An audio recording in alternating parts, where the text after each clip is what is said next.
calamity of errors. By God. As soon as I was done, it started to pour. At the same time, we had a blackout and a thunder boomer that probably caused the blackout. And when the blackout occurred, the internet went down. So it started to come down. The heavens opened up for a few minutes there. What I'm going to do is I have the stuff that wasn't so important outside that got wet. I'm going to go outside and I will be back in about, um, well, I guess I'm going to be back in about 10 minutes from the time I leave the tablet. I don't know what to say. No one's here, and I don't know how to leave a message on here. Well, let's see if I could leave a message. Let's see if I could leave a message.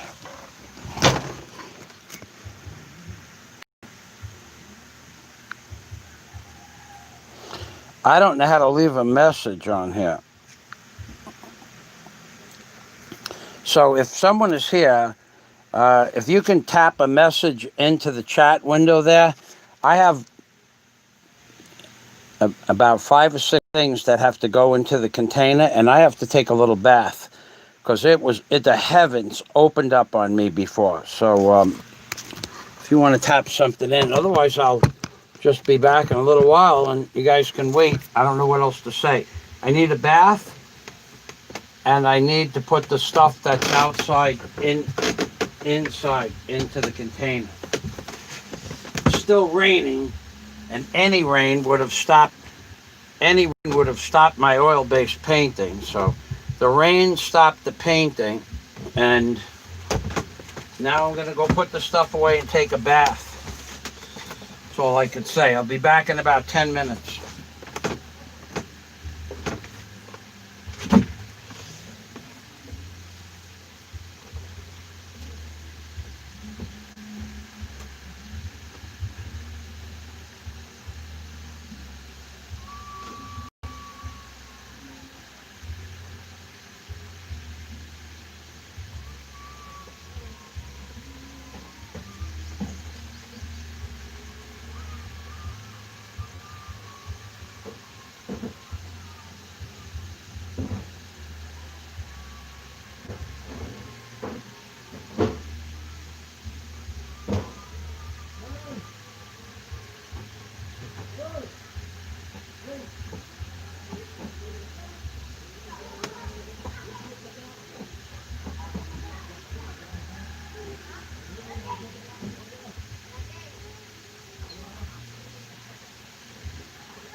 those of you who are watching, I'm outside. I have 2 more buckets of shit to put away, and I need to take a quick bath because I got that oil on my arms and stuff like that before I can come in the house. So somebody tap that out in the chat window. From now, I'll be back in 10 minutes from this time, whatever time it is now.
I'll be about 7 minutes from now before I'm back. Get out of here.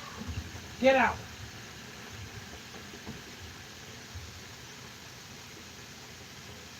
Wow.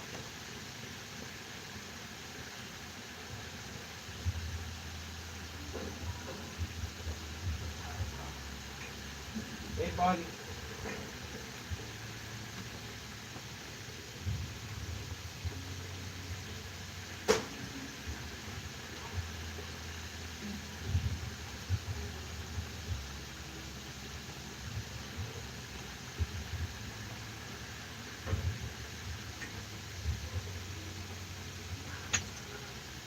Oh boy.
Oh boy.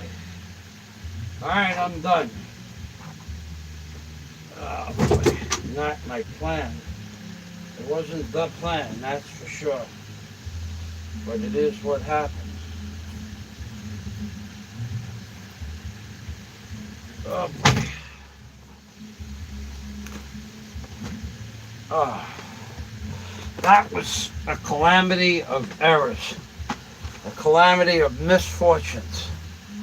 A calamity of unbelievable amount of bullshit happened in 45 seconds. Oh boy, I'll tell you about it in a minute.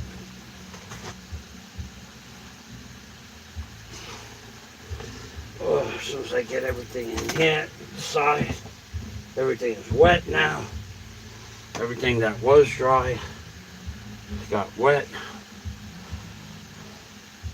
Everything that's supposed to be dry got wet.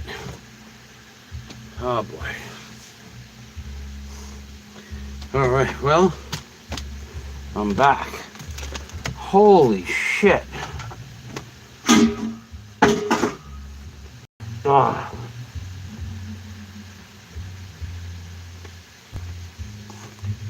Right after, I don't know who's here from before and who's not, but right after the children helped me put the tarpaulin together, I sat down and realized that the power, not into the machine, not into the tablet, was gone, but apparently we had a blackout. It's a strange thing because I can hear the music in the background, which means only this side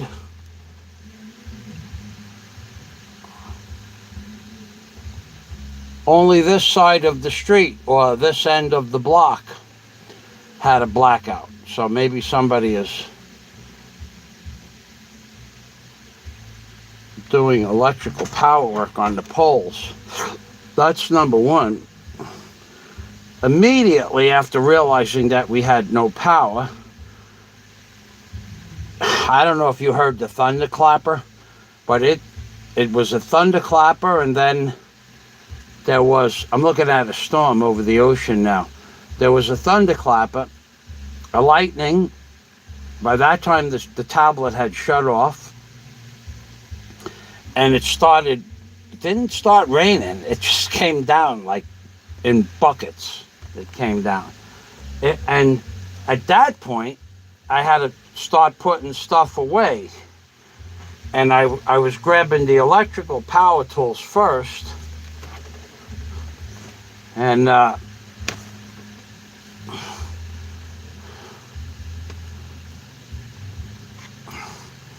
got that stuff away, and then the paints were all closed, so that wasn't problematic. But I couldn't restart the tablet because we had a blackout. So I restarted the tablet and just let it on for a few minutes while some people, if some people decide to come and watch. Then the tarpaulin that the children and I folded up, I tied that up so that it wouldn't unfurl and blow around in case we had another windstorm, because it looks like, well, we had a squall, what's called a squall. The wind picked up to about 40 knots for about 5 minutes. Okay. Michael will be back shortly. Thank you. Cool is watching. Hey, buddy. He's going to be coming into the Philippines. Frank Johnson from Cebu, thank you again for your donation and your support mentally and also in comment section. Jack is back. Michael's interaction with the neighborhood kids was awesome. Reminded me of growing up in the city. Well, got to remember now, I'm here 6.5 years in this location. So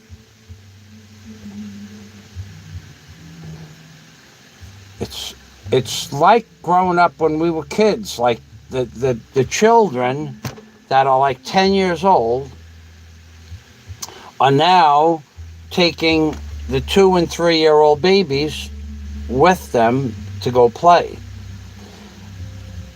without adult supervision. I mean, like the children will take the baby down to the beach. There's a baby that lives next door. They'll take the baby down to the beach. The children look out for the baby. But that's how it was when we were children. You would go with your cousins and your friends. That's just so strange because I haven't seen that in America ever, after I grew up as an adult. But the children here take care of the other children. So all the children know all the children, and all the children know me, because most of those children are under the age of 8 or 9 years old, and they're all my friends' children. So I could tell you what their parents, where each of the parents live, and most of the parents were just sitting next door anyway. So they know what's going on. I don't have any problems with that. And the children, if I ask them to do certain things, like sometimes I ask them to gather rocks, and so that when I want rocks for something, I'll ask them to gather rocks. I give them a couple extra pieces of candy. They don't want money; they want candy. If you give them money, they're just going to go buy candy. So, the sound of rain against the metal roof. Shrimp, rice, soup with avocado and fried green plantains with fresh garlic paste, playing dominoes with the family, and hammock, good times. Oh, God. I need to put the medicine on my open wounds. I washed it off. I washed off all the medicine from last night. It's time to put the dressing on, today's dressing. So give me a moment, because what's happening is the water, I didn't use soapy water per se, but the water, the wounds are drying. They're healing, but they're drying, and they hurt when they're drying. So give me a moment. At least let me get the medicine on the wound, and then I can cover them up later.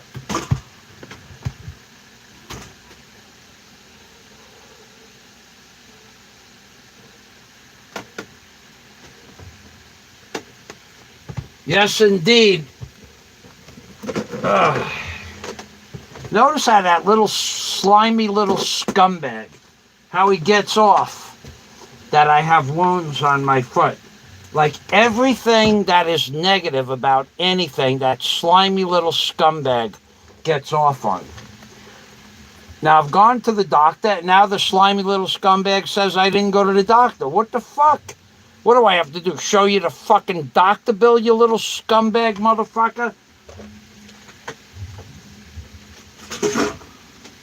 You are one insidious, low-life, scumbag motherfucker. That's what you are. I just pray that the motherfucker, if anybody ever fucking finally does arrive, I hope there's a fucking video of it. There are so many fucking people in this world that don't like you. It would be amazing. It would be amazing to see that. And I'm not being facetious and I'm not being mean or malicious. There are fucking people that genuinely don't fucking like you. And you're going to go meet some of them in Hawaii. The ones you said you were going to throw out in the street.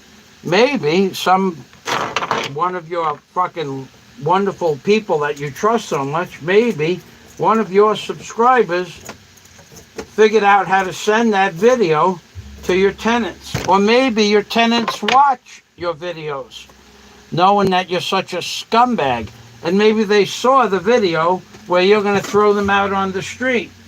Maybe.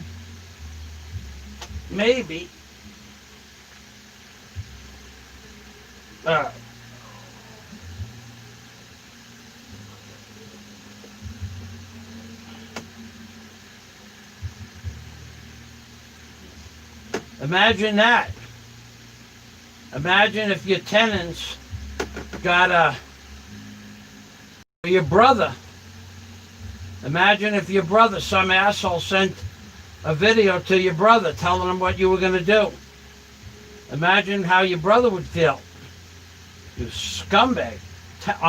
On a live stream, you tell the world that you're going to throw your brother out on the street and you don't owe him any alliance or allegiance. Imagine how the fucking world is going to... Imagine how your brother would feel that you said that on a live stream and told all of your so-called fucking community, I'm going to throw my fucking brother out on the street. I don't owe him anything. He took sides with the tenants.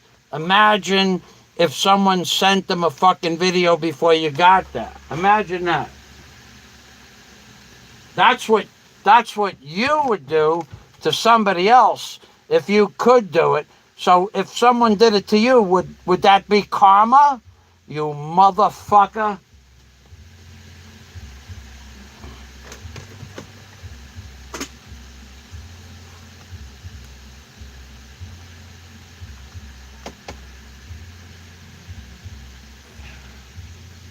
Okay, medicine is on.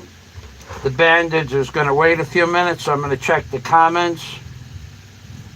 Yeah, would that be karma? Because that's exactly what you would do, you insidious, low-class, low-life motherfucker.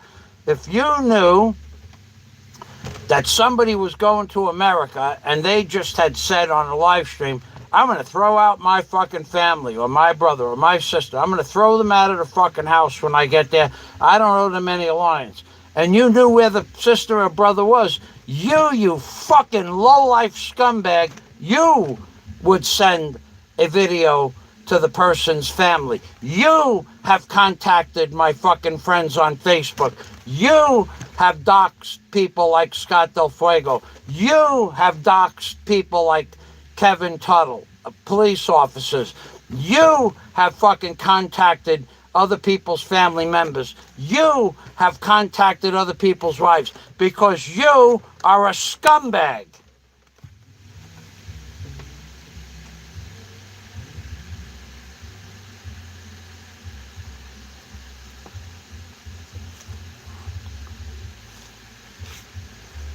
I might as well put this part of the bandage on.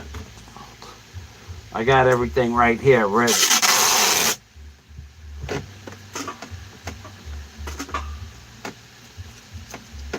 Yeah, I'm just thinking, I don't have your brother's address and I wouldn't do it. But imagine how you would feel if someone sent that fucking video of you telling the world how you're going to throw your brother out on the street. Boy, oh fucking boy. I wonder how your brother would feel about seeing a fucking video like that. If you got somebody that was a little bit fucking savvy with figuring out where people lived and shit like that. Maybe Kevin Tuttle used to be a police officer. He might have access to fucking addresses. Maybe Kevin Tuttle could send that fucking video where you said you're going to throw your brother out on the street. Maybe somebody else has that fucking video and knows what your address is in Hawaii. Would that be karma for all the fucking people that you've doxed, you scumbag? I think it would be good karma.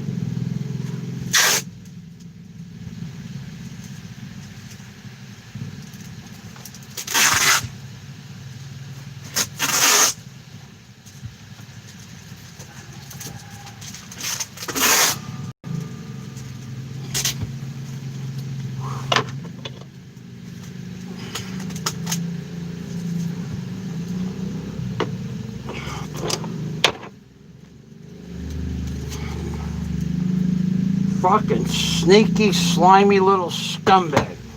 I have a fucking infection in 2 places on my feet, and you can't let it go, you motherfucker. And I heard what you said this morning about me on your fucking live stream, that I wouldn't say this shit to your face. I would say this to your face. In fact, you see, what you're trying to impress on your subscriber base, which is not going to happen, you're trying to impress that you somehow, or I am somehow afraid of you. That's what you're trying to impress on your subscriber base. You are trying to impress that you're some big tough guy on YouTube. You think in your fucking head you would say shit like this to Roberto, or you would say shit like that to Barry, or even that other fucking shitheel, a Boat Zero. You think that you can make your audience believe that you have the fucking balls to talk to those men the way you do on YouTube. I don't think you have those kind of fucking balls. I don't think that. Don't make any fucking mistake about it. Everybody on YouTube would wager big money you would never fucking ever talk to Barry, Boat Zero, or Roberto like that in person. Make no fucking mistake about it. Nobody believes you would do that. What they do believe is that you have a big fucking mouth and nothing to back it up with. That's what they believe. And that's what they believe. Now, I gotta get one more piece of bandage over here.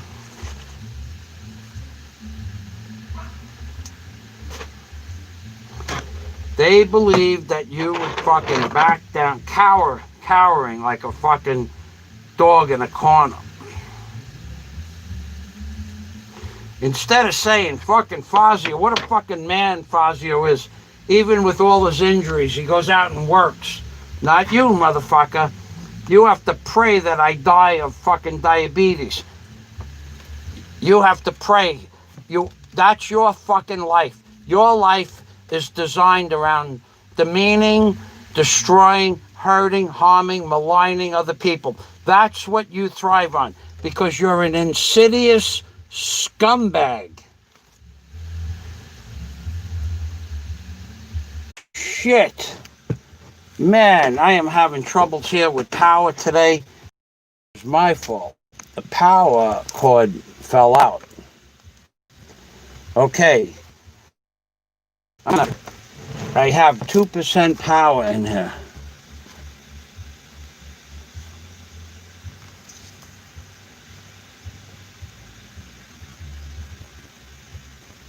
All right, let's see. We got kids in the street. I got that Lewis. Ah, fuck.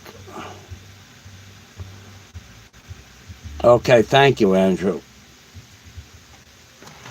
Michael's interaction with the neighborhood kids is awesome. Reminded me of growing up. Lewis Pots. That's where I was before. The sound against the metal roof, shrimp, rice, soup, avocado, and fried green plantains with fresh garlic paste. Playing dominoes with the family and a hammock. Good times. Sounds like Lewis grew up in either Dominican Republic or Spanish backgrounds from Spain. And my aunt was from the Dominican Republic, and she used to fry up plantains. And she would cook that shrimp jambalaya. She was a good cook like that, right? And she would call up my parents. She lived at exit 18 on the Southern State Parkway, and we would go. It was only 12-minute ride, and we'd go out there for that shrimp jambalaya. That was good. The Spanish food. I remember eating Spanish food. I don't remember. She didn't play dominoes. My aunt was more for something. She was more for a fucking martini than dominoes. Lewis, you are correct. It's a small, inconsequential memories that we tend to remember the most. Popsicle stick races in the gutter during a heavy rain. Yeah? I remember those. I would have never remembered those, but now I remember that. Mike might remember playing stickball was, we lived on an empty street when I grew up. We played stickball all the time. It was two kinds of balls. There was the Pensy Pinky, which was the pink one, and the Spalding, which was the one that was a little bit harder. And they were 20 cents and 25 cents respectively. And yeah, I remember stickball. Jack says kids in America don't. So the stickball thing, remember the stickball was one telephone pole. If no one caught the ball, one telephone pole. At some point there would be a home run, and you had to the ball had to land in the street, somewhere in the street, in order for the ball to count. Yeah, I remember stickball, and you got to throw the ball up and hit it yourself, so that was like cheating. Yeah, the sewers were the fucking bases. If that was the way it was arranged on my street, the sewers were the bases. The middle sewer was second base, and first and third base were the drainage sewers. The middle sewer, the middle street cap was second base. No sliding into the bases with stickball in the street. Car, bus. Ah, those are the good old days. I remember that.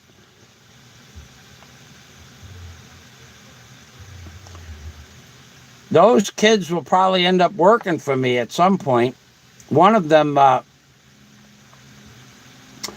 is my friend's son. He's starting to take the boy out on the boat fishing. That was who I yelled out to yesterday. Him and his son went out fishing. A little bit old to start learning how to fish. 10 years old. My dad was taking me out fishing when I was 4 or 5, but he hasn't. He's just starting to take his son out fishing now. I guess because of the lockdown. The boy had been living with his mom, but now he's staying here with his father and his grandmother.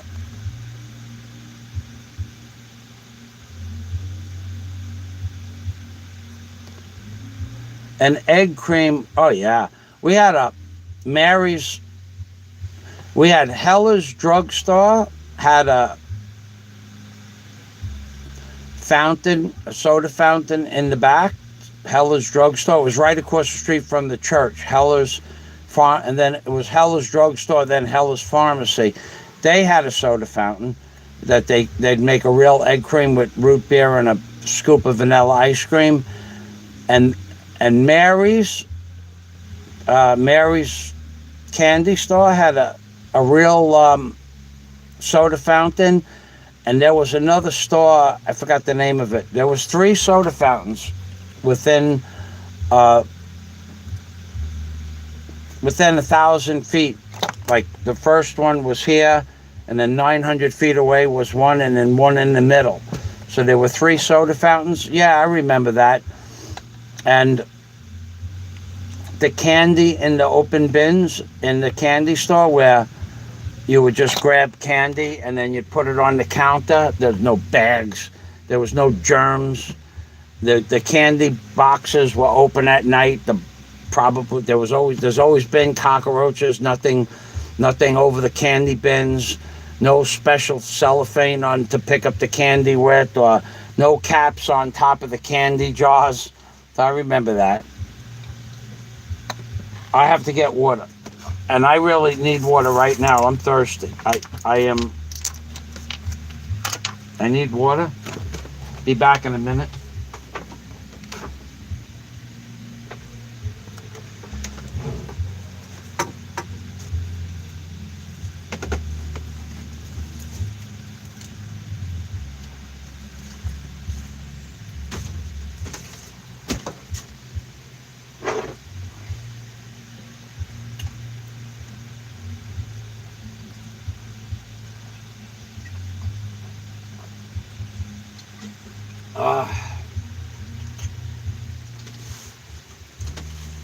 Oh yeah, I haven't had water in a couple of hours.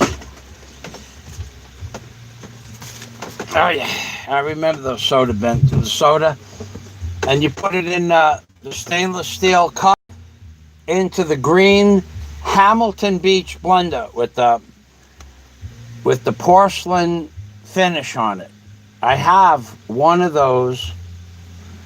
I know for a fact I have one of those here in the Philippines.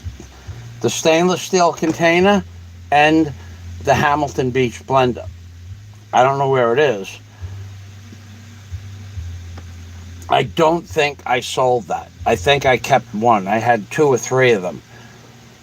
I think I kept one from Florida. I had them on my counter in Florida as a showpiece. I could have sold it, but I don't think I did. I don't remember. 7 years ago, and all that time has gone by.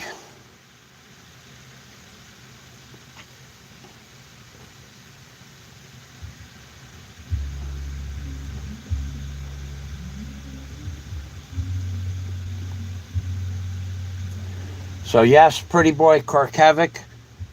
We had the egg creams in the stainless steel mug with the Hamilton Beach blender. And remember, there was the Hamilton Beach blender with the single stainless steel cup.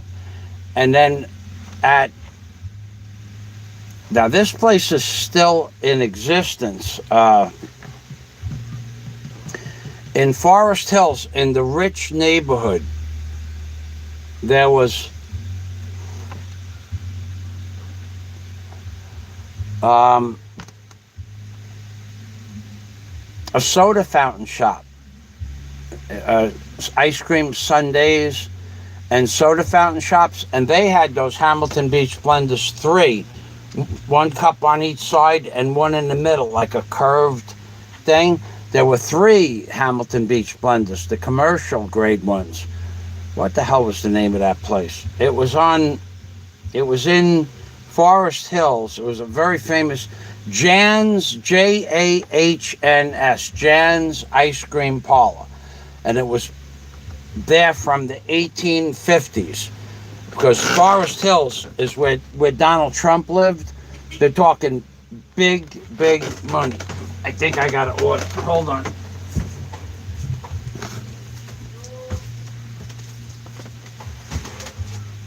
No, not for me. Jan's Ice Cream Parlor. And on your birthday,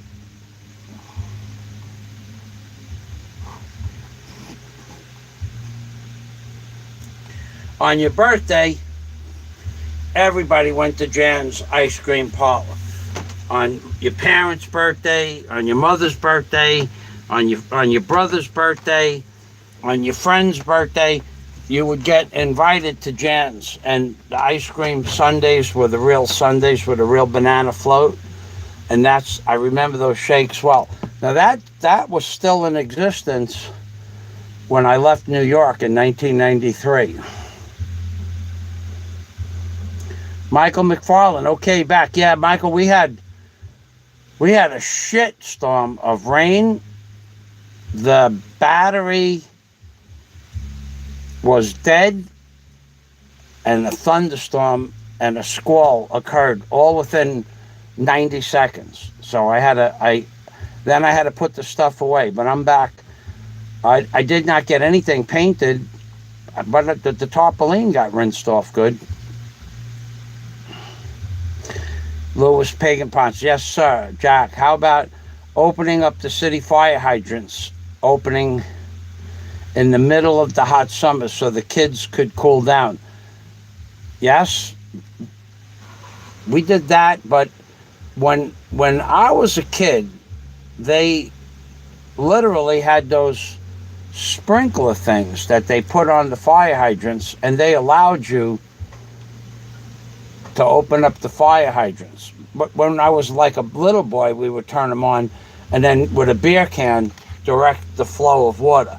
But then probably by the time I was 10 years old, they had the sprinkler heads, but we still would open them up and shoot the buses with the beer can of water, take the both sides off the metal can and direct the flow. I remember that.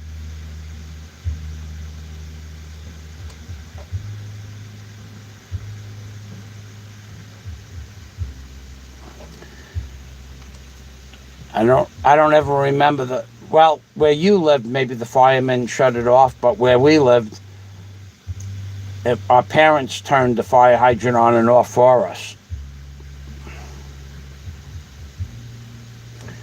Yeah, but yeah, the fire department, I don't ever remember them coming in. The fire department was pretty far away, and no one called up. It was all the neighborhood kids. Why would you call up on the neighborhood? We didn't have those fucking scumbags from Cebu living down the block. A hydrant wrench. We had a Stilson wrench, Jack. Opposite turning, I think mine were. If I remember correctly, you opened it up by turning it clockwise. Louis Paganpunch, Pretty Boy Kirkevic, LOL. I wouldn't be surprised if his parents sent him out through the woods with a bottle of honey around his neck to pick flowers. He is a scumbag. Wow, Jack, that was a commodity in the 70s. Your very own hydrant wrench. Yeah, baby. I remember those. I do remember the hydrant. You know what? I have a hydrant wrench somewhere. I even remember, I don't know if I brought it with me to the Philippines, but I had it in my garage in New York. I forgot what it was even for. I forgot what it was even for. I remember having it and saying, what the fuck is this for? And now that you mention hydrant wrench, now I remember the 5-sided wrench. Lewin Pagan-Ponce is from Puerto Rico. So my aunt is from the Dominican Republic. But when we were children, she was friends. Okay, so Louis, I stayed at a hotel called the La Concha Hotel. Do you remember that hotel? It was like an arched building, and the back, the side of the building that faced the ocean was windows and balconies, and the side of the building that faced the street was a balcony, and like that was your. It was a walkway.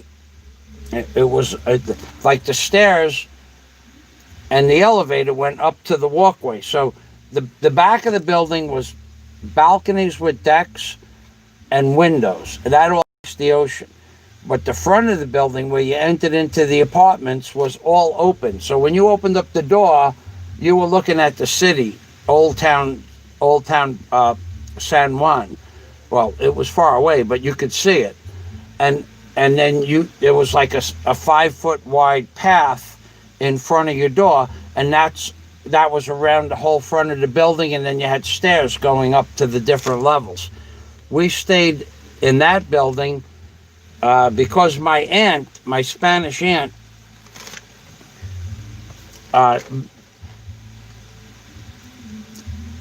she was connected up in Puerto Rico. She would we paid I'm sure my parents paid for it, but we got good rooms and we got good discounts. So we would go there. I think I went there when I was about 12 and about 14 and 15. I think we went 3 times, and we stayed there for like 2 weeks at a time.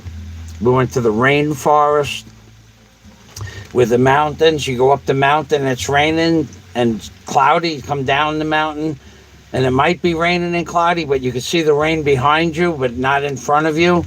And I will never forget the rainforest, Lois. We went into the rainforest, and there was my aunt and her 2 children. She had 2 children at the time. Scotty wasn't born yet, Dennis and Robert. And myself and my brother. And my aunt and her husband and her boyfriend. And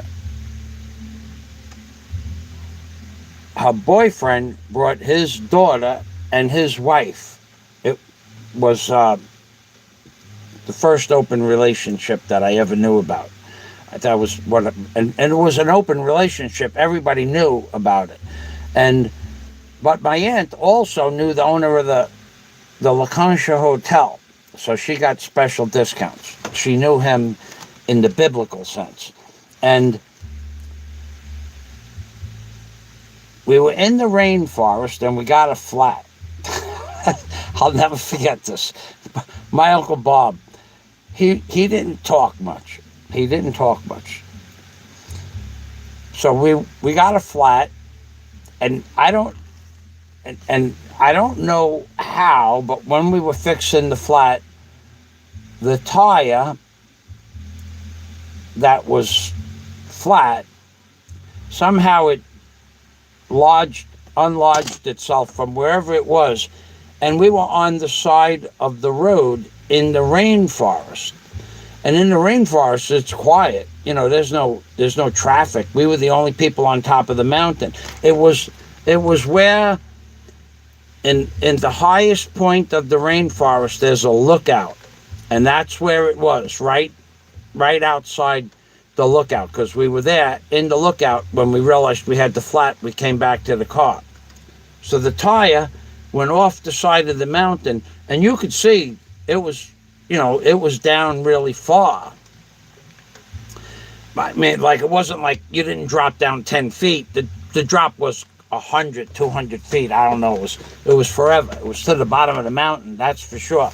And the tire got lodged loose, and the tire went ding, and I could still hear it today, the ding off the mountain. Then it bounced again, like that. And my father, Bob had rented the car with Stella, and my father said to Bob never talked. You could be with Bob all day, Uncle Bob. You could be with him all day, and you might not hear him talk all day. Even if you were in his house, he would just sit there and watch. He was a very quiet man. And my father said to Bob, "Are you going to get that?" And Bob turned around and said, "Fuck you, Tom," like that.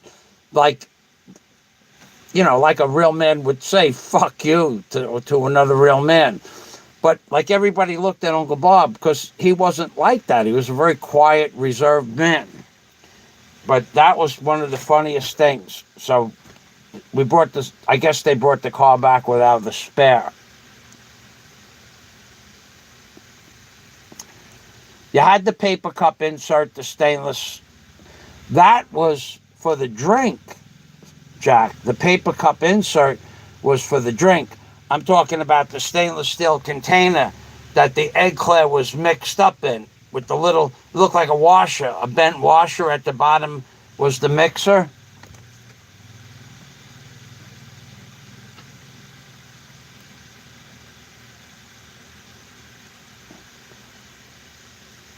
I'm talking about, I think the Hamilton Beach blenders were a green, like this color green.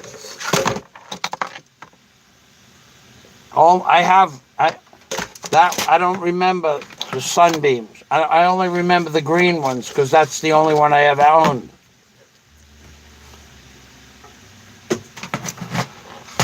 All right, I gotta move something around over here. I get tired too. Fucking rain makes you tired. When you get wet and you're working outside when you're wet. Did anybody ever figure out yesterday whether or not I was doing everything right? Did you go to that other motherfucker's channel and find out if I was doing everything right? If I was doing... the only thing I'm not doing right is these 12-hour live streams, yeah?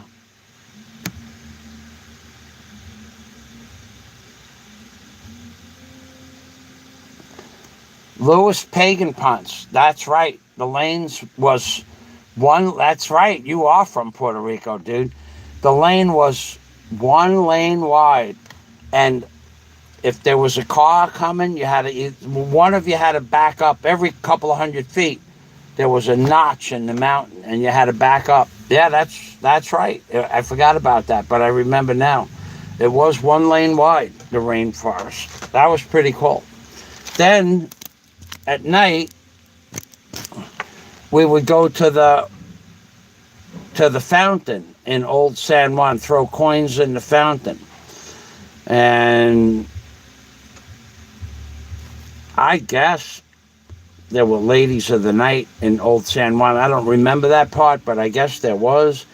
And but I remember going to Old San Juan at night. There was also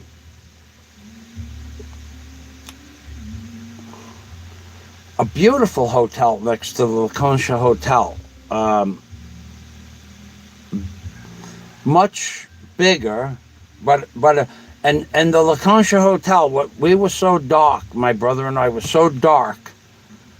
I don't know which trip it was, but the guards, because from the sun, well, we lived in New York, but from the sun, we were so dark that the guards came and asked us to leave the pool. That's how dark we were. And I don't know, one of us told the guard that we're guests here.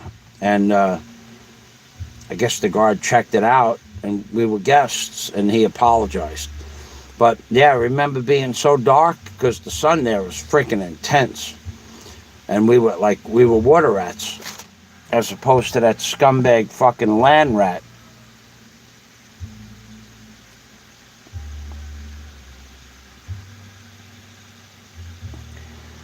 Well, I don't remember who was driving. My father could have been driving, but my Uncle Bob was a professional truck driver.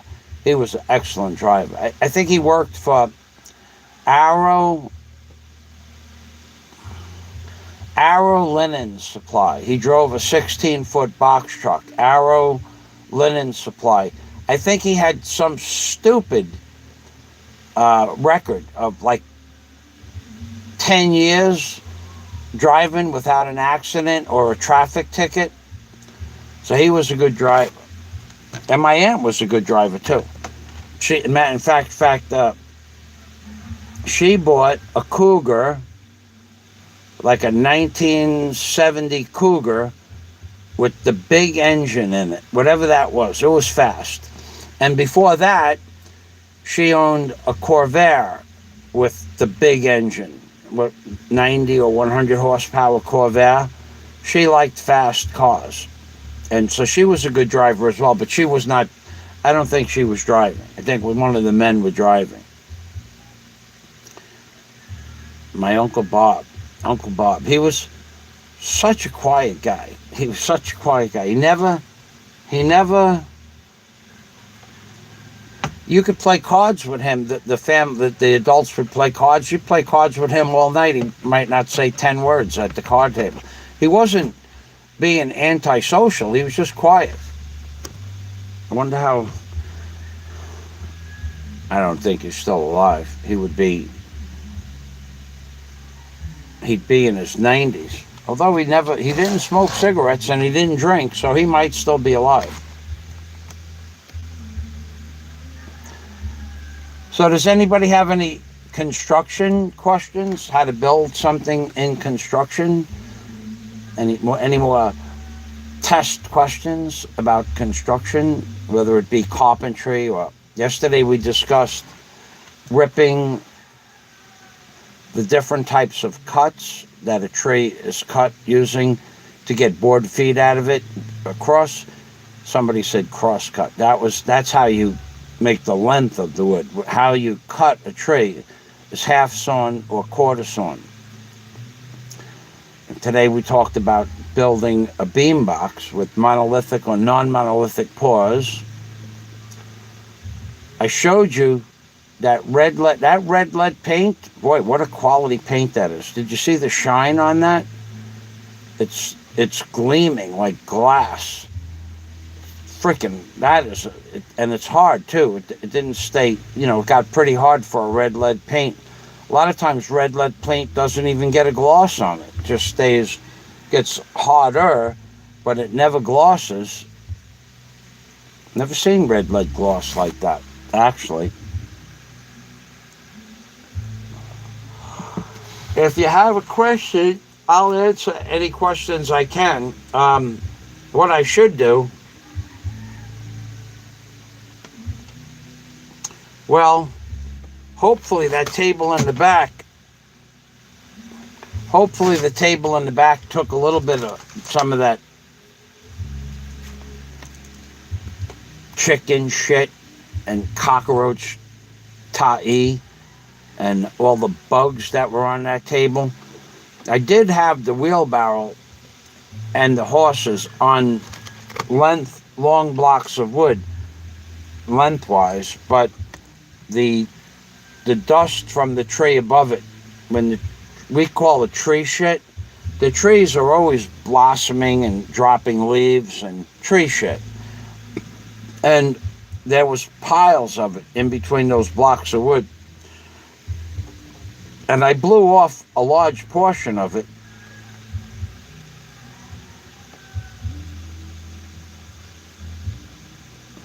That was what, I don't know if, I don't know. Darksider, I'll answer your question in 1 minute.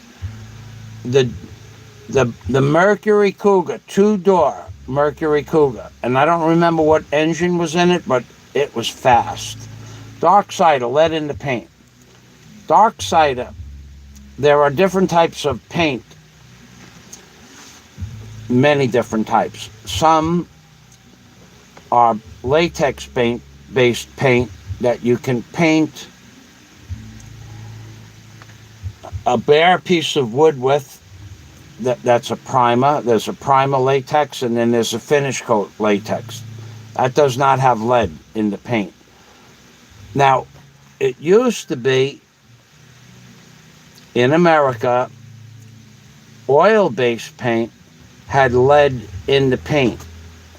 And when depending on where you are, what age you are, when you look at like a building that's like 150 years old, and maybe somewhere in the building there's the original windows with the sash weights, and you look at the paint and it's dried up and it looks like little odd designed pieces of paint, flakes. It's flaked up. That's the old paint that had lead in it. And they put the lead in it because the paint lasted longer with the lead. But then in the 60s, they discovered that children eating the paint chips, those little chips that fell off, got lead poisoning. So they banned lead in the oil-based paint. It just became oil-based paint.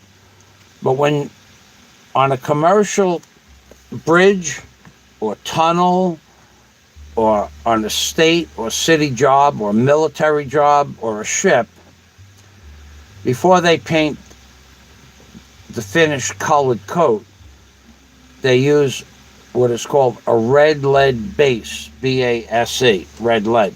And that is red, the paint. It's like a reddish purple. That paint has lead in it. In America, I think you can buy it over the counter, but it's pretty much cost prohibitive, and it's only for bare metal. Now, let's say you had an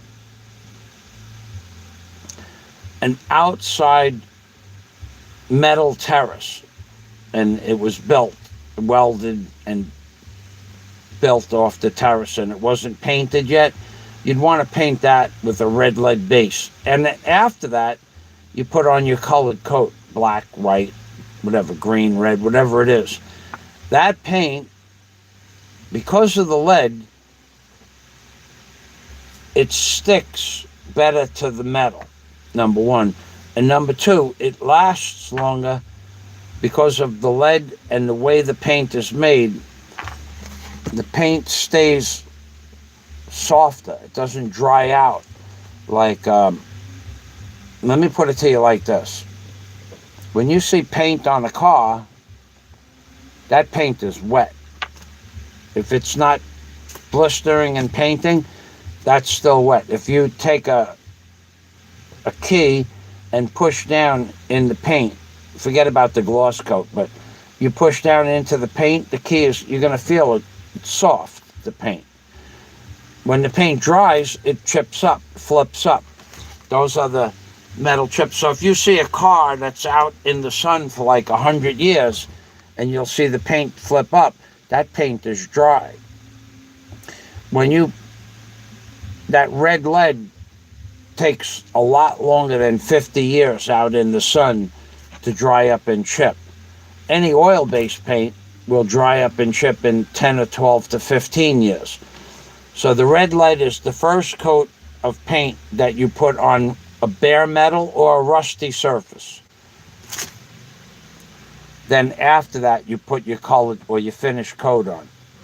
So do they sell red lead paint in America? I don't know if they still sell it. They did sell it in the 70s and 80s, but I've been gone since the 90s. So here in the Philippines, they still sell it. Now, you'd also use red lead paint and something called oakum, which is like a cotton strand. And you'd mix the red lead paint in with the strands of cotton, and you'd pack that around when you had two boards on a boat that met together with a tongue and groove. In the groove, you'd pack the grooves with what is called oakum, and you'd submerge the oakum in red lead paint, and it does two things. It keeps, the lead is an anti-fouling paint, keeps the barnacles off the bottom of the wooden boat, but it also does not dry up, and it, when you pack it in with the oakum, it makes a waterproof seal. So because it stays soft, and it has other qualities, red lead paint, but it lasts. Like, so if you painted this board here, half this board with black paint on metal, just bare metal, shiny bare metal, and you paint it half with red lead, this part might last 10 years out in the sun, and this might last 30 years before it blistered off. It's a long-lasting paint. Does that answer your question?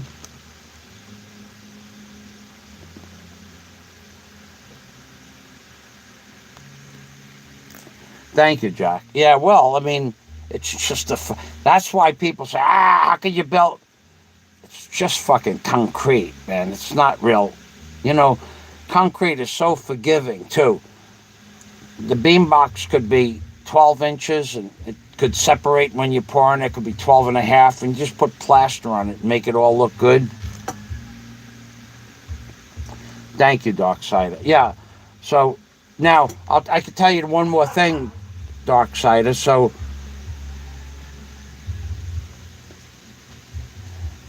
the price of the red lead paint, I think I paid $36 US dollars for 5 liters. And I could have bought for 4 liters of paint, the regular oil-based paint that they sell here, for $12. So they sell 4-liter cans of paint for $12, but the Nippon, Nippon, is the name of the red lead paint I bought. Now, there's another brand, and I don't remember what the other brand is, and that was a whole different quality. A whole different quality. Let's just say, because I know what red lead paint should look like and weigh by the can, because I've used it so often. Let's say a gallon of oil-based paint weighs 7 pounds, let's say, and a gallon of red lead paint should weigh closer to 9.5 pounds or 10 pounds.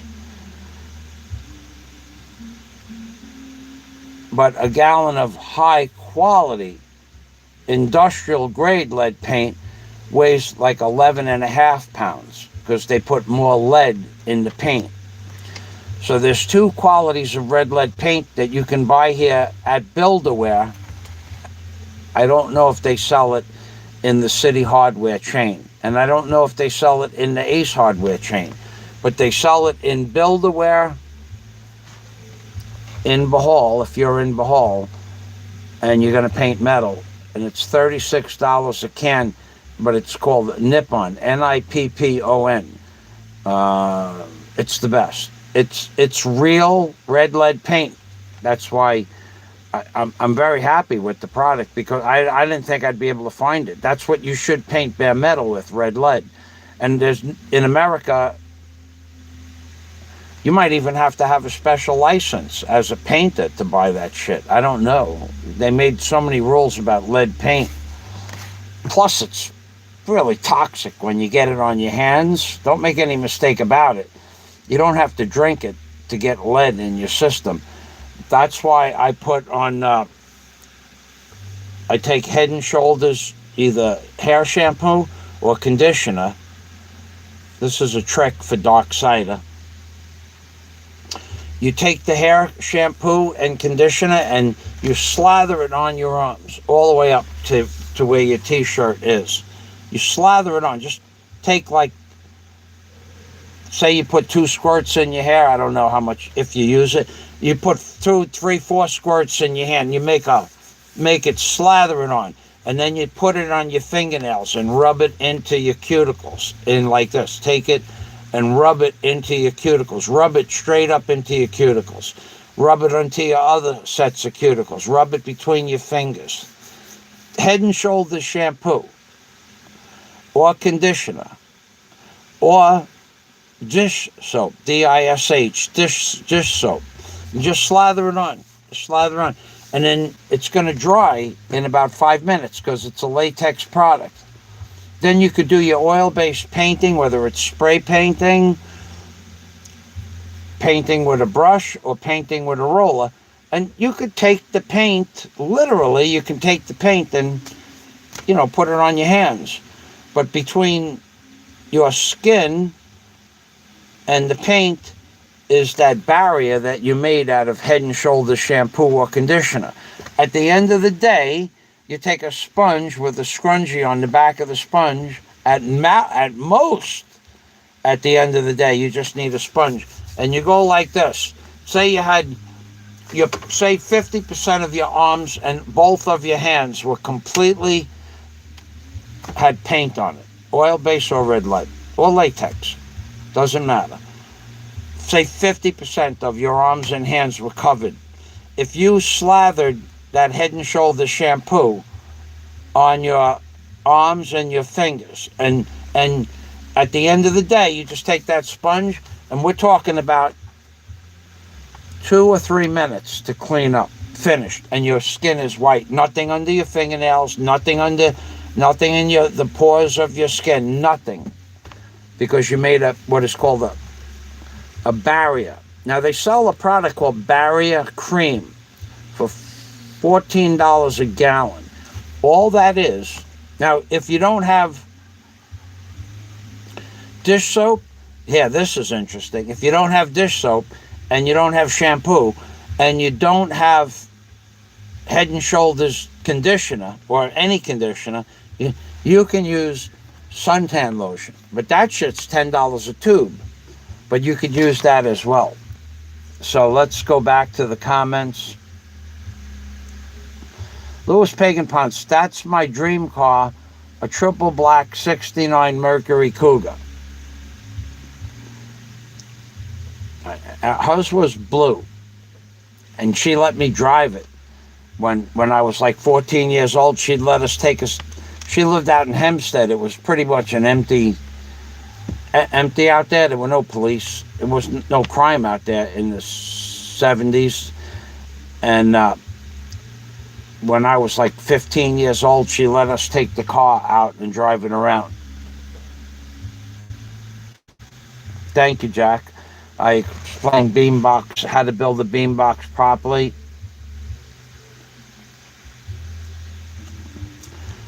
I couldn't tell you what a jack rental costs, Louis. I know what you're talking about.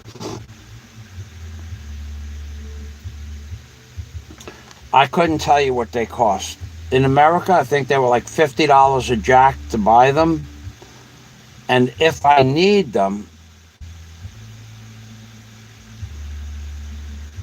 I'm going to go a different route than what you saw, what you know to be a jack.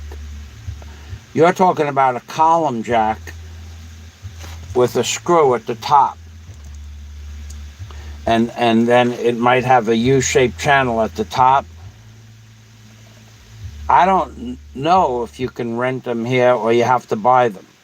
I've not even seen anybody use them. I'm sure they have them here, but I don't remember. No one's used them on a private house. They usually just build the vertical supports to the bottom of the double 2x4s. They just use a piece of wood for the vertical support. But they also have, now what I'm probably going to end up doing is buying some sections of scaffolding, regular 6-foot high scaffolding, and then they have 3-foot sections too that you could put on top. You just put your pins in between. However, on those scaffolding, now they have a screw jack that sits into the top hole of the scaffolding. And it has, I think it's an 18-inch throw, screw throw. So if you can get your scaffolding, you're going to work your ceiling to according to, if you can get a 6-foot section of scaffolding on your first floor, on your ground floor concrete, and then you put a 3-foot on top of that, that's 9 foot. Well, my ceilings are going to be about 10 feet, a little bit over 10 feet. Now, what you can do to raise up your scaffolding is just put cribbing on the bottom of the scaffolding. Throw some 4x3x6 on the bottom of underneath the scaffolding. It brings it up 3 inches. Then on the top of the scaffolding is a screw with an 18 inches of threads that sits down into the scaffolding. And at the top of the scaffold screw is a bracket like this, about 5 inches wide. So it's made for a 4x. So you just put your scaffolding underneath, rough grade it with 3x or whatever you're going to put on the bottom. Put a 3-foot section on top of the 6-foot section, and then put this screw tot and just screw it up. And that holds the floor like a vertical screw column. And they have those available. Well, I saw the Chinese have them, but they brought an entire 40-foot container. Entire 40-foot container. It didn't have anything in it except scaffolding. Nothing. Nothing but scaffolding. And then the second container had a 5-ton lift,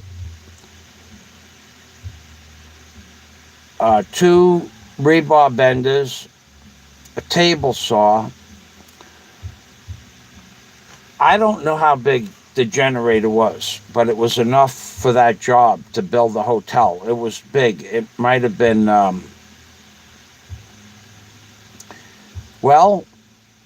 it was 4 foot wide, the generator, and 6 foot high and 10 feet long. And that was the temporary diesel generator for the job. And then in that container were those screw jacks, 1,000 of them, maybe more, and the rebar bender, and then there was they did not buy wire here in the Philippines. They bought all the tie wire. All the tie wire was in rolls of 1,000 of 500 feet or 1,000-foot rolls. The rolls were 2 foot in diameter. The ones that we have here are 16 inches in diameter. One day I'll show you. I got a couple roll and a half out in the container. But they brought their own tie wire. They brought their own scaffolds. They brought their own screw jacks. They brought their own, all the crisscrosses for the scaffolding. That was in the second container, 40-foot container. and they brought their own rebar bender and their own power generation. So I don't know if it's available here, but that was going back 3 years. There should be, some of that stuff should be available, at least to order. But if not, I am pretty much friends with the owner of that hotel. I could go to Alona Beach and talk with the foreman. He doesn't speak English, but he's got a machine that you can talk back and forth with him. I don't know, being that everything is shut down, I don't know what stage his buildings are in Alona Beach. I don't know that they use them. He might sell some to me. I doubt it, but I could ask him. I asked him about buying the rebar bender. No, he's not selling a fucking rebar bender. But he sure doesn't need all that scaffolding. He built 134 rooms up the block, and then he built 300 plus rooms in Alona Beach hotels. So I don't think he needs it all, but I'll ask him.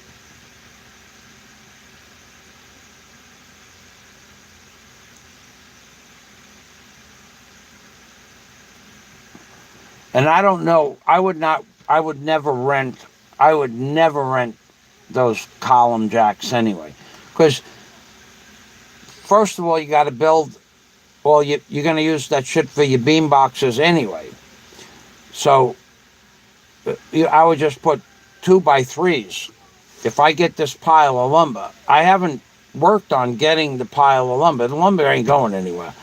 But I need to get the 2 wheelbarrows done and out of the way. I have a place that I'm going to put this stuff. I need to get the cement mixer painted and set over to the side of the property. I need to get that machine started and out of here. And then I have room to work. Now,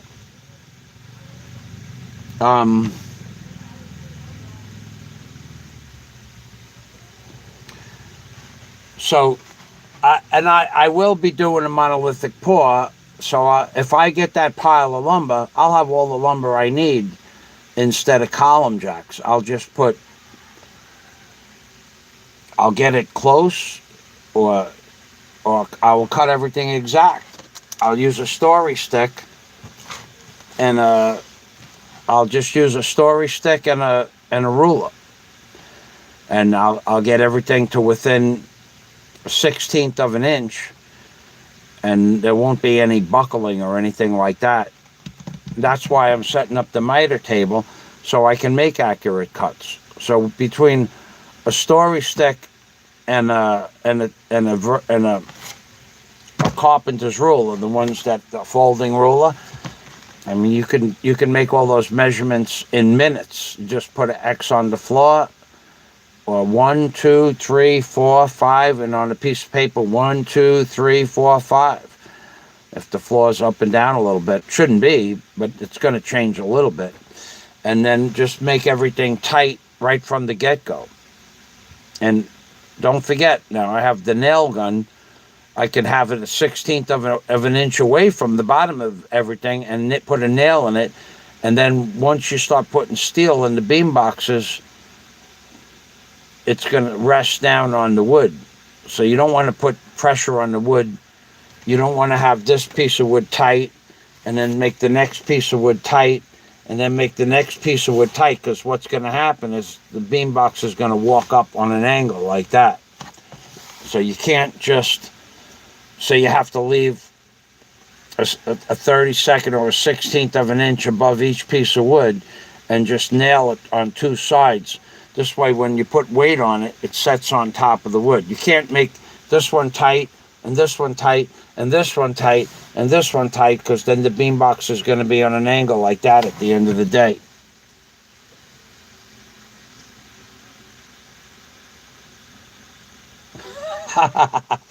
So he heard the word slathering, and he's getting ready to spew cheese whiz out of his ass like Spider-Man spins a web.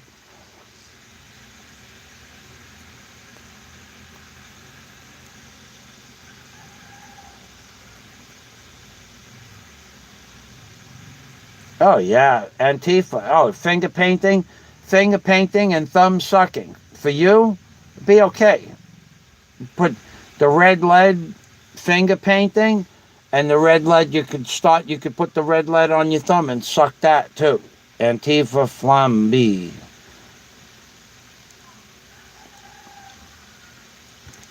Adjustable colander. So in America, I remember those jacks cost, the galvanized jacks were $50 a piece, and you bought them.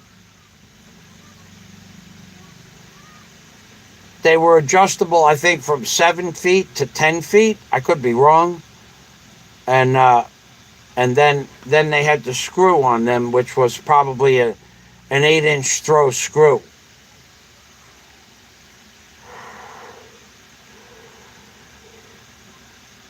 You know what I'm going to do? I'm going to walk over to the refrigerator and I'm going to get some fresh pineapple, but I have to cut it up because the pineapple I have in the refrigerator I need to replenish what's in my container. So I'm going to be a few minutes.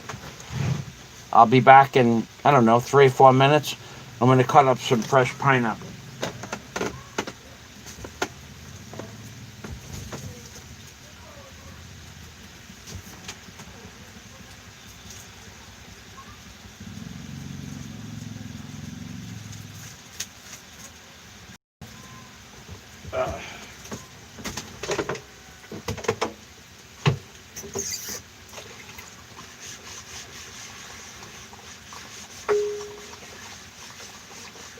I had a question for you, Jack, when I come back.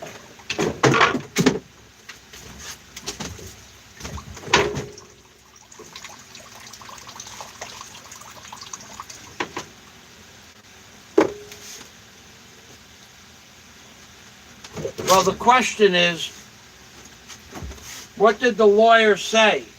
I'd be interested in knowing that.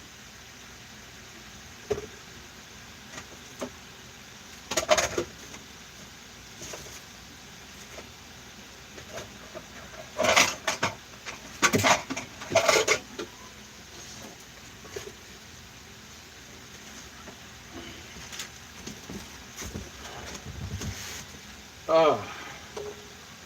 You know, maybe it was a good thing that I got rained out, because my back does not hurt, but my back muscles from working with that needle scale and all the banging, my back muscles are, well, I'm not used to working every day, so the back, I can feel my back.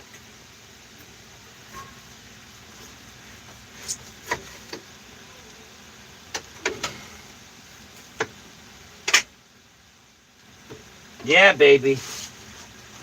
Fresh pineapple. 40 pesos per kilo. So that's $1. That's $1 per kilo. A little bit less than $1 per kilo for fresh pineapple.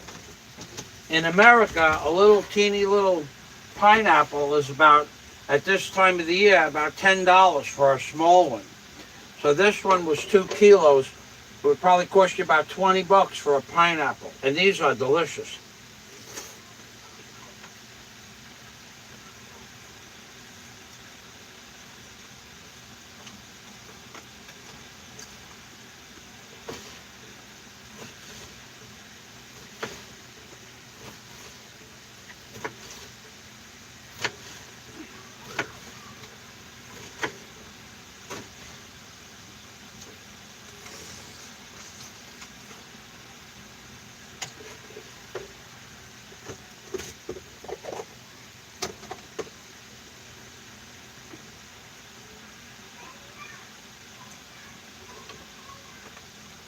So I got a question for you people.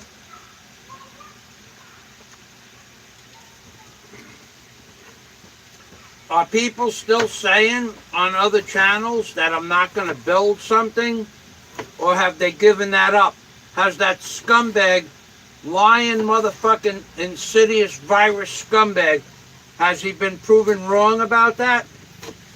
Or are they still talking shit?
I'll be with you in a minute. I just got to clean this chopping board. Ugh.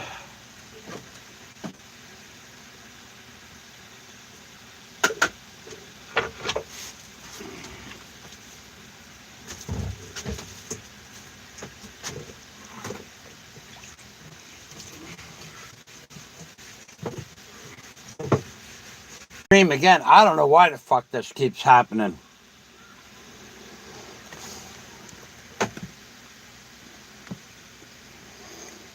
I actually did have 6 pieces. That yesterday I had 4, but they were big ones. These, I only eat, now Johnny, there's a reason I only eat 6 pieces. Because I could eat that entire pineapple. But if I did that,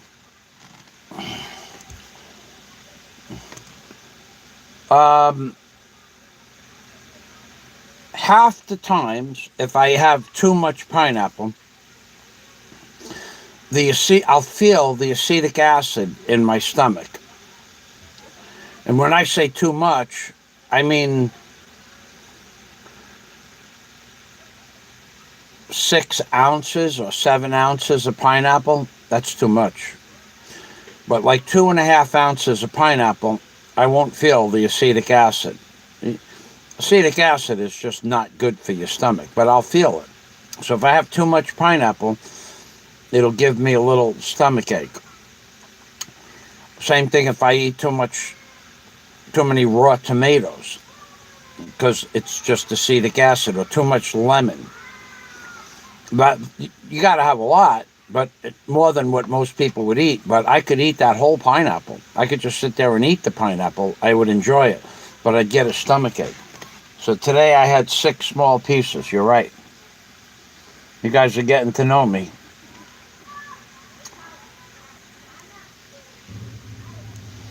The unlikable is lathering up his asshole for practice.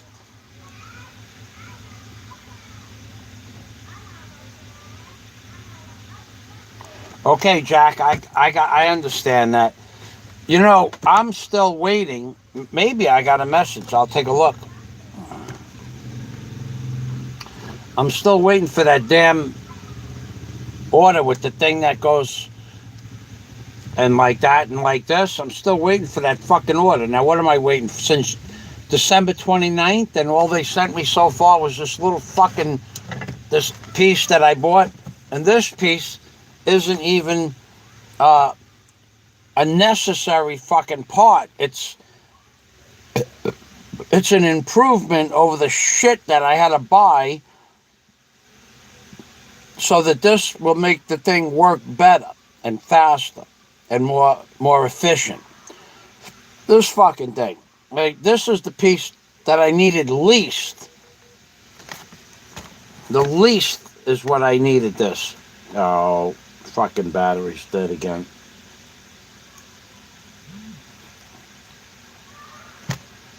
See what the fuck is going on here.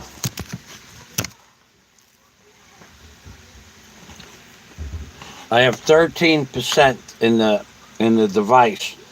I'm gonna check. It'll stay on for about 10 minutes. I gotta check my messages. I don't know if this Ninja company is gonna send me shit or not. I really want to get to the city, and I want to get my computer back online, or a computer. I don't care how I do it.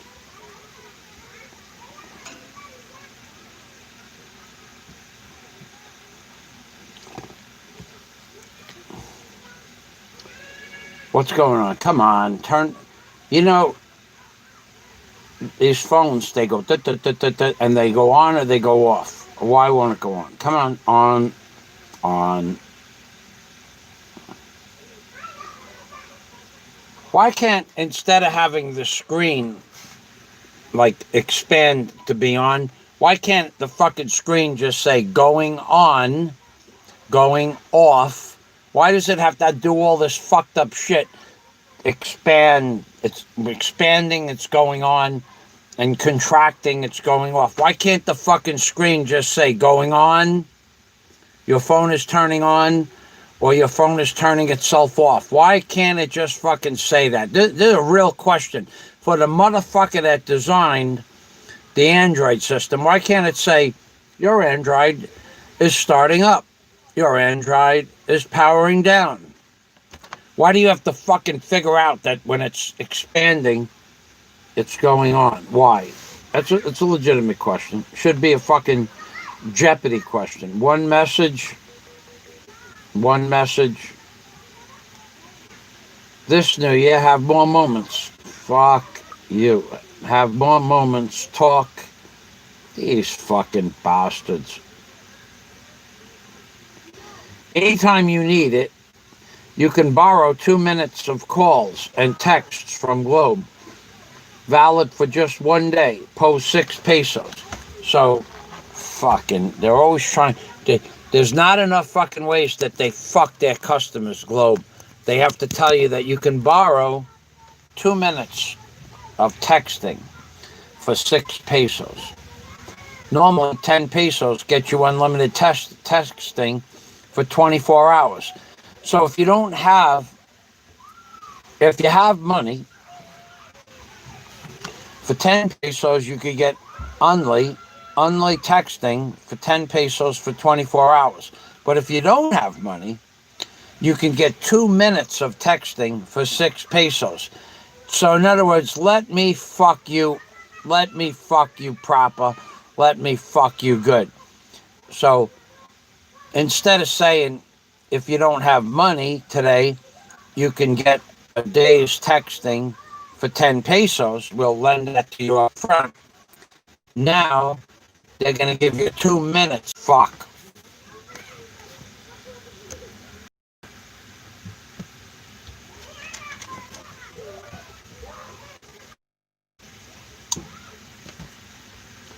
All right, Jack.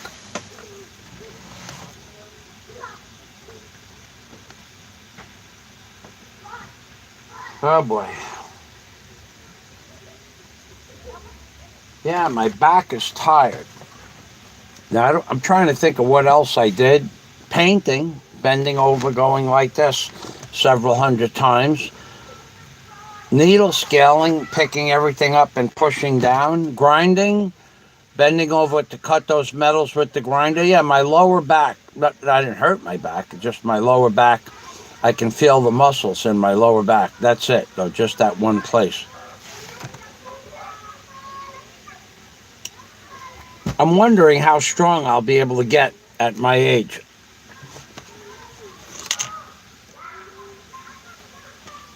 I'm wondering if I could get back into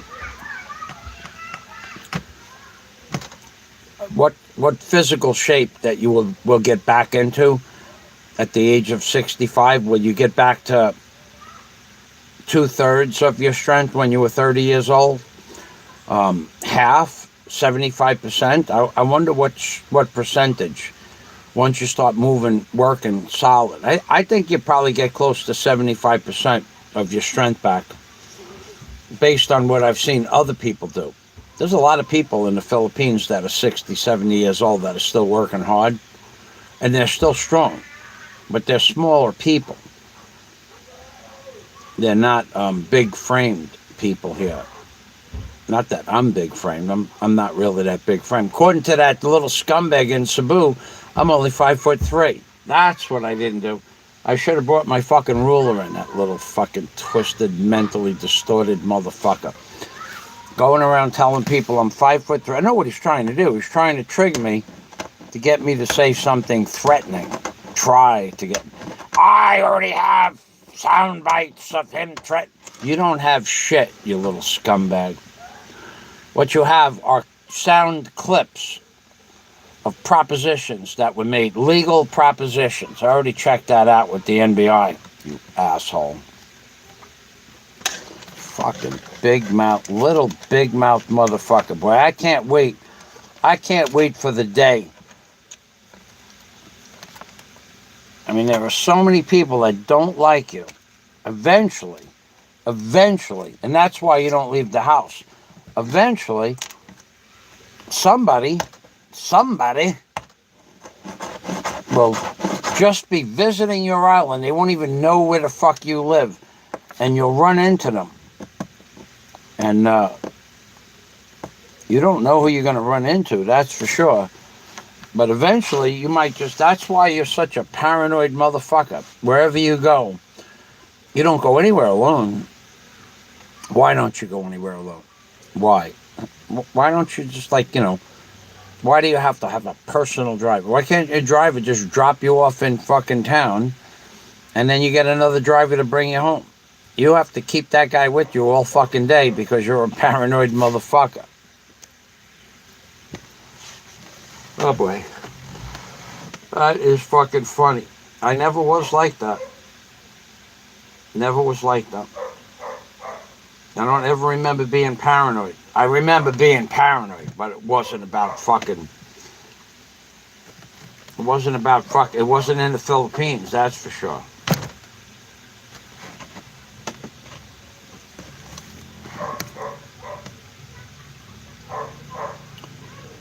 So, let me see what I got. Anybody, if you have any other construction questions about construction equipment or anything like that, I'd be happy to answer your questions.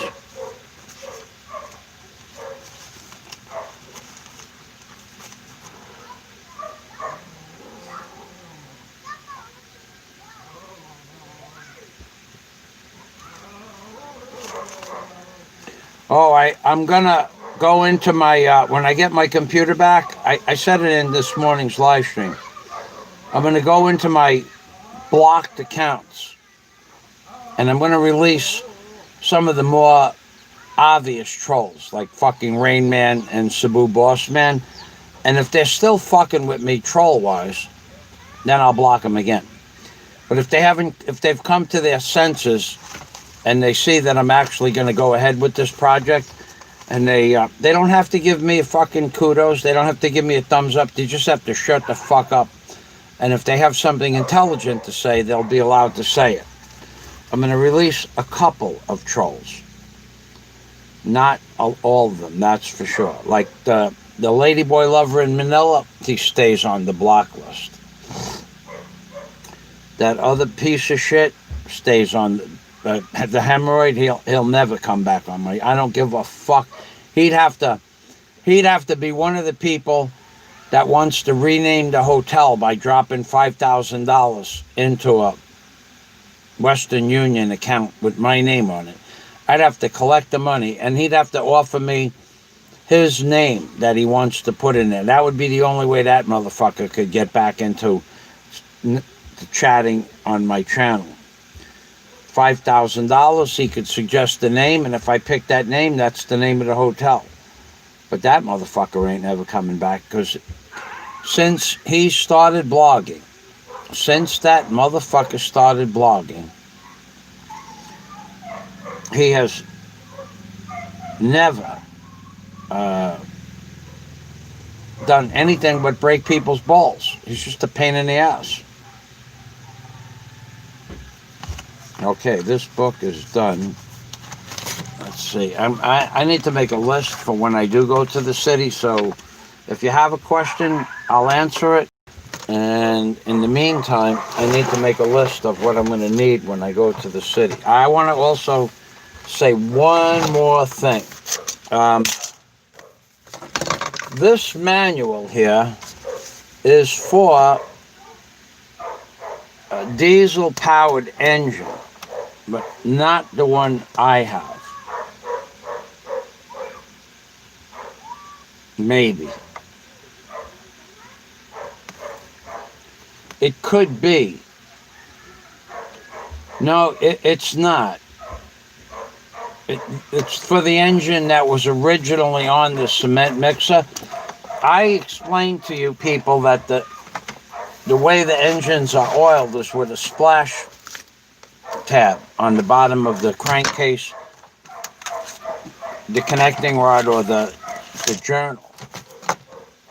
And I didn't think that these smaller engines had oil pumps in them. That was a mistake. Well, the engine that was in the machine, and I can't find the name of the damn engine even.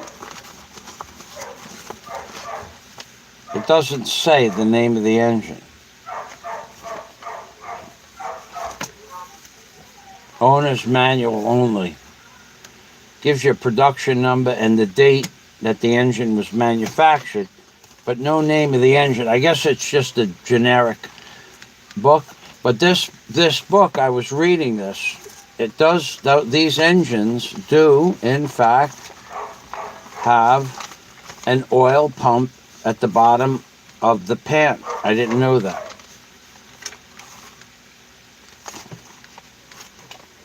Here it is. Here, I think it's the next page. It was here. I saw it.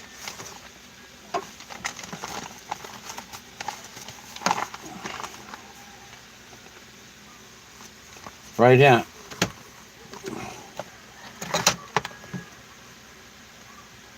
Says oil pump, oil filler.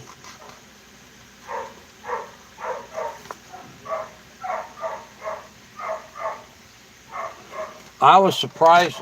Now, but it also is not a standard diesel engine. It's for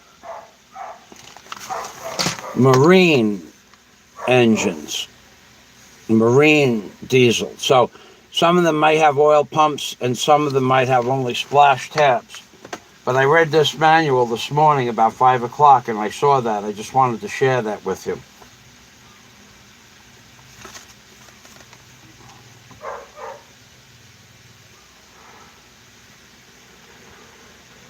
It tells you it here, do not start the engine up without oil. You think?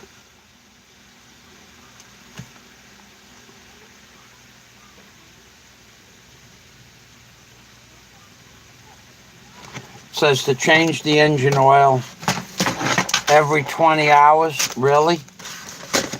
Yeah, I could eliminate that. If you change the engine oil every 20 hours, your engine will probably last 20 years. But if you put engine oil in your engine, this is diesel oil, but if you put just straight 30 weight oil in it, and you add Lucas engine additive oil to this oil, you could go 200 hours. That's how good that shit works. So I go the Lucas for 200 hours, and if it's a little low, I'll add. Key start set. We don't have one of those. And then it tells you how to pull it. Here, look at this. Read this fucking. This is funny. It's a cartoon.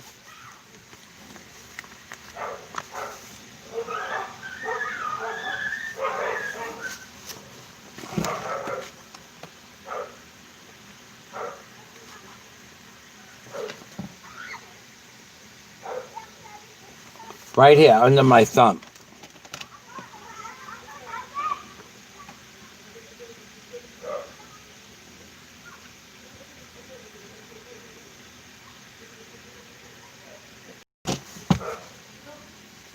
Yeah, that's it.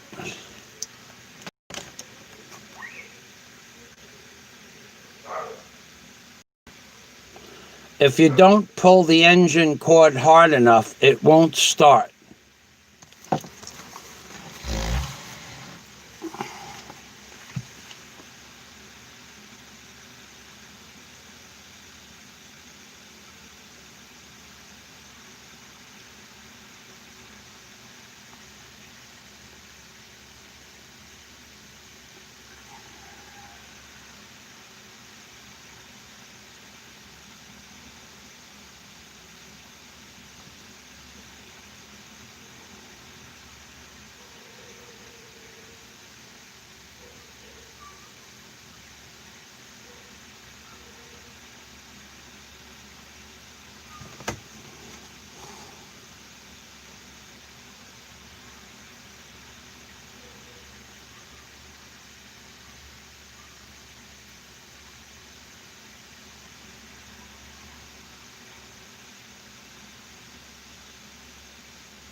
Well, you know what I'm going to do? I'm actually quite tired.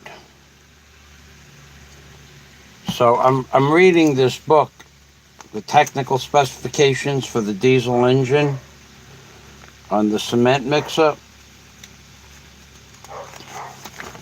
I might take a nap. Now, I'll leave the live stream on. You guys can talk if you like. It's up to you.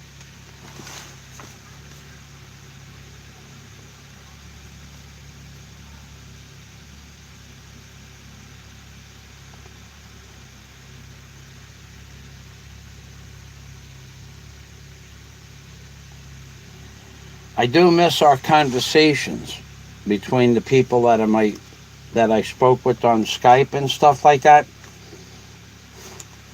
I just looked in my phone. All the parts were supposed to be delivered by the 15th of January. Now there's not even a message. I don't understand how the fuck they do business. There's not even a message. And the phone keeps turning off because it's under 10%. Why doesn't it just stay on till it's under 2%? Oh, what a pain in the ass.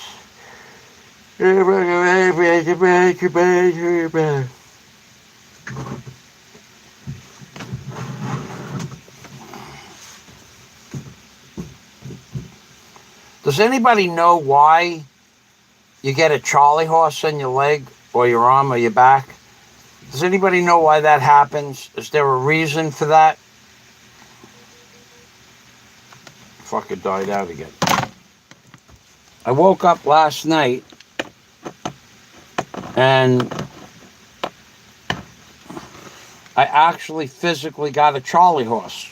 I don't normally get those in my calf muscle. I wonder what that is. I know I stretch out a lot. I never got a Charlie horse in that part of my. I also got one in my thigh. Same about an hour later in my thigh. Strange.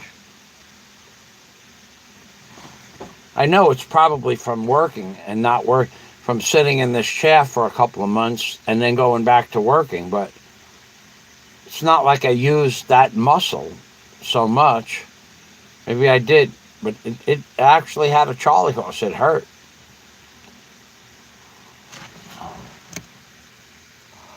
No answer. Okay. No answer. Well, I could fall asleep like this. Literally, I could fall asleep like this.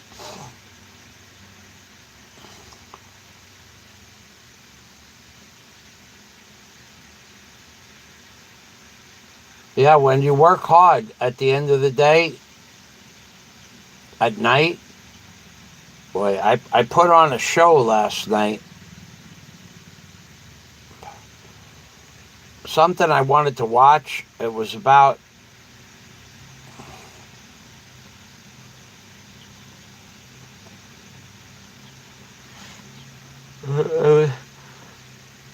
something to do with politics. It was bullshit.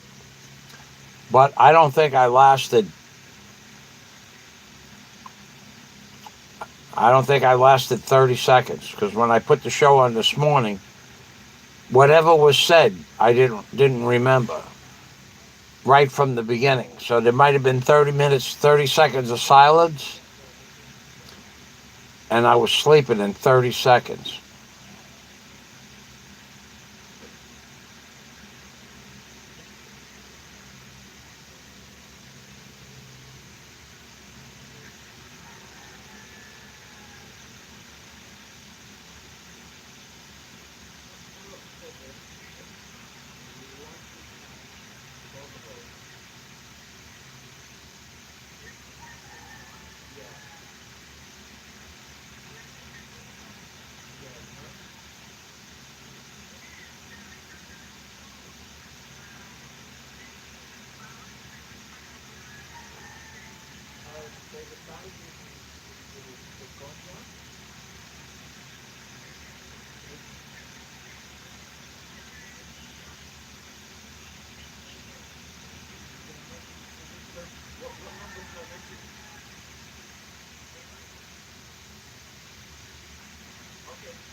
All right.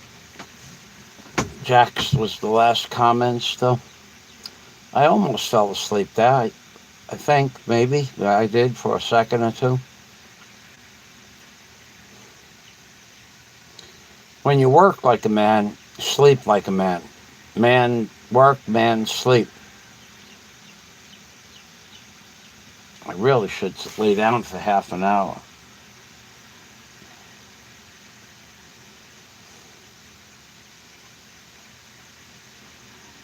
And then if I lay down for half an hour, I could do I could sneak a bottle of rum in quick, a quick bottle of rum, some cigarettes.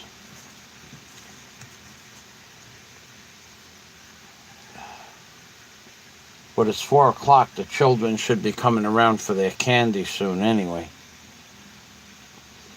Don't want to deprive them of that.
Oh, oh. I think I fell asleep that time.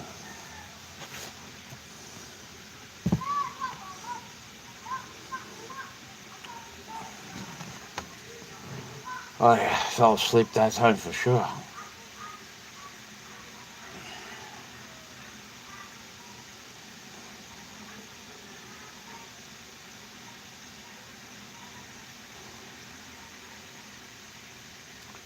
I feel much better now.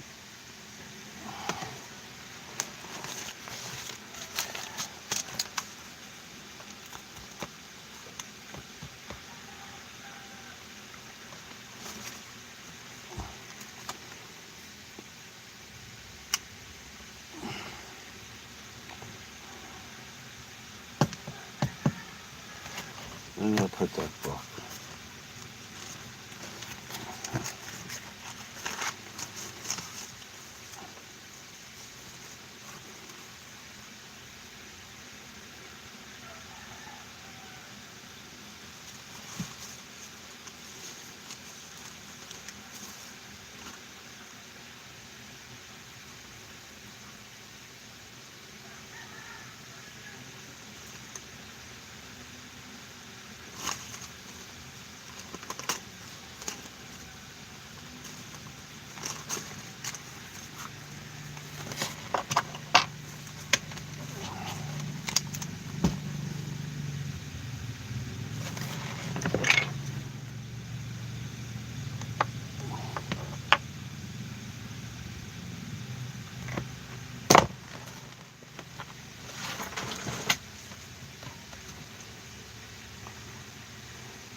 Oh boy.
Oh.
Wow, this engine shows that it has a built-in oil filter into the side of the engine.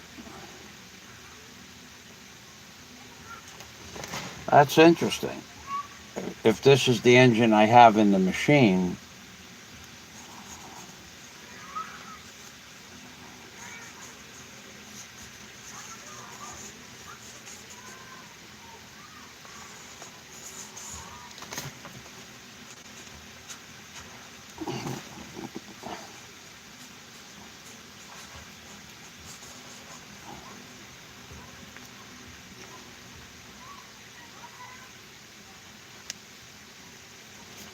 I think I'll just start at the beginning and write down what I want.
I don't see any new comments. If you people have a question about construction you want to ask, feel free to do so. I'll answer it if I can.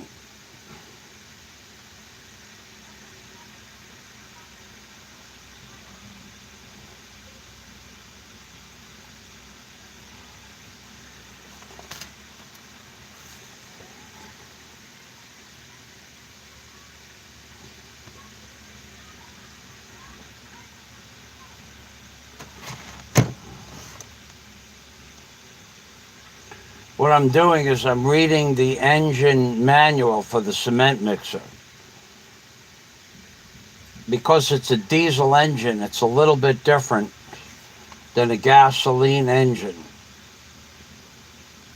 Not much, but I didn't know that it had an oil filter built into the crankcase. That was interesting.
Oh boy.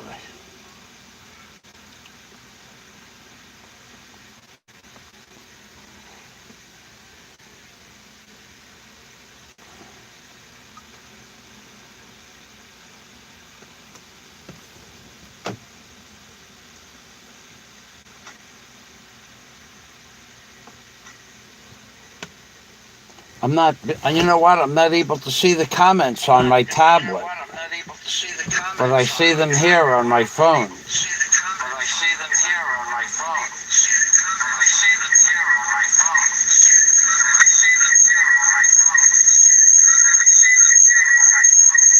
All right. Well, now I'm sorry for the people that have been commenting.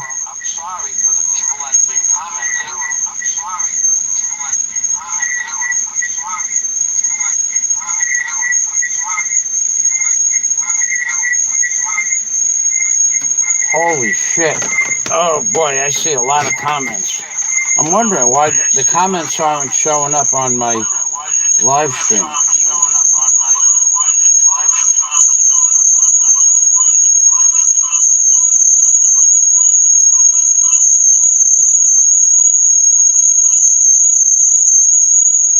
Okay, I'm back down to where I should. Fazio, page high.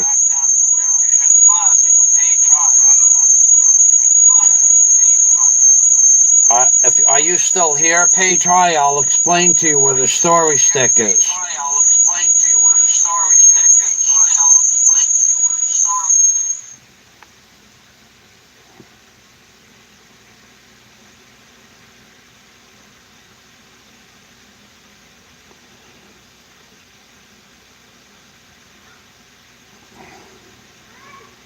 No, I'll be tiling with the bathrooms, Louis Pagan Punts, with simple tile.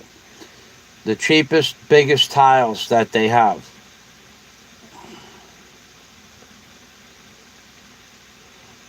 Okay, Page High answered the question about Charlie horses. Thank you, Page High. Hydration is a possible cause, but likely because of depletion of electrolytes. He sweats profusely. Sodium, potassium, magnesium, but that pineapple will definitely help. But it also could be muscle strain. Well, I haven't consumed any salt at all in 2 months, except what comes out of the food naturally. Page high.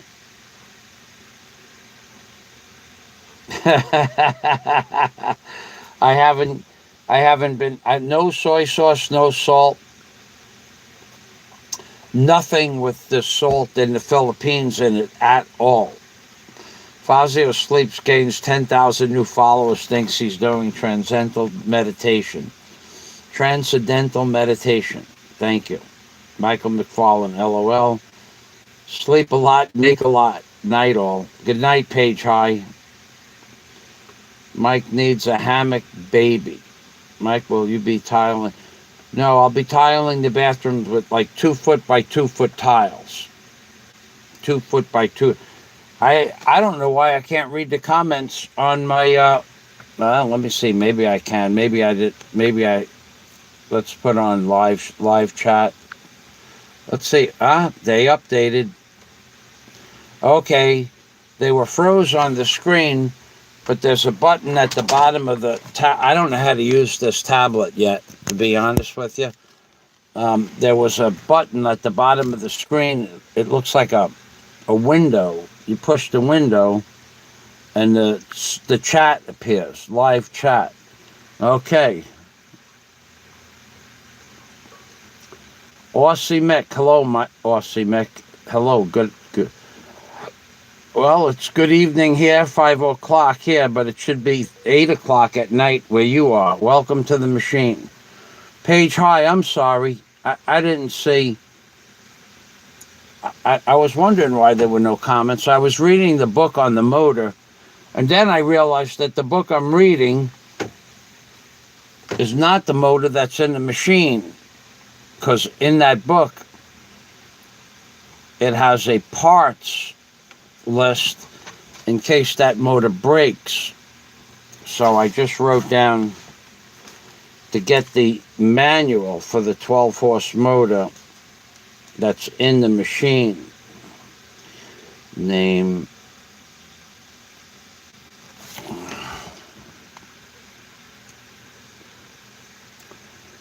Okay, you're earlier here, close. I thought there was a 3-hour time difference. Well, if it's 5 o'clock here,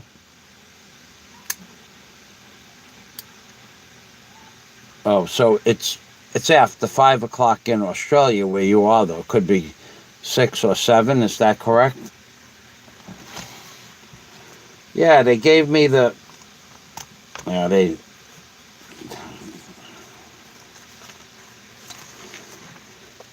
gave me a brand new motor, but they gave me the parts manual for the motor that came with the machine. But for those of you who know the story about the cement mixer,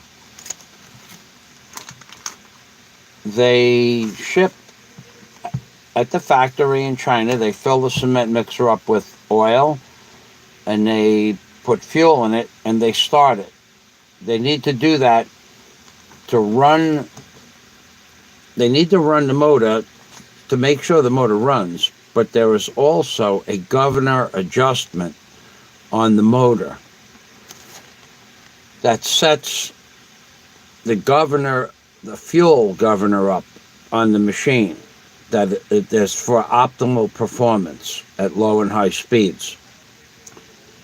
So once they set that up, they shut the motor off, and then they have to dump the oil out of the machine because they're not allowed to ship the machine with oil or fuel in it.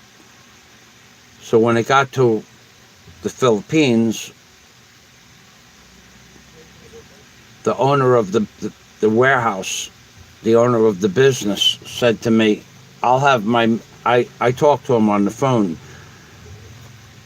I don't need to come in and give the guy a deposit, and I don't need to pay. I have credit there, but he said to me, I'll prep the machine. You could come in and pick it up in the morning. I said, no. I don't want your men prepping my machine for me, because I know what they're going to do. They're going to start the machine up without oil in it. I mean, I know they're going to do something wrong. I don't want the machine running without me being there when it first starts up. But when I got there, sure enough, the motor was blown up, froze up solid. So from 11 o'clock in the morning to the time I got there at 2 o'clock in the afternoon, they blew up the motor. And the motor was froze solid. I mean, there's no way you're going to turn that motor over. And the guy, the foreman for the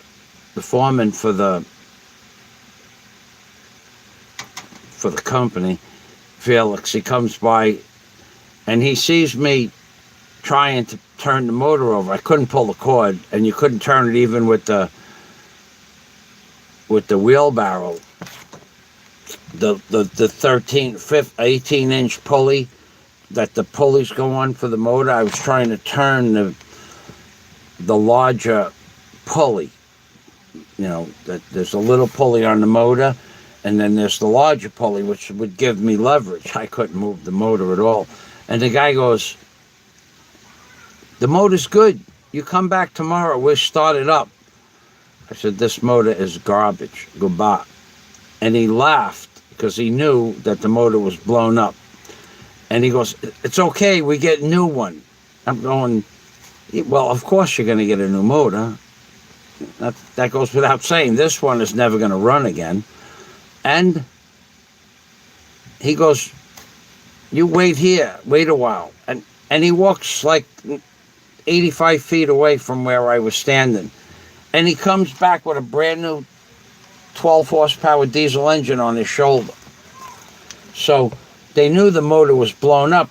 They knew they blew it up. They were the ones who blew it up. And we started laughing because I knew and he knew that he blew up the motor. So I said, who blew up the motor? You? No. Paul? No. Okay, so you're the foreman and Paul is second in command. You were the only two people that prepped the machine. Somebody else blew up the motor? Yes. Bakakun. So that's a lie. Anyway, they put a new motor on it, but they gave me this old manual. And this manual is it's for a different make motor, a different horsepower motor. Although everything works the same, the parts manual at the back of this manual gives you all the parts. If you wanted to buy a pull cord, whatever you'd want to buy. If you wanted to buy a gasket for the back housing, if you had to change the O-ring in the drive shaft, you need to have the serial number, the part number for the O-ring. Well, they don't have that. This parts manual is for this motor. This is for a 10 horsepower motor, one make, let's say Ford, and I have a 12 horsepower motor, a Chevy. So it has the same parts, but the numbers are different, replacement parts. And it was my fault. I didn't ask them for the parts catalog, because after they blew up the motor, who's thinking about a parts catalog, right? Go figure. What an interesting day that was.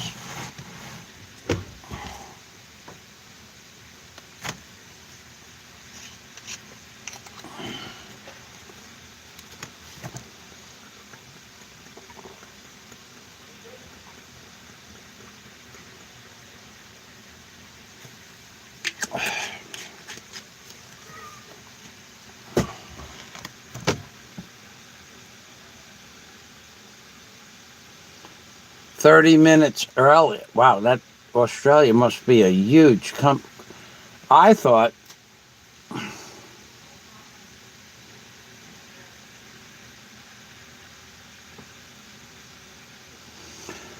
if it was 5 o'clock here, near that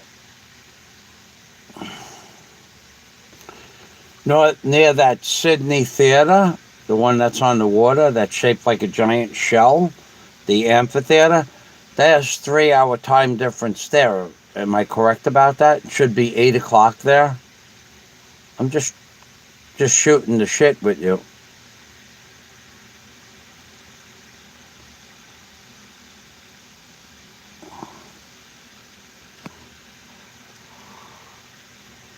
The same as in the USA. Okay. I thought there was a 3 hour time difference. My mistake. Thank you. I don't.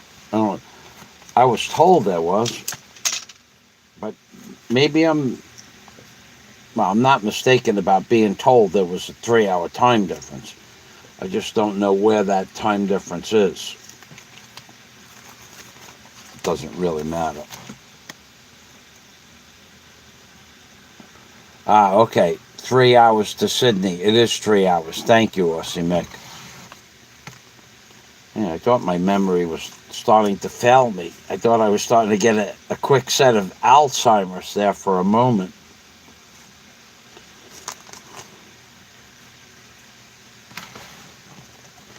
South. Okay. Do you have any questions about construction in the Philippines, Aussie Mike? Or construction questions, how to build something in general? Or the cost of tools in the Philippines? Or the cost of labor in the Philippines? Do you plan on coming to the Philippines? Do you have any questions about the Philippines? About, I don't know, maybe you're an avid scuba diver. You just enjoy my work. Okay. All right. Well, thank you. If you have any questions, from now on, I'll be answering questions about anything construction. I will be, while I'm in the preparation stages of preparing my tools to do this job, which I will do personally, I will try to explain it. Thank you very much, Aussie Mick. I I will try to. I've been. You're honest. That's my type of person. Thank you. I will be trying to explain just tricks of the trade. And being that I'm going to start building, I'm going to show you how to set up a proper workstation for a power miter, including what we call dead stops, and I will show you how to cut multiple sheets of plywood with a worm drive skill saw, whereas someone said use a table saw. Now, if I had unlimited space, and if I had my 12-inch Craftsman table saw that was just a monster. It was a great saw. I left it on a job and someone stole it. Back in, the nearest I could remember was probably it was in the 80s. I had that saw. Could it have been the 80s? Could have been the 90s. Couldn't have been the 90s because I moved to Florida in the 90s. The late 80s. It was like a $500 12-inch table saw. And I was ripping. It might have even been the owner of the house. He might have stole it because he was just like that. He was a fucking snake, that motherfucker. And it happened right after the day I was done cutting the last piece of wood on his job. The saw got stolen. Somebody broke into the backyard and stole the saw. So it could have been one of his fucking friends that took my saw. I'll never forget that saw. That was a good saw. I don't know. I bought it when it was brand new, a 12-inch.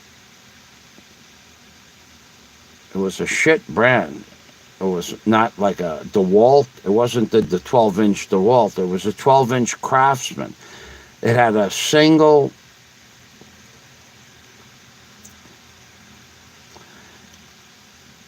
shaft. There was no pulley system on the saw. It was just a piece of shit, but it was a really good saw. It had a cast iron tabletop with aluminum wings, so it was. Two men could pick it up easily, and it had wheels on it and everything like that. But now you could rip a sheet of plywood with that, and it had a guide on it. Ben Newton Chronicles. Hello, Ben. I'm just explaining what I had as a table saw that somebody stole when I was doing a job back in the late 1980s. And when the saw disappeared, I never bought another one. But there is a way to cut, like for the forms. Let's say that I have to cut 5 pieces of skirt lumber for the outside of the forms. And then of course there'd be, if you're making a monolithic pour, it's just 5 pieces of skirt lumber for the front, 5 pieces of back, 5 8-foot pieces, and then 3 for each side. So you're talking about cutting 5, 10, 13, 16 lengthwise pieces, right? So if you had just one man sliding plywood across that table saw without having a bench built around it, like a 6-foot by 6-foot bench surrounding it, something you could throw sheets of plywood on and feed it, it would be hard. So I'll be setting up commercial grade sawhorses with 12, 13, 14, 15 sheets of 3/4 inch plywood.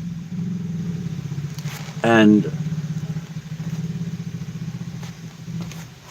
I will show you how to cut the plywood multiple pieces with a worm drive saw faster than someone could cut those pieces by themselves on a table saw. Again, you'd be able to, now like at the lumberyard I used to do business with in America, they had a room set up, so you used to be old school lumberyards had a room set up that they would pre-cut forms for the contractors. So they had a 16-inch DeWalt cast iron top table saw that might have been 36 inches by 36 inches. And then around that saw, on either side, they had wings out left and right, like 3-foot wings that mounted to the cast iron saw tabletop. But on the front of the saw, they had was the front of the saw where you feed it in. But on the far side of the saw, there was a table that was like 8 feet wide or 6 feet wide. And when you fed the material through the saw blade, the pieces didn't fall down to the floor. So you could do that by yourself.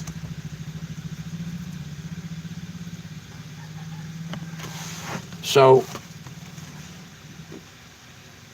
that if you were strong, if you knew how to manhandle a piece of 3/4 inch plywood, if you had a saw set up like that, you'd need room to do that. You'd need at least 14 feet of space forward to back and 8 feet wide. I don't have that kind of space on the property to set up a saw like that, nor do I want to. So I'll be teaching you people how to cut those strips of wood fast and straight and perfect with a worm drive, and you can how to cut 2 or 3 pieces at the same time. And there is a way to do that, but and on a pair of horses. So then all you need is a 4x8 area and a few feet on either side to work from.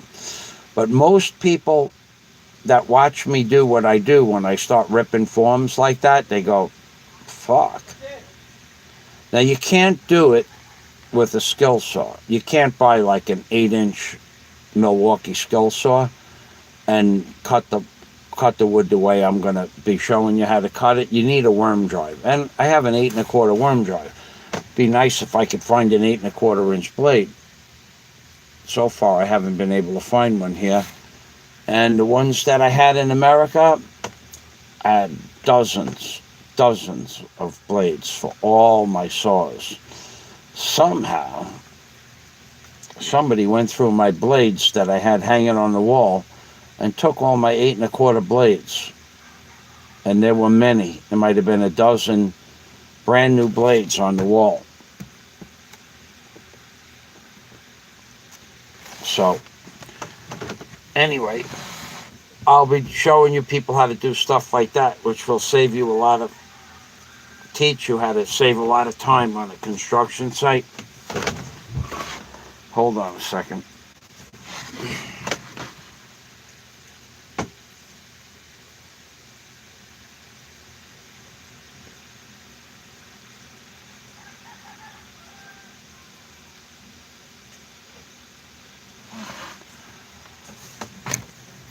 Let me put the light on.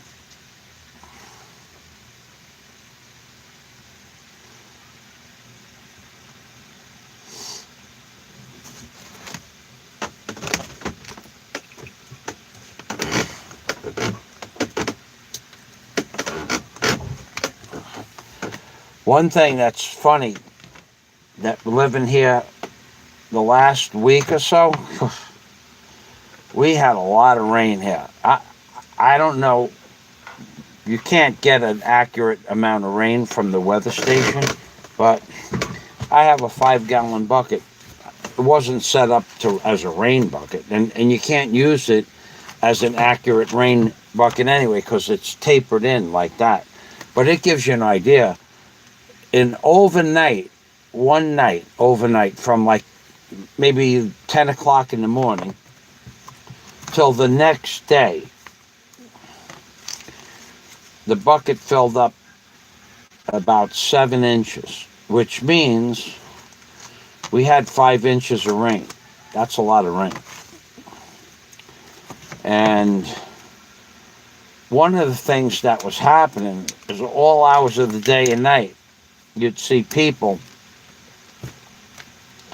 walking past the front of the house back and forth, going to their boats on the ocean over there, and with their flashlights. And you're talking like 2 or 3 o'clock in the morning. You'd hear 2 or 3 guys in the rain. It was raining hard, and you'd hear them talking, and just men going down, and they have to bail out their boats because I don't know how many boats sunk during that storm, but I would say,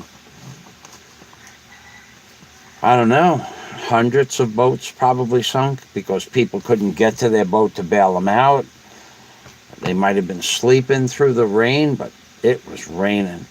Oh God, and combined with a small leak in the boat, boats were sinking, that's for sure. I don't know how many boats sunk out here, if any, but when there's a storm like that, boats sink.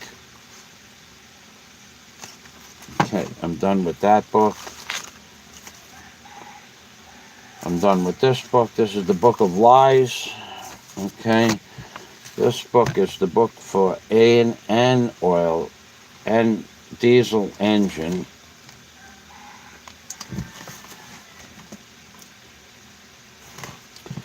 And this serves no purpose.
These books are funny because it says, for manual starting of the engine, if you don't pull the cord fast, it won't start. Well, that's a diesel engine. Okay, I'll put this book here. Put this book here, which serves no real purpose anyway. I got to get the other book for the real engine that I have. Not the engine that's on there. Not the engine that was on there. Where's that thing?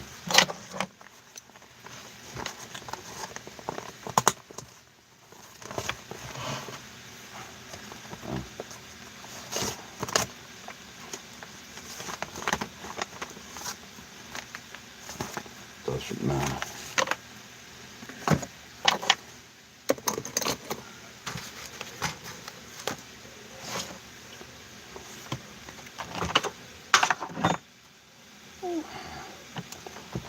Oh boy.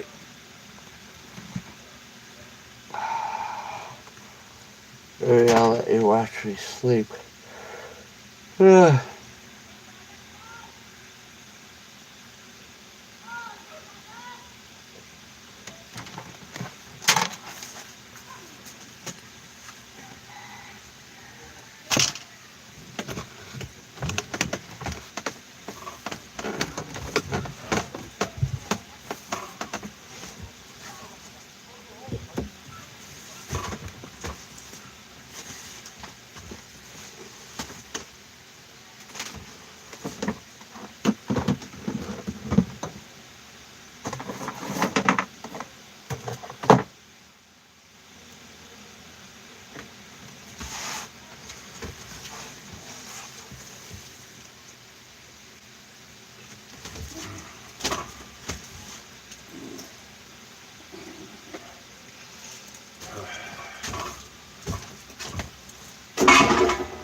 done with that.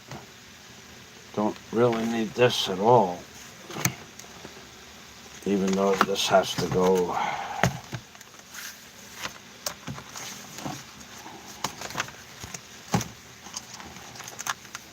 Put that there for a backdrop. Put this here.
That's probably true. The man hasn't done anything with his life, nothing constructive whatsoever. He thinks that spending money for food on fucking Jolly Beef fucking turkey burgers is adding to society. You're right, Passport. Thanks for stopping by. Thank you for saying hello. Jenny O. Turkey burger. He's never. There's nothing that he could say. He built up. He never hired anybody. And hiring a person to cut your grass in the Philippines is not exactly what I'm talking about. I'm talking about running a company, paying taxes, paying insurances, things like that. Passport knows what I'm talking about.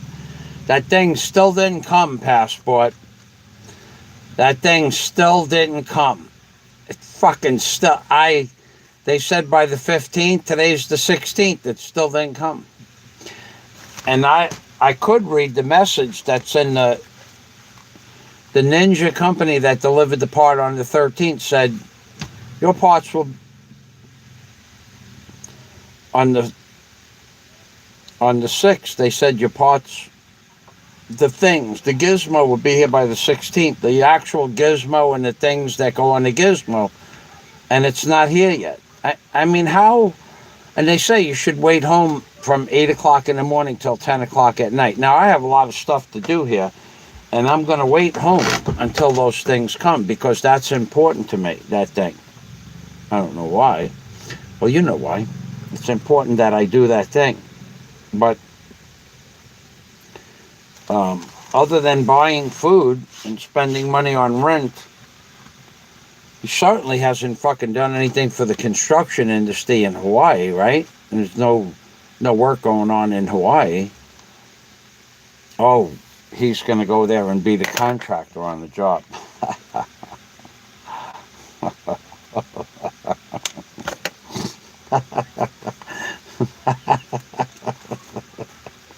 Holy shit. He's got a fucking clear head. got fucking delusions of grandeur. Okay, I need a battery. Doesn't own a car, doesn't contribute to the automotive industry or a tricycle. On that island, a tricycle would be the perfect thing to own. There's not a lot of traffic there. Like here, I was this close to buying a tricycle a couple of days ago, a used one.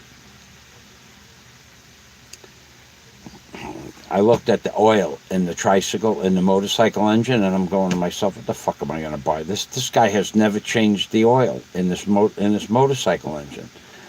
I mean, it probably would have lasted me years, but I refuse to buy a piece of shit because there's no returns. And if it lasted a month, then I would be out 80,000 pesos. So I'm not going to. But that guy could buy, for that island, no traffic, it'd be a great thing to drive around. You know, that's a big investment for him, 80,000 pesos. Okay, I need to go to that. Okay, hospital. Okay, blood test. And then there's the C-C-RP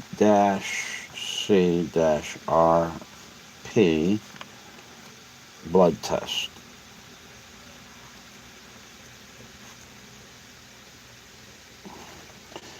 And that tests for infection, if they have it. Tests for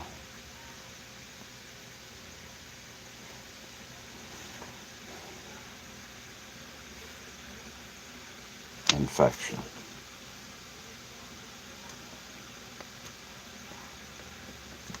Okay, that's done. Now I also need a battery. I need a 6D battery.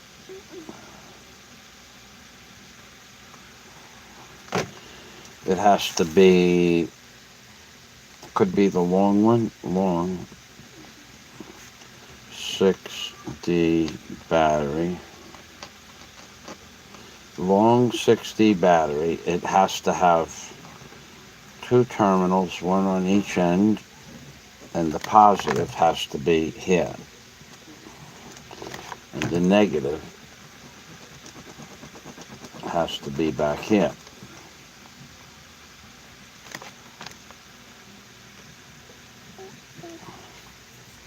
Okay, that's a 6D. I could take the measurement.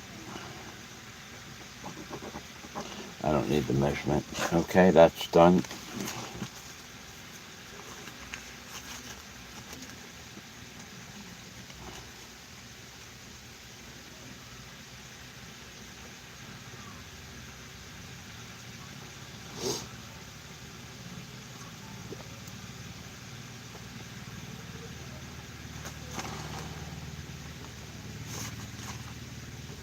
Okay, this page is, clip that off of there. Done with that. And let's see what we're done with here. This is all done. That's all done. I need peanut butter, which should have been on the page 1. Peanut butter. No. Page 2, peanut butter. No. Page 3, peanut butter. No. Page 4. No. Page 5. Okay, page 5.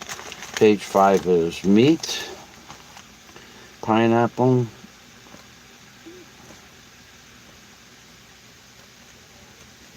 meat. I also need, I'm going to get 8 kilos of that. I have rice, peanut butter, peanut butter. Then I want coffee, if they have the big bags of coffee.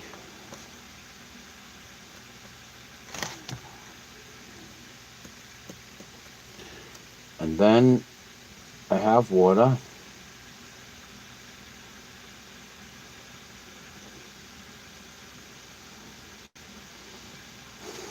Can't buy Himalaya salt. Okay, so that's done. So this book here. Okay, that book is done. Ah, fuck. Okay. I gotta go to the BrR. BrR. Okay, let's write that down, and let's write it over here.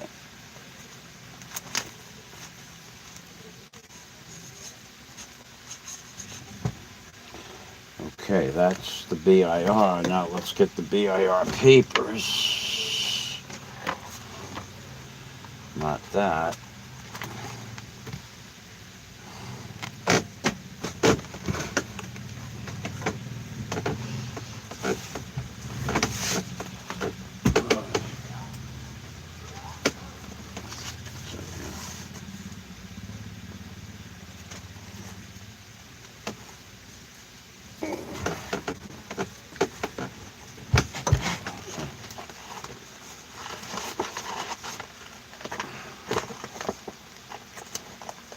That's not it.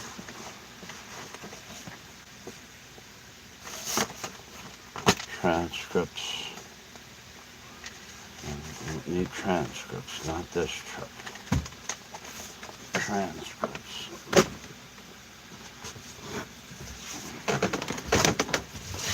Ah, there it is, right there.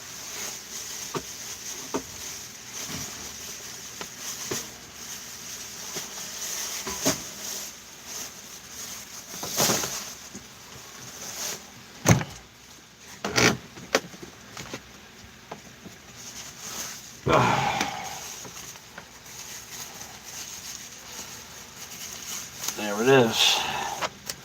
Here's my tax receipt confirmation. Okay.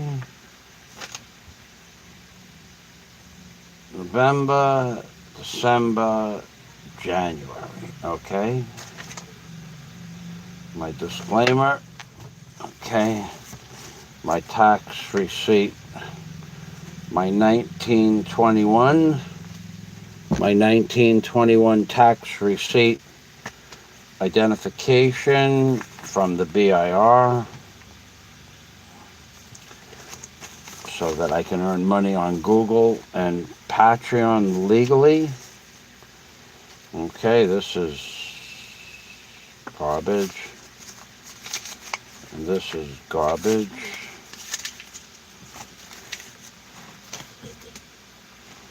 And this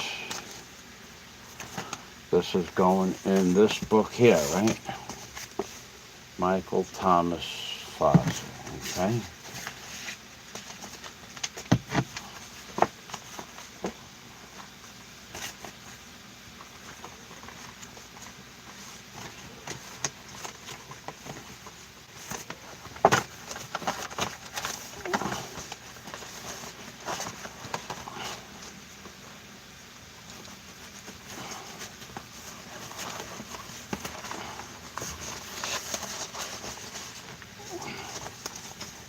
Okay, docket.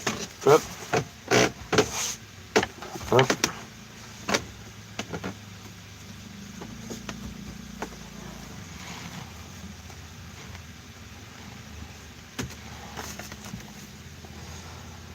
Tax return receipt confirmation. Checklist of documents required. Order form for the 12 books. Printing, receipts.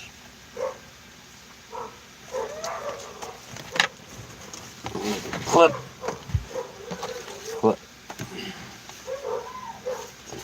I don't need any of this. And the original 1901 form.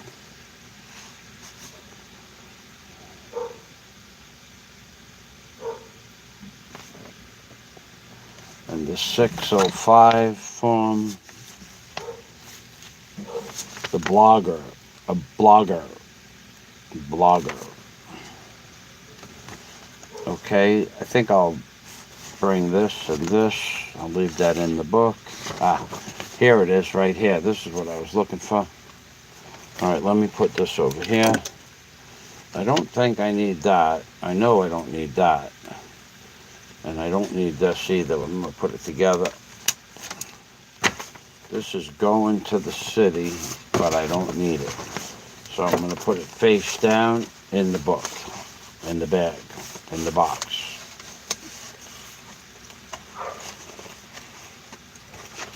Okay, that's going face down. Now, my individual for income tax payment fiscal year first quarter is confirmed. This is for the second quarter. This is the documentation for the first quarter. This is the documentation for the second quarter. This is the original 1901 form. This is the form signed by asshole.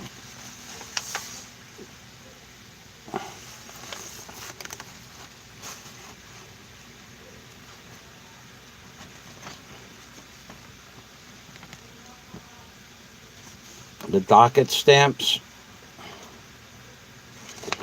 It says this, I hereby certify that the above person named is registered as indicated under the provisions of the National Internal Revenue as Revenue District Officer.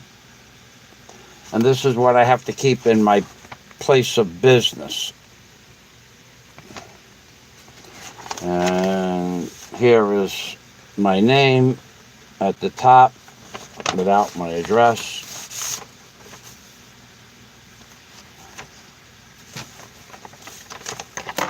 For the naysayers, fuck you where you breathe.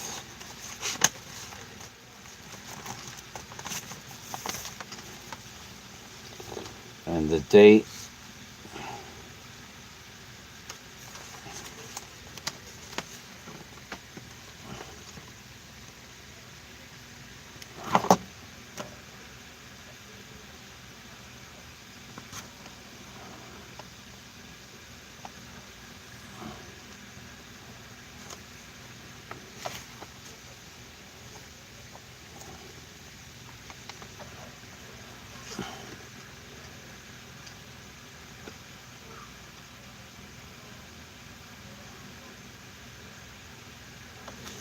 The TIN number wouldn't help if you saw that, doesn't matter really. And the date was 6/25/19. Okay, so we'll put that together in there. And then this is the original application and form work for that, which will not be used again because it's all original, dated August 26th. This is the original Kaga Warnum 1921 form registered to Michael Fazio, official receipt, number of booklets 12, number of receipts 600, valid until July 30th, 2025.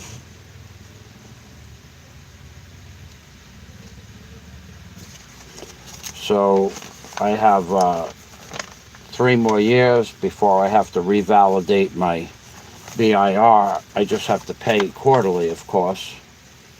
So I'll put that into tomorrow's, next week. Next week. I got to wait for those things to get here before I go to the city. Okay. And this. Quarterly income tax return.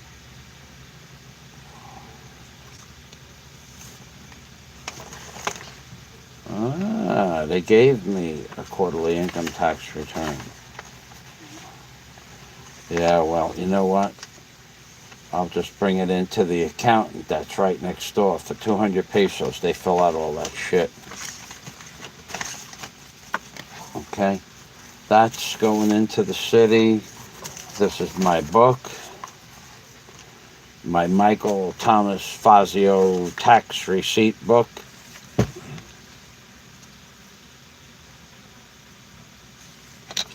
And I have 12 of these books.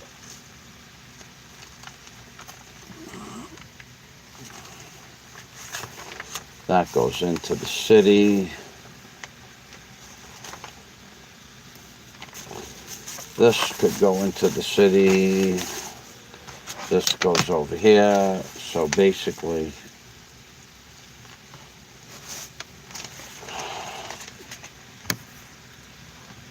I'm gonna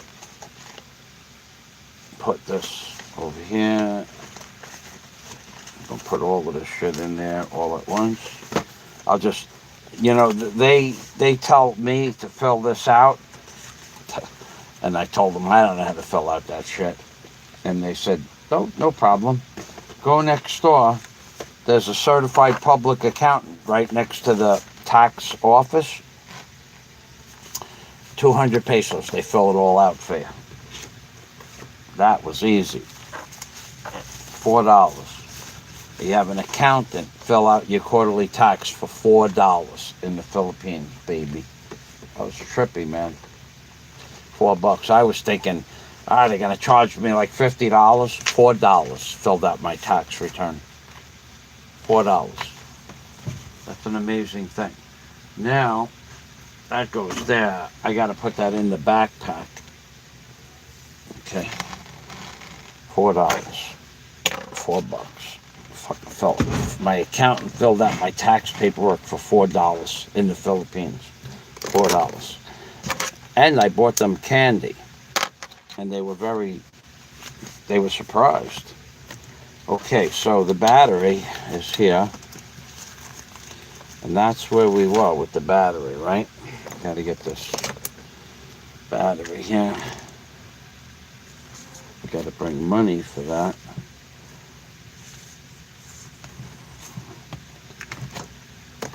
Battery. We're going to go to the bank. So the bank should be, okay, bank is number 1.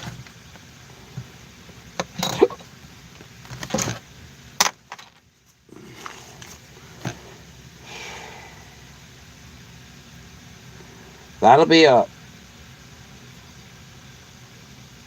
18,000 pesos for the battery. Let's see what we're going to have. We're going to have a fun day. And we're going to have another 1,000 pesos for the taxes, roughly. No, it's going to be closer.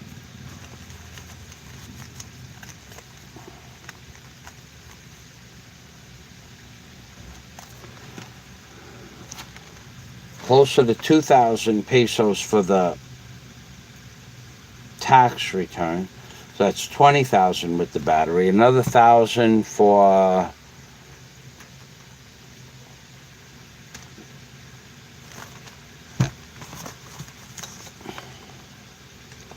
some testing. That's 21,000. I'll pay my electric bill. That'll be 24,000 pesos.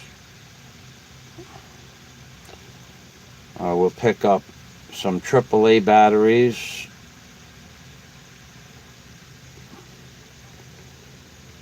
We'll pick up some aspirin.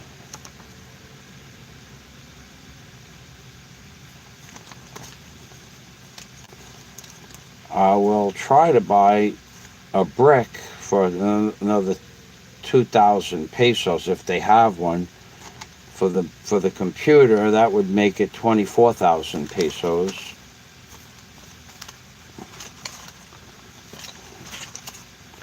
Meat will be 2,000 pesos. That's 26,000 pesos.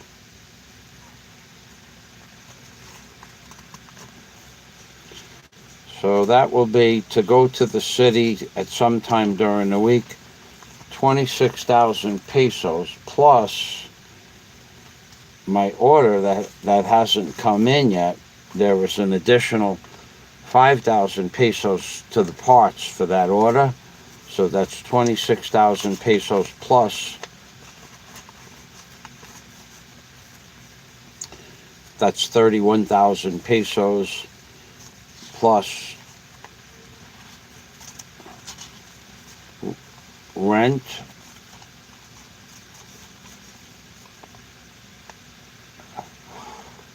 Yeah,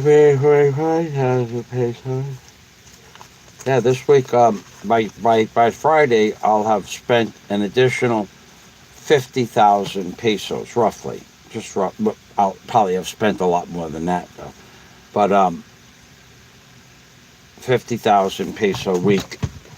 I'm broke, though. Oh, he's fucking broke. He has no money. He's gonna go back onto fucking e-begging. I'm gonna have to kiss somebody's ass named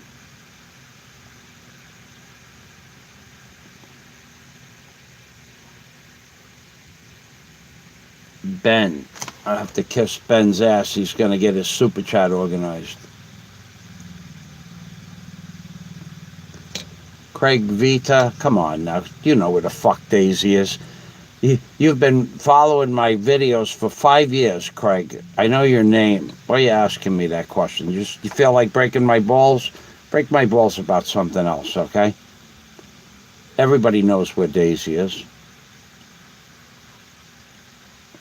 Passport. Just dropping by to say hello. Everyone, and of course, the jealous, angry frail man on the little island is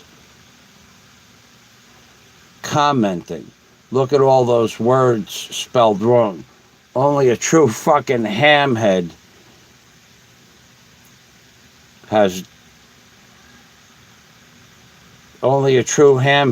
is capable of this. Look at all those words spelled wrong. I didn't even,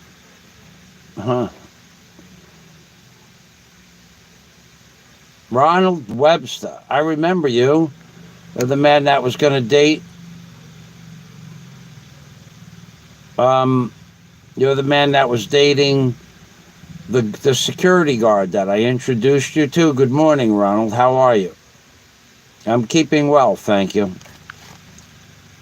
Okay. Craigslist, show me your face. Show me your face, please.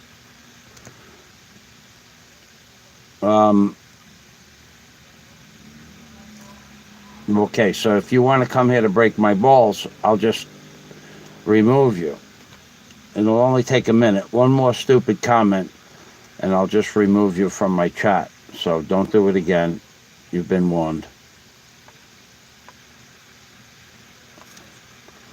Okay, so unless Craigslist, you want to call me Fat Fazio and pay my bills for this week, 50,000.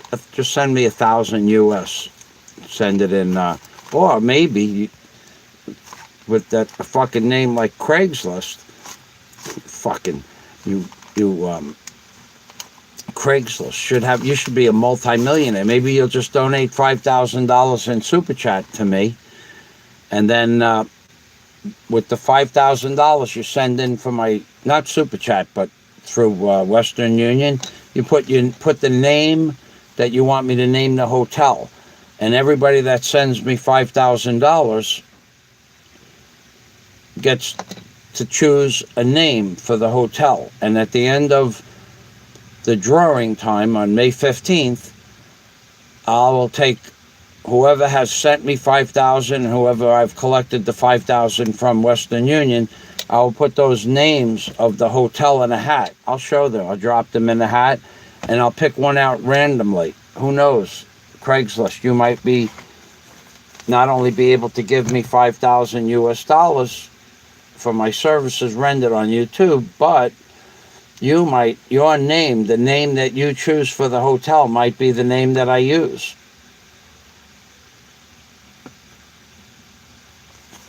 I'm going to buy that too. So let me put this. But stop fucking saying stupid shit in the chat or I'll block them. You have your choice.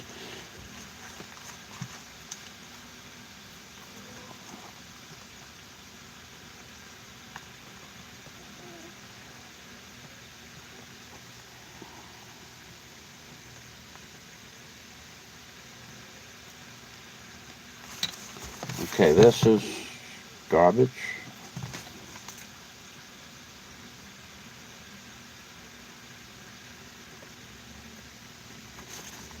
That's garbage. Okay, let's see what we have.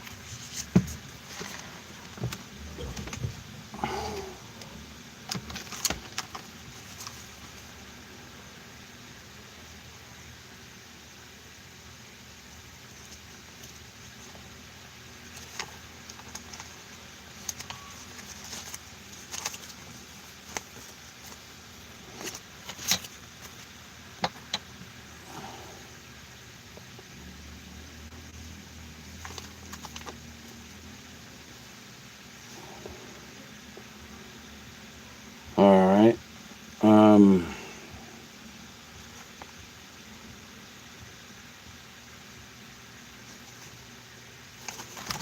Oh yeah, 50,000 plus 80,000 if I buy the computer. 130,000 peso a week.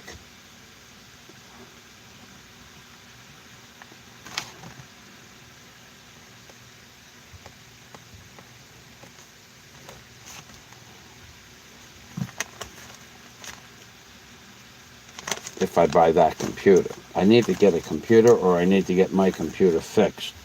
Something has to happen within the next 10 or 12 days. Okay, that book is done. This is no longer necessary. This is scrap paper, yeah? Scrap. Okay, I'll leave this here. What is in here?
Okay, that's a little done. Now we have this. This is going to be my outside scrap book. Or outside scrapbook. My outside scrapbook. That could be that. My work chart. Okay. That goes down there. This is scrap paper. Right? I don't need this anymore. Don't need any United States banking statements. Here's some more scrap paper.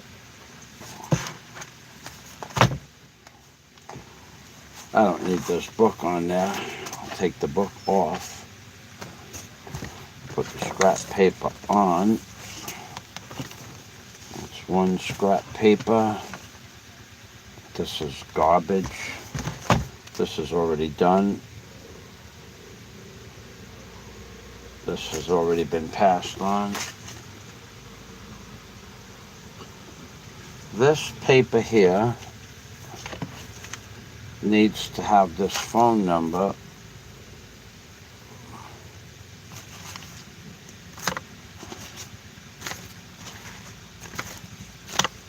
Okay, this one here.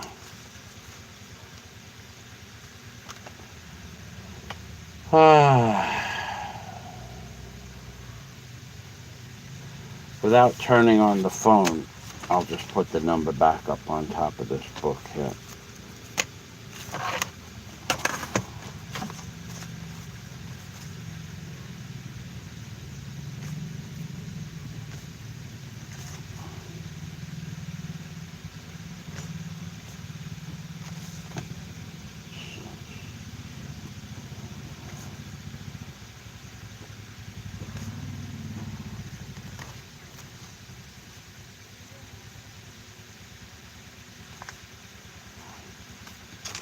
Okay.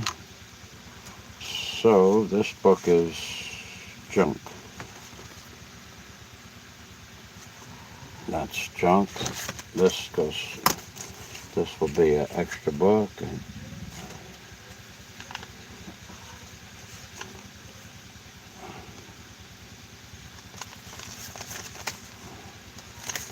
that will go over there. The trolls will be released. I could use that one there. Okay, that could go there. This will go finish with that. This goes over here. This goes over here. This goes over here. And this over here. And this is my computer cooler off the thing. This is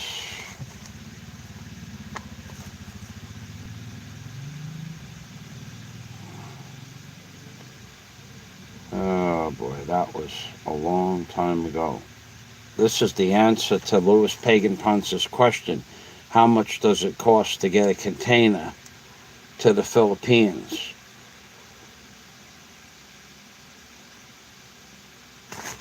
I'll put that over here.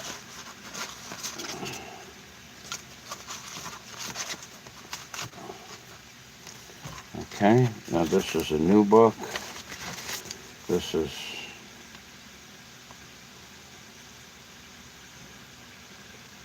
a piece of shit. Okay, let's see if we can find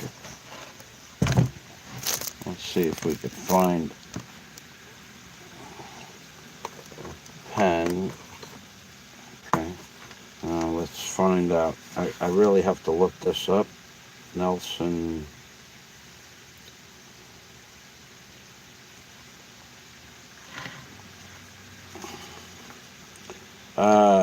I know who I could ask. The woman that's right here. I could ask her about a big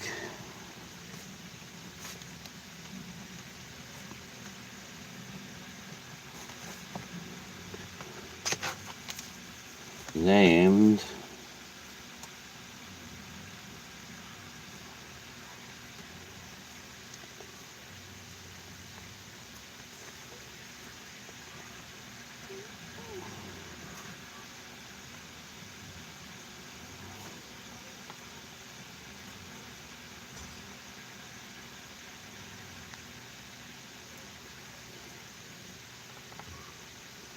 okay, this is garbage.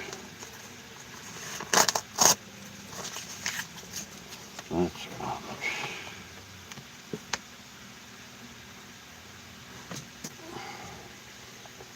Okay.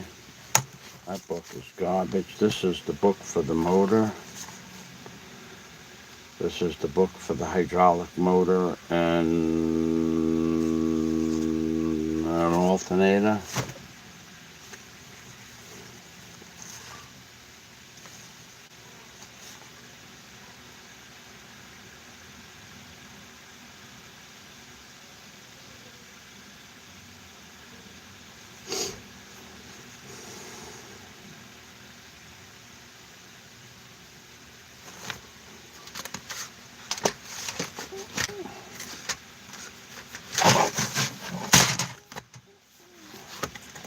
Okay, this is my motor book. That's an empty book. My motor book.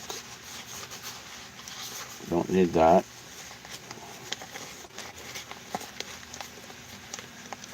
What the hell do I have in there? Nothing. Okay. And this is an empty book.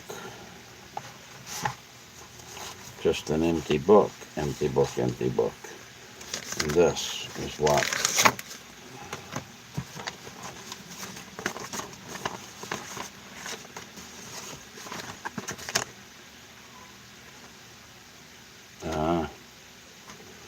This is the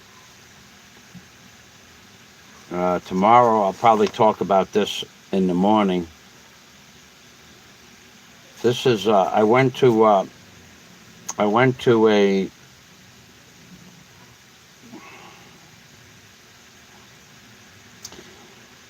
a workman's compensation insurance agency to buy workman's compensation for the workers when I start hiring people. And it has the fees. I think I'll make a live stream on this tomorrow. I think I'll start my live stream off with that information. It's really cheap here. Nothing like in America.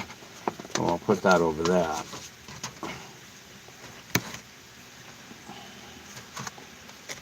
And then this, yeah, what is this? This is receipts for money spent for equipment.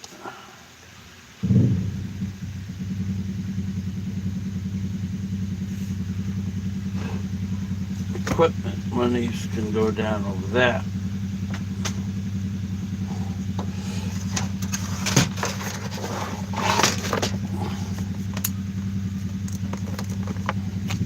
And this is a clean book.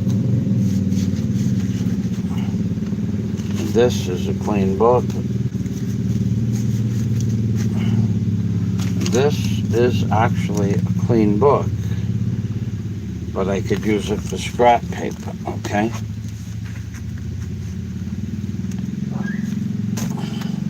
This is my book that I'm going into the city with. No, this is my notebook for the desk.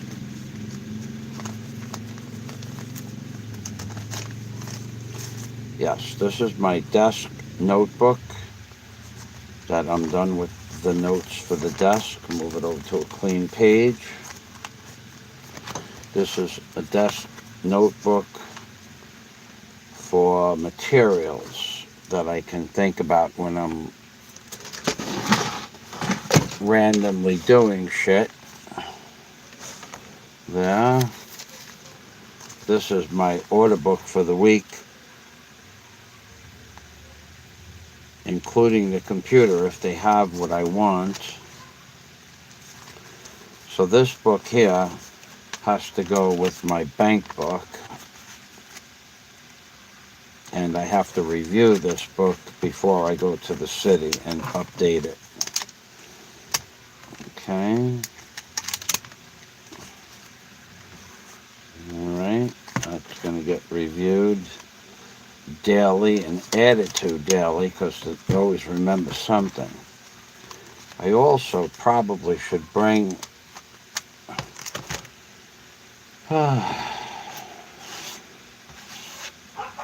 should I bring it in? I don't know. I'll write it down. Probably something I should do.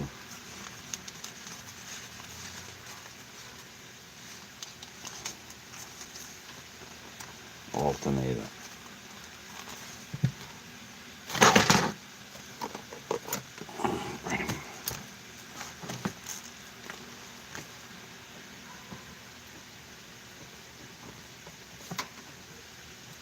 Yeah, we're into 60,000 by Friday.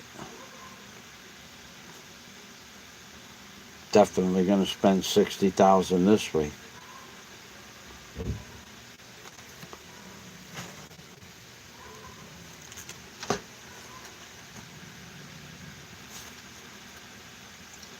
That means I got to take 60,000 out of there. Oh, yeah. I got to go to that too. Oh, no, I don't. Yeah, I do. I need to go to Bohico. Oh, and man across the street.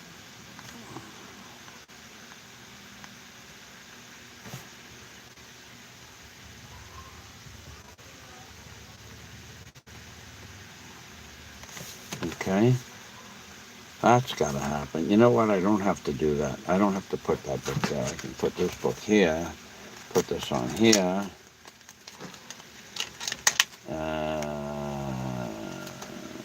Put this here.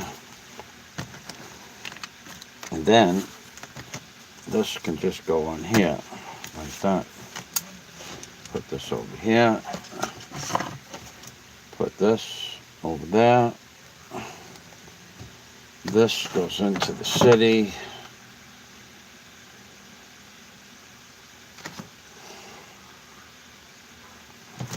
I'm gonna have to put this brick in there. I need a zipper.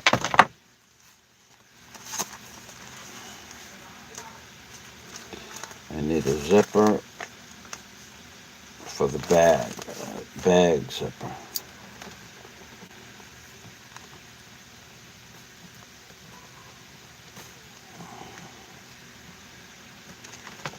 Zipper for the bag. Okay. Ah.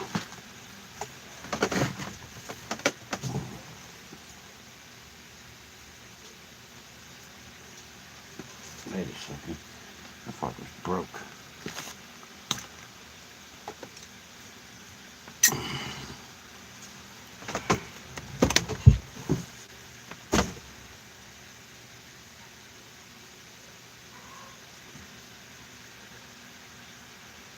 No, it's not. Okay, it's not. It's okay. I need a zipper for the bag. Or I need to drill a hole through here. One or the other.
Alright, that's going over there. That's going to stay there. I don't really need that here at all. Put this over here. It's going to go with the book eventually. And it's going to go with the phone. For sure.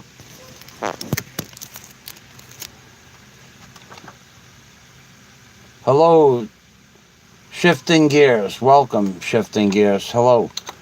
Just waving a hand, Guapo. Saturday, 5:30 a.m. Raining in Queens. Peace. Wow. I forgot all about that weather in New York. Better than snow, I guess. But notice from when we were children, at this time of the year, there would be no rain. January, it would be snow. I think I remember one warm winter when we were children. Christmas was like 65 degrees. But mostly when we were children in Queens, it was snowing in January. I don't know why. Well, they keep saying that the earth is getting warm, but I don't believe that. I think they're changing the weather. You know that. You know I am one of those conspiracy theorists. Big time conspiracy theorists. Thank you, Shifting Gears. Appreciate that. I'm just going through like I have five books that I'm working from. I'm working. Yes, it is true. I have a materials book that I can't buy any materials until I get the rebar bender. I'm not going to start buying rebar if I don't have a rebar bender. So, and then I have a lumber list to start the build. But I don't know if you've heard, but there's a yard, it's so-called lumber yard that it is. It's more of a construction site, and the guy does demolition work, and he's got a pile of lumber. Hold on a minute.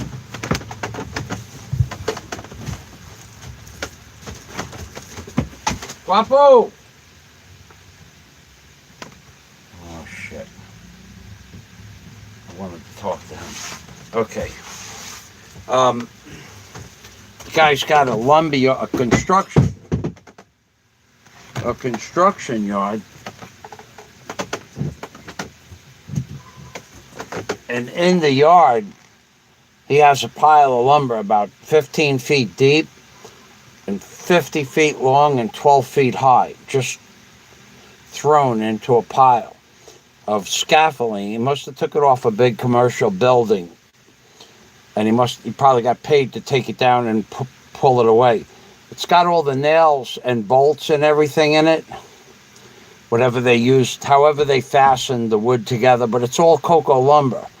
And I didn't look at it close up, and I didn't even look at it hard at the time. But I'm going to make the guy an offer to buy the whole load, one shot. Have him put it on a 40-foot tractor trailer truck with his crane and just drop it off at my house. That will be enough lumber to build the whole whatever I have to build in the hotel, for the first. I don't think I would need, I think I could go, I think I'd have enough lumber to build for 2 floors, to actually frame everything out for 2 floors and build. So that's my lumber list. That I might work on as soon as I get the wheelbarrow sorted out and move that machine off the property. Then I'll have room for them to drop the lumber off, and I'll clean that up. That'll be right quick. Probably 2 weeks I could clean up that whole pile myself.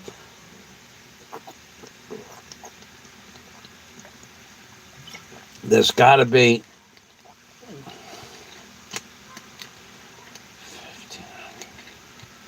1,500 feet of lumber every 6 inches in that pile. Close to 1,500 feet of lumber. So if it goes up 12 feet, that's 24. There's got to be 3,000 feet of lumber. So 3,000 feet mixed match lumber would be 20 pesos per foot new. Not right away. I'm going to get everything set up, and then I might hire a contractor, or I might just do it myself. It's not that hard.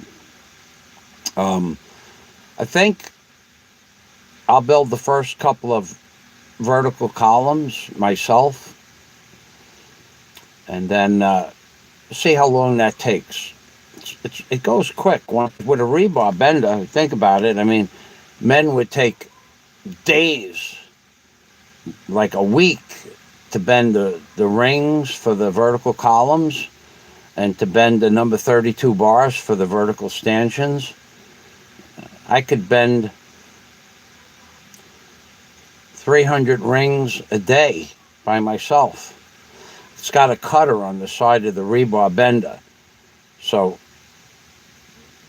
you can bend 4 rings at a time, and you could bend 4 rings every minute. So in 30 minutes, you could bend 120 rings an hour.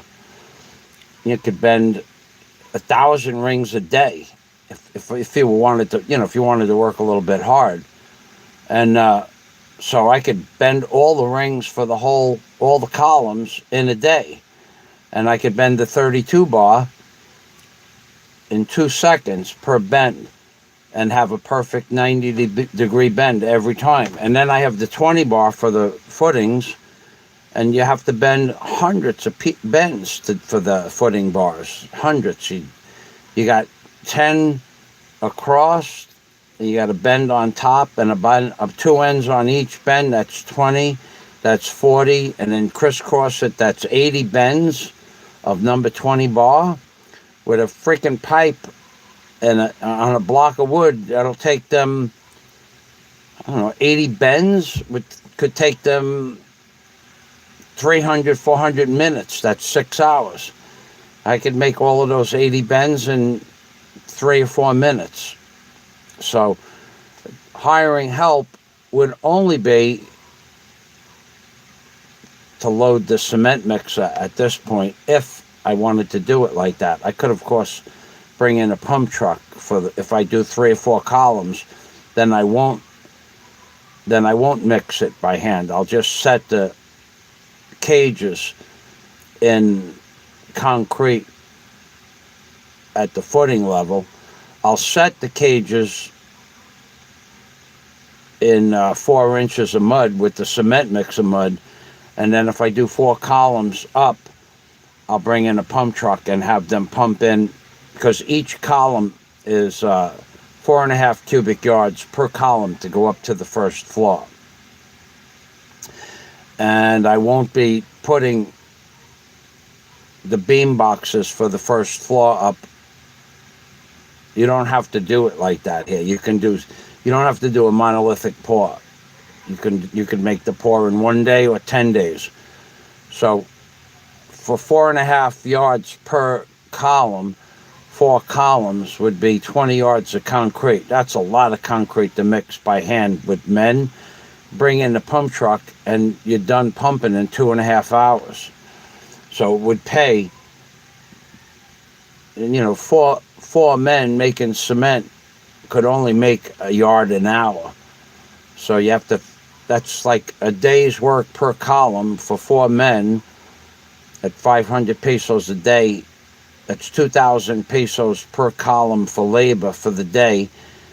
And at the end of the 4th column, you're into labor for 8,000-9,000 pesos. So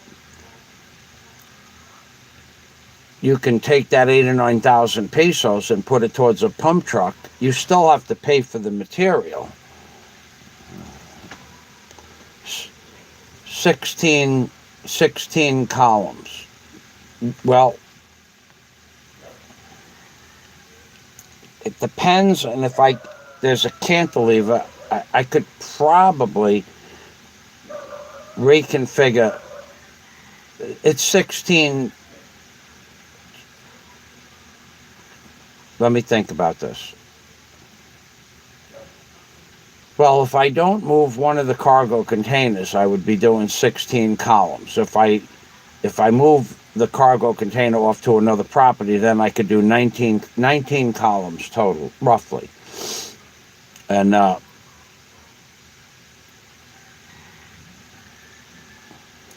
so there's 100 cubic yards of concrete, but I only want to do it in. I have to look at the plans. I haven't looked at the plans in a few months, but I think it's 19 columns. And that's because there's an oddly placed staircase. It's the only place the staircase can go. It has to be placed where it's being placed, on the left side of the building, facing the building, because on the opposite side of the building, you have to put a fire escape. Otherwise, I wouldn't have the staircase there. I'd have the staircase on the outside of the building, on the west end. But it doesn't work out like that because of the stupid fire escape law. Otherwise, the fire escape would have to be in front of one of the rooms. Guapo! You! Guapo!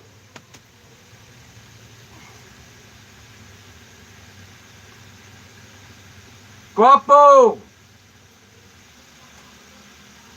Yo! Guapo! Where are you going back up to town? I do. Okay, yeah. You want to go in the morning? Ugma, in the morning. Yeah, that's better, yeah? 7-Eleven. Maybe 8:30? Okay, so I'm at... I actually got to look at the plans. I think it's 19 columns. I haven't looked at the plans in 6 months.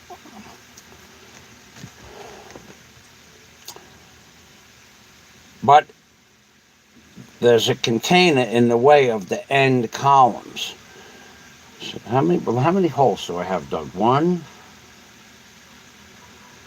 2, 3, 4.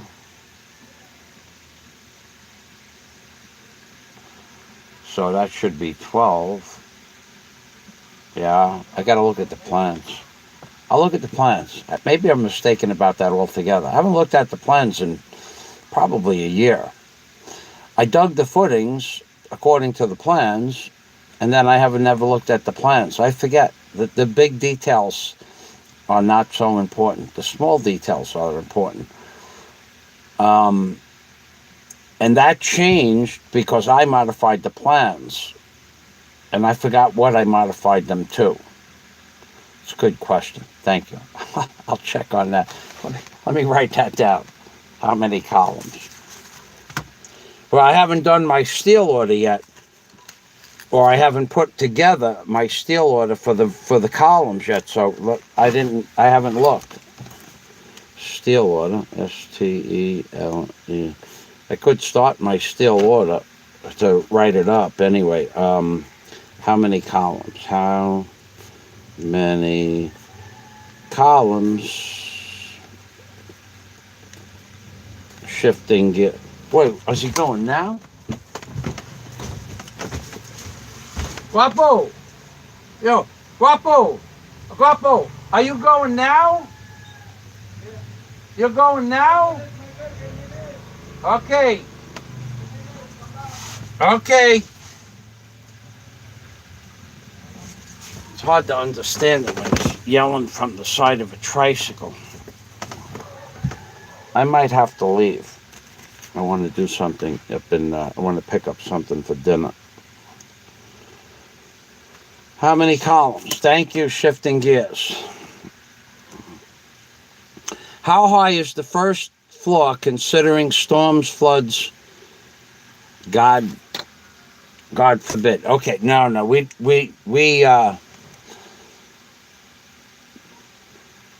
ground level, when I walk outside the front of the hotel, right? I mean, when I walk outside my door right now, we are 5 feet above the mean high water. So that could be, but the Philippines doesn't flood like New York City. You don't get like a 12-foot surge here.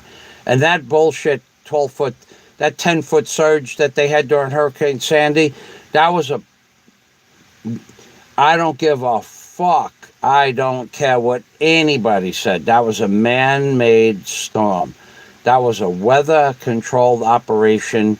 That storm started down in Georgia, and every day the weather got warmer up north, and every day the storm got bigger, and that's exactly opposite the way storms happen. And then it walked its way up the coast at 25 miles an hour, and when it got to New York, it was a 12-foot, 7-foot storm surge. That is bullshit. That is bullshit. That storm was 4 feet higher than Hurricane Donna in 1960. And that was the flood of the century. But Hurricane Donna the conditions for Hurricane Donna were completely different than Hurricane Sandy. Hurricane Sandy was a manufactured, man-made hurricane with flooding.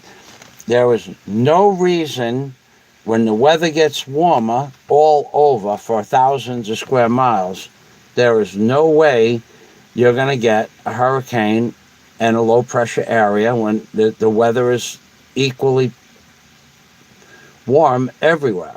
Hurricanes form because of cold and warm air flowing. Well, the airflow during Hurricane Sandy was warm for 1,000 square miles. Shouldn't have happened. So to answer your question, I'm 5 feet above high water, and not because of that. I'm going to raise the first floor of the hotel 30 inches higher than this. So with the slab, my slab will be 8 feet higher. The ground floor, like the tile floor in the living room of the first floor, will be 8 feet higher than mean high water. And there's a reason for that. It's not because of the storm. It's because each story is going to be 10 feet.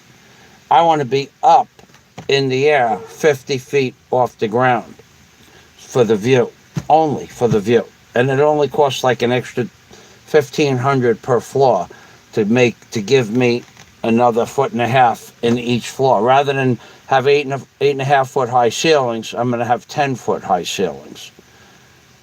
And then that extra high ceiling on those floors can be used for displays, storage, or just knickknacks. So that part I'm sure about. So I will be, instead of having a third floor deck that's 44 feet from the ground level, I'll have a third floor deck that's 50 feet from the ground level, because I want the view, nothing, for no other reason. So where am I going? I'm going over there. This sucks. How many fucking times can that thing fall? How many times can it fall? That's fucking not even the question. How many times can it fall before it falls on my foot? That's the question. Does that answer? I guess that answers your question. Andrew.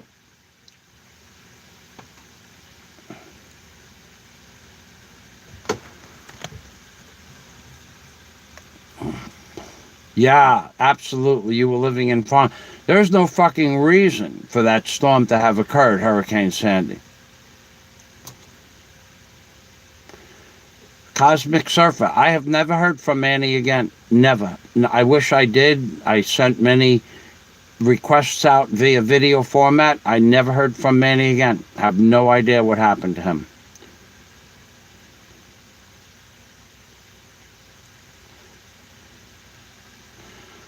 Andrew, I have a question. Are there many public restroom areas out in public with plumbing? There are no public restrooms anywhere. Well, in all public parks, they have a public restroom. Yes. But plumbing, I've never been in a restroom in a public park. I've been in a public building. Oh my God. A little bleach necessary. They don't look at in the ICM Mall and the BQ Mall. Those restrooms are spotless and they use a lot of bleach. But for the most part, the public restrooms that I've been in, like the Church of Simala, has public restrooms that you might walk into and you might decide to take a walk in the forest. Even though they make hundreds of thousands, millions of pesos a month, the smell was so bad in the public restrooms that surrounded the church that it would be better to just walk out into the forest. Now, that was in 2014. I don't know how it is now.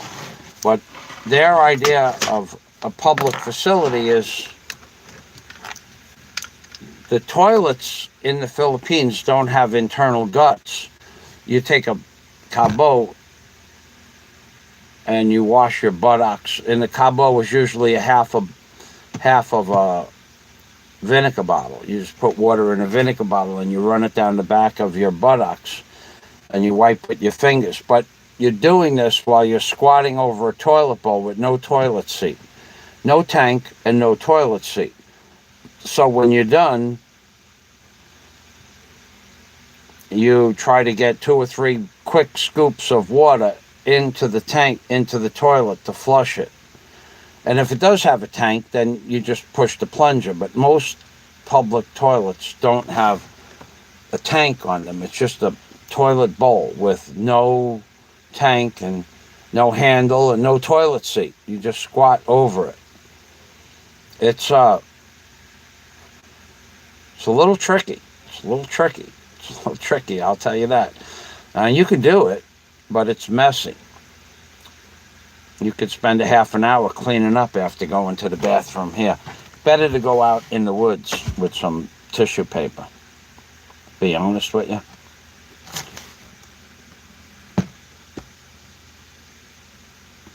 Cosmic Surfer. No. You know, he said he was getting off YouTube. This is what I know about Manny, in case that you haven't heard me say this before. Manny and I used to talk to each other. Remember when there was a private chat? You could send messages to a private part of your YouTube channel. Manny told me, but not why, but that he was getting off YouTube and he was going to build, I think it was a 26-foot, like an English or some sort of dory, D-O-R-Y. It's like a dory fishing boat. And it's made a New England dory fishing boat. And it's made for 2 or 3 men to go out in rough water. And it was made out of 1.25 inch planking. And it was 26 feet long. I don't know what the beam on the boat was, but that's what he said he was going to do. And he was going to stay off YouTube. That was the last time I heard from him. I never heard if he built the boat. I sent out messages like you did to ask him to see what's going on. I don't know if he's alive. You know, man, he was pissing off a lot of people back then. The man was a genius when it came to, man, the stuff that he told us back then with those models being men and not ladies. And he was one of the first observers of all the different types of chemtrails and stuff like that. He was a freaking genius, that guy. I didn't believe him. They're clouds, but they weren't clouds. They were lines in the sky. He was right. They were man-made stuff. And he was right about the man-made storm making equipment with the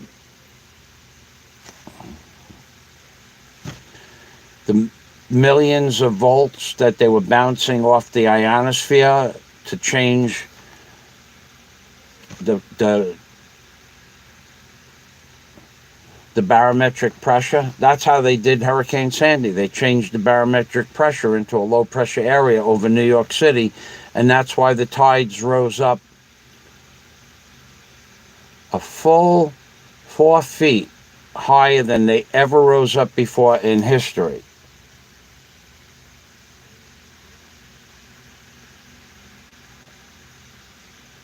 Yeah, so he was pissing on people's batteries. Yeah, he was making a lot of people unhappy, Manny.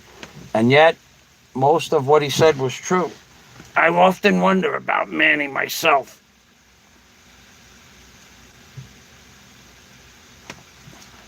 I often wonder what he's doing. And thank you for stopping by to say hello. You know what, Cosmic Surfer? I don't have a computer. I'm working off a tablet. And YouTube, of course, YouTube disconnected us from being friends, because they did that with all of the people that spoke the truth. So in a few weeks, I think I'll either have my other computer fixed or I'll have a new computer. I would appreciate it if you come back and remind me to subscribe to your channel, because we all used to do the same type of work, the conspiracy stuff, but now it's too late. I don't talk about politics since the fake bullshit fucking fraudulent election. I don't talk about politics at all. They are right in everybody's face. They're going to do exactly what we all said they were going to do. They're going to fuck everybody. They're going to reduce the population. They're going to destroy the economy. It's what we all talked about, and that's what they're doing.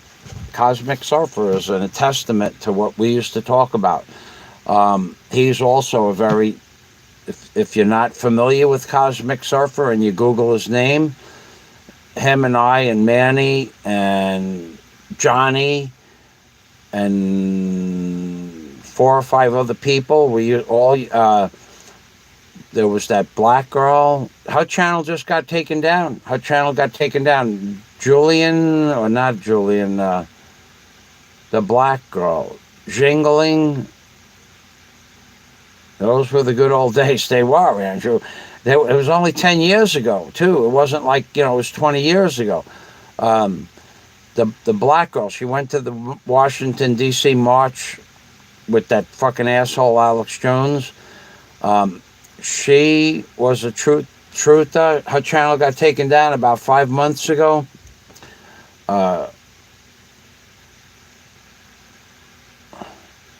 David Icke was always a fucking shell.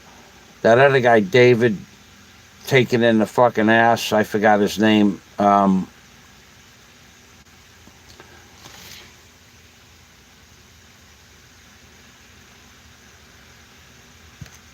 So there was a lot of us.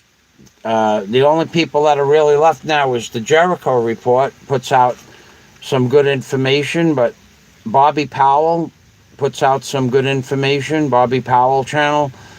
And Bobby Powell just put out a video calling up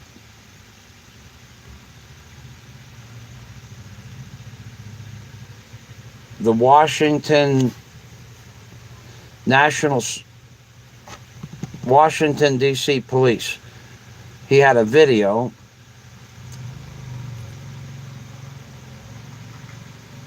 that the Washington, D.C. police, he wanted to show them of an actual, it wasn't the Washington, D.C. Yeah.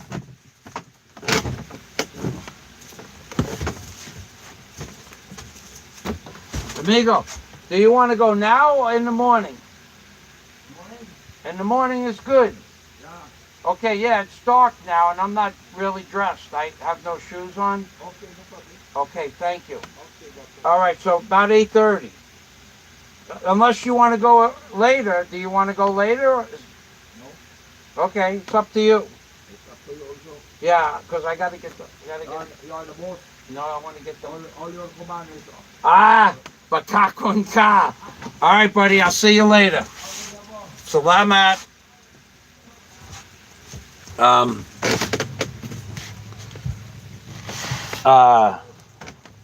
Yeah, Jen, her name began with a J.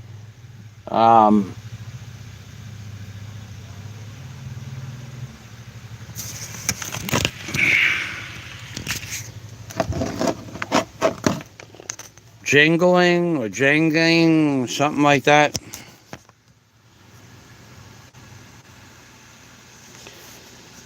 Daisy and I are no longer together. She's been gone 1.5 years. Are you telling me that you haven't watched one of my videos in 1.5 years, really? Okay. So I've just put the power back in. I didn't want to go up to into the city now. It's too early. It's too late. I'm tired.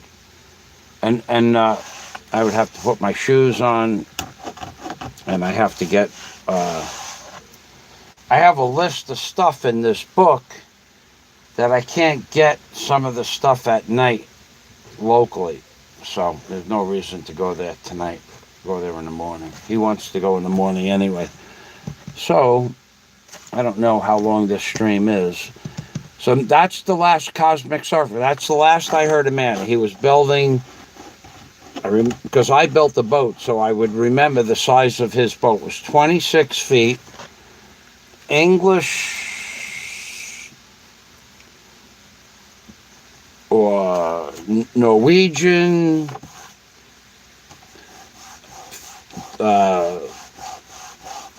fishing boat. And he was, at the time, I think, I mean, they took our messages away, remember? That was pretty cool that we had. He was buying, he had the motor, he had bought the motor, he's going to build the boat around the motor, which makes sense, because then you know how much the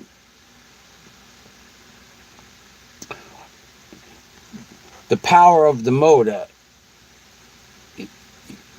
If you build a boat and you don't know what the displacement is, then you have to get a motor to match the displacement of the boat, but also the contour, the lines of the boat you'd have to get. So he bought a motor for the boat, a diesel engine, and he was buying the keel lumber, the piece of lumber for the keel, which is where you start to put your, then you put your frames to the keel, and you put the stem on the front, on the one end of the keel. The stem is the nose of the boat. But he was buying the keel, the piece, and that's an important piece of lumber because that lumber always gets wet.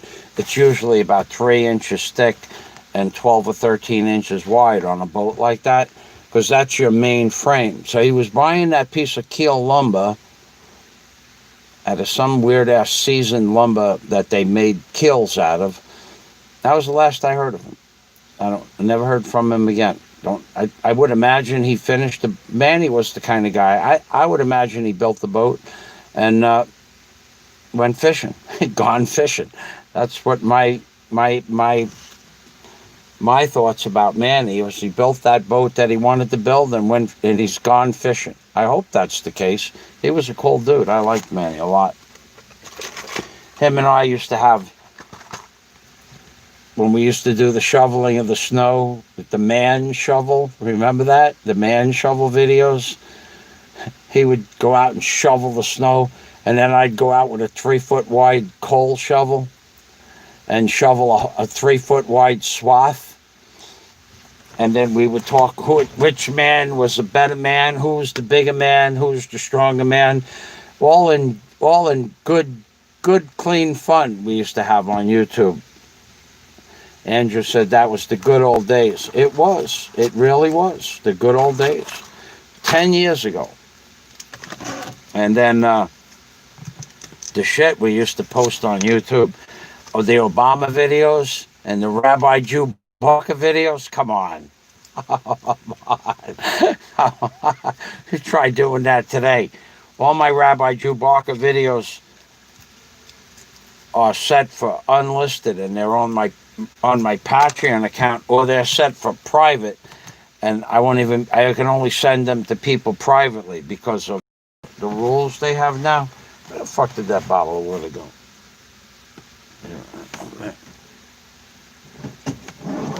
Yeah, Manny Skywatch. He was a cool dude. I found some pictures of I was cleaning some stuff up. You want to see my first Filipina girlfriend? 1980. Here's the pictures.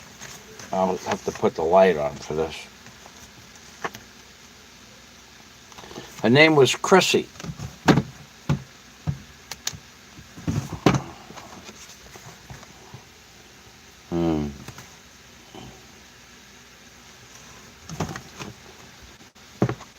Gonna have to wait. Well, maybe. You're gonna have to wait until the sunlight comes up in the east. This is 1980 in my house in America.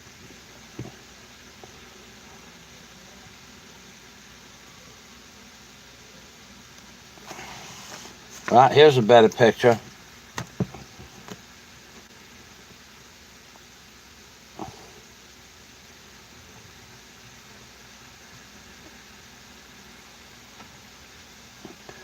This was a boat called the Wind Chaser. I think it was Wind Chaser, the boat. It was a no Dream Chaser, Dream Chaser, and one of my buddies owned it, and anybody could use the boat. He let anybody use the boat that knew how to run the boat, and it was a 22-foot Glastron with a 350 cubic inch Chevy block, and it went 60 miles an hour.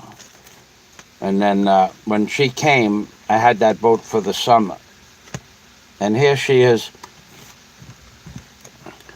on her car, and the name of the car, it's a Volkswagen, but if you look at the license plate, it's called Lumpia.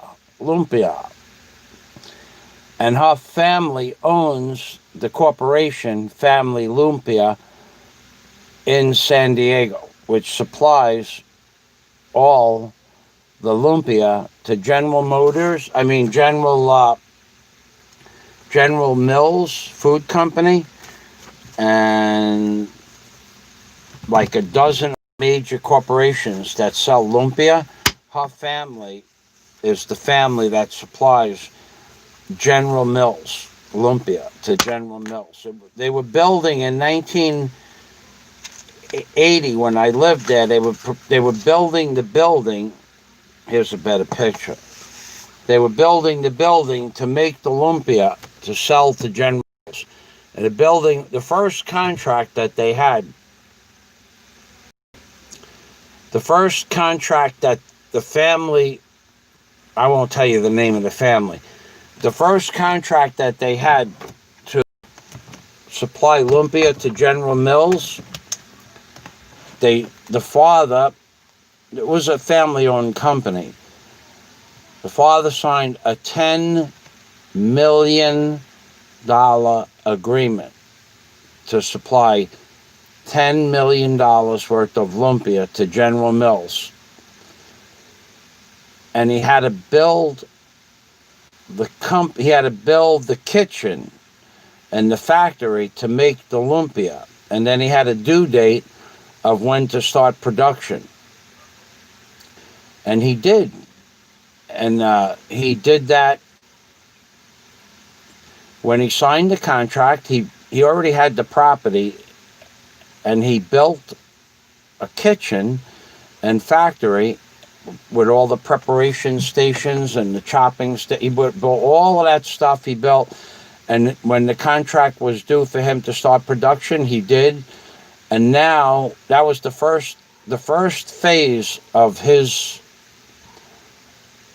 contract with General Mills was $10 million. Now they probably do a lot more now than they did then. But she was a cool chick, man. That was why I moved to the Philippines. These pictures need to be cleaned up with a dry rag. But anyway, yeah, that was Chrissy on her Volkswagen Rabbit car. She was a cool chick. She would, when I would be operating the backhoe, she'd jump in the backhoe and want to operate the backhoe when I was digging out pools. Because she came to live with me in New York for a few months.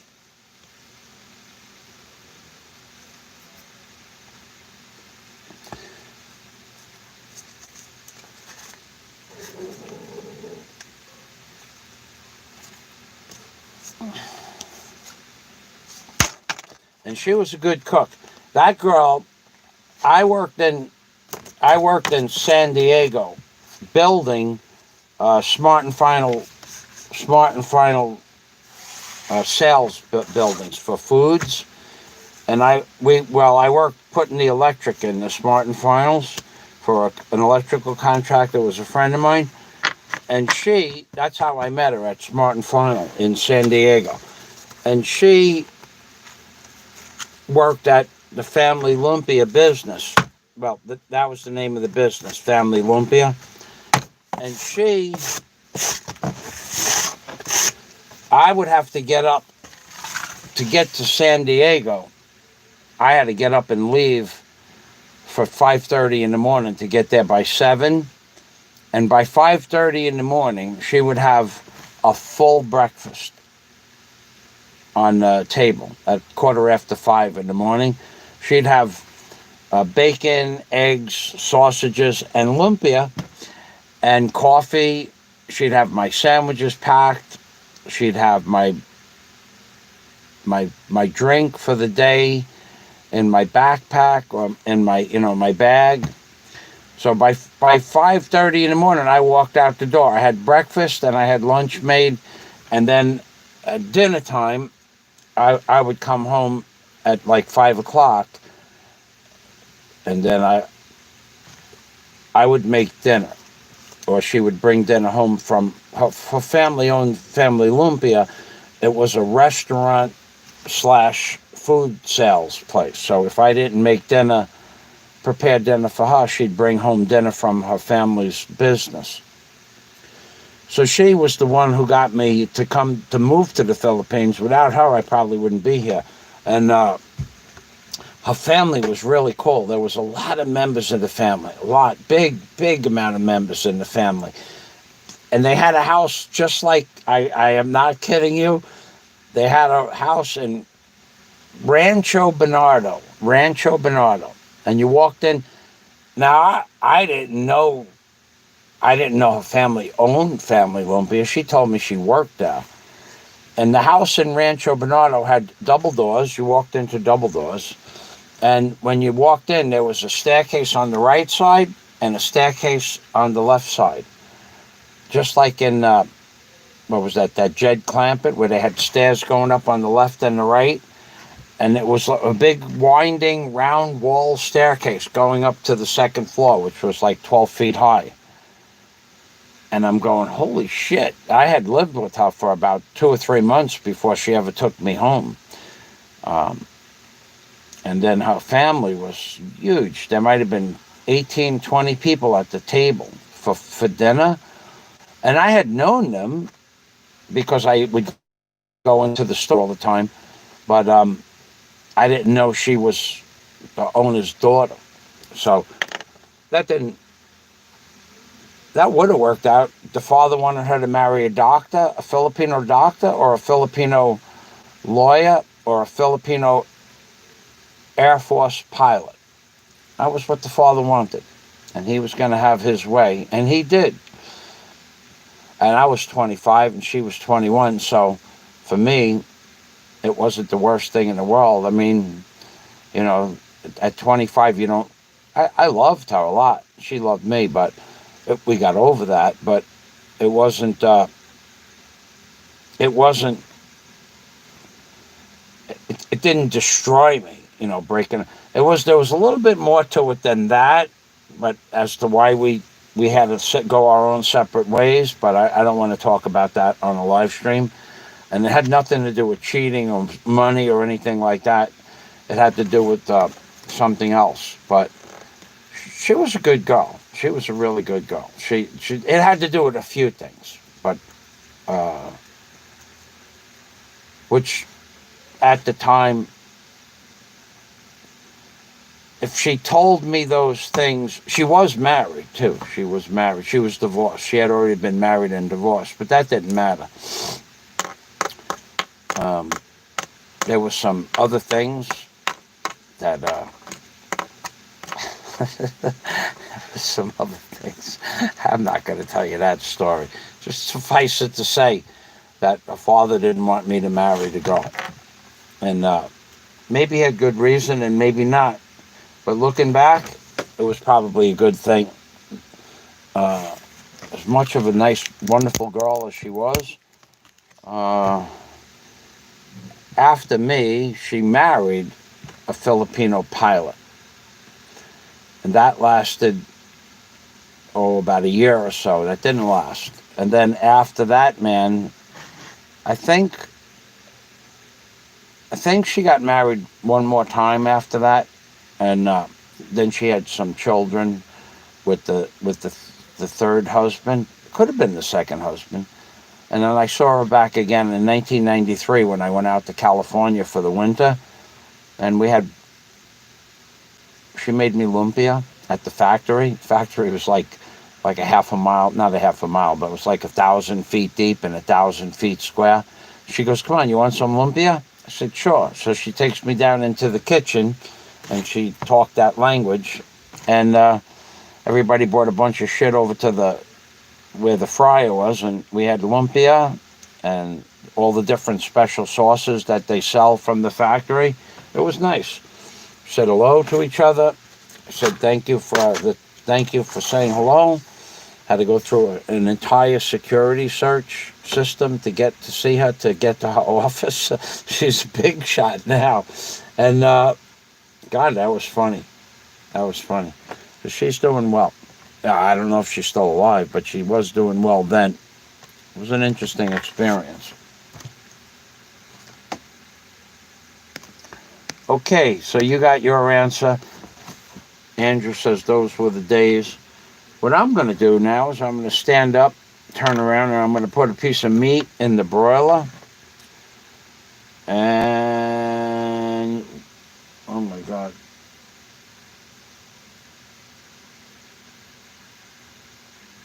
What did I do? I don't know if I made rice.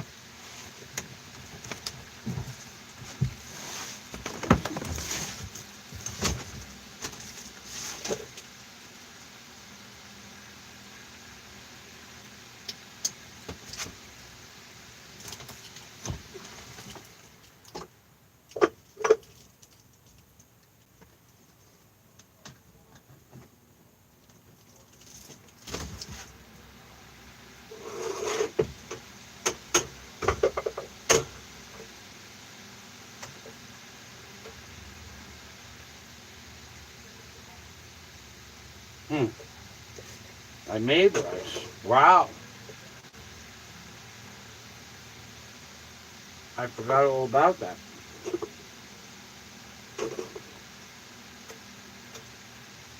I have rice. There be rice. I'm going to get this, I'm going to put a piece of meat in the broiler. I'll be over there in a few minutes. I made rice this morning. I forgot all about that.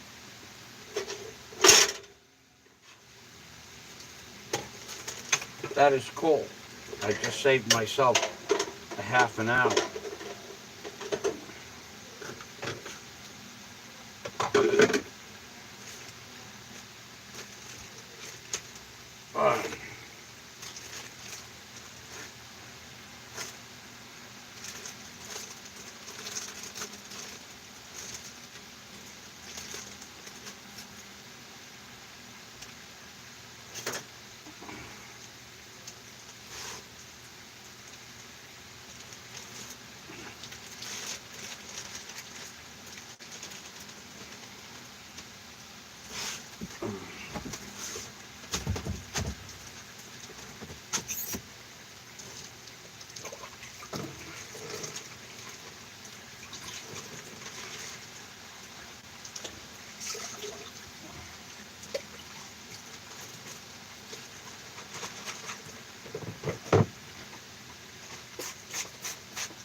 I'll be back in a few minutes.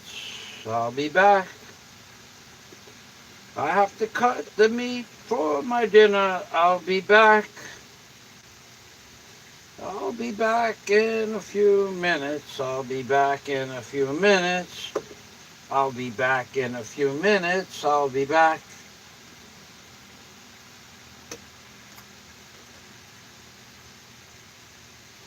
I'll be back in a few minutes. I'll be back. I'll be back. I'll be back in a few minutes. I'll be back. I'll be back. I'll be back in a few minutes. I'll be back in a few minutes. I'll be back in a few minutes. I'll be back. I'll be back.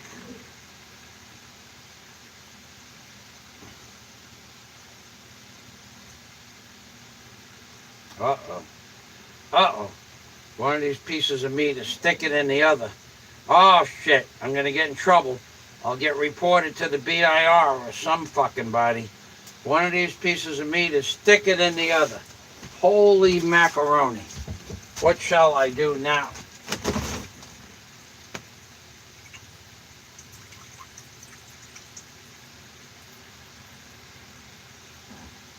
What am I going to do? Somebody will report me for something. I must have broken some fucking law. One piece of meat is a 1/4 inch thicker than the other. What the fuck? Look at what Fazio did. Shit.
Some strange shit happened today, I'll tell you that. I don't fucking believe what happened here.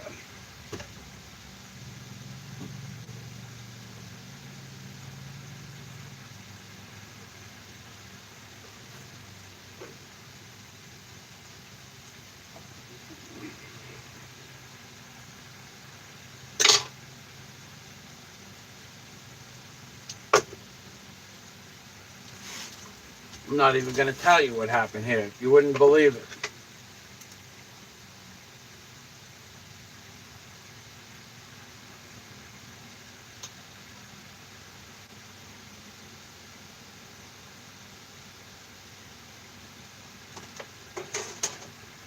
I believe it because I saw it happen. I find it hard to believe, but it did happen. An amazing thing happened here today. It's like a miracle, like a real fucking miracle. A real one, not a made up one, not a fictitious miracle, but a real fucking miracle happened here today.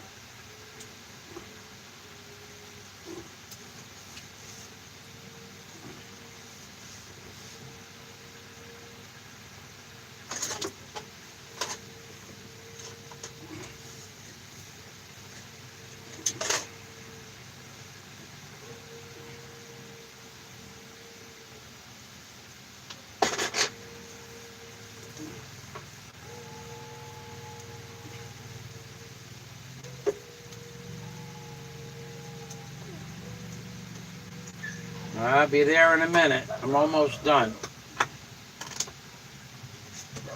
It's a fucking miracle, I tell you. Not even kidding around, being serious. When I get the computer next week, when I get it fixed or get the new one, I want one of my friends to ask me what happened today.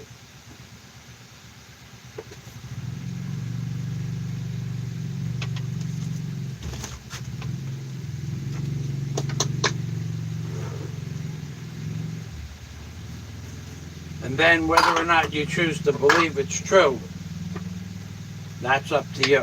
Knowing me, you know it's true if I say it.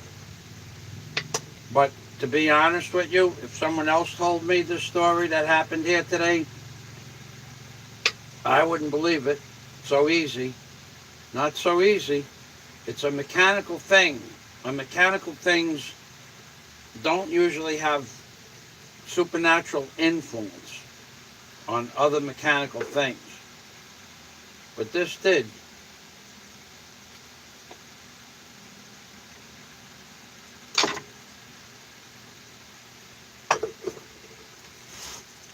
Supernatural influence, I tell you. Not even kidding around. Not even the slightest bit kidding around. What happened over there, if I told you what happened, you wouldn't believe it. So I won't tell you. I tell my friends, they'll believe it. But it was supernatural.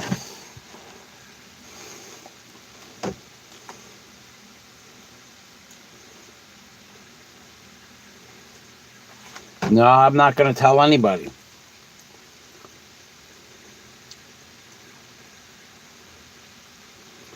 BB Bruiser. What was a miracle? I opened my eyes, but dumb people survive for some reason. I once burned my junk with a soldering iron. That's true. God, I burned my junk with. I was cooking with. I was frying up food, and I was deep frying. Probably could have been chicken cutlets, and that was the bottom chicken cutlet, and it was like wet, and I threw it in the frying pan, and it blew up back at me. It burnt my chest, and burnt my junk, and it threw a huge plop of oil on me. So now when I deep fry chicken cutlets, I wear pants in honor of getting burned junk from it hurt a lot. I was jumping up and down, trying to figure out how to get my shit off. By the time I got my underwear off, it was too late. But I'll just show you what happened. I'll show you the results. I'll just get up on my fucking box and show you for the proper super chat.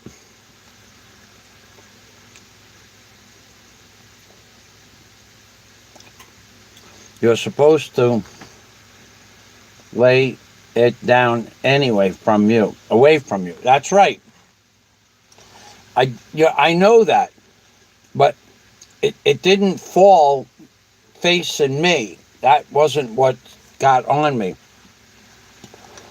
The bottom of chicken cutlet was wet, and when I put it in the frying pan, it was a big chicken cutlet, about that big, like, as big as they come. And when I put it in the frying pan, the oil blew out in every direction. It blew all over the stove. It just bubbled out.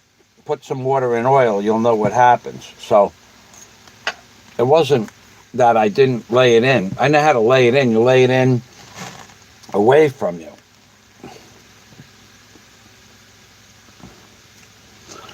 You have to scrub your brain with bleach. Chicken schnitzel. Yeah, I'll show it to you. I'll just show you.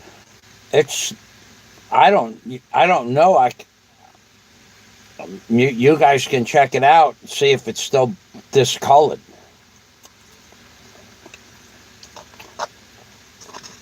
Because, guys are my friends, my YouTube buddies, yeah? No.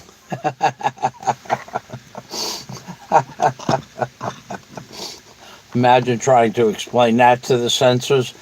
I was just showing them an accident I had. Probably, if you put it in the right context of what could happen, I don't know.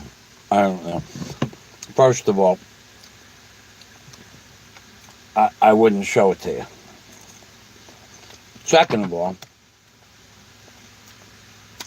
I wouldn't know how to do a documentary on it. Could do a documentary on it, though. I think one of you should do a graphic documentary. Thank you for not showing it to me. Yeah, no. That was fucking... That was probably the most painful burn I ever had. Mm.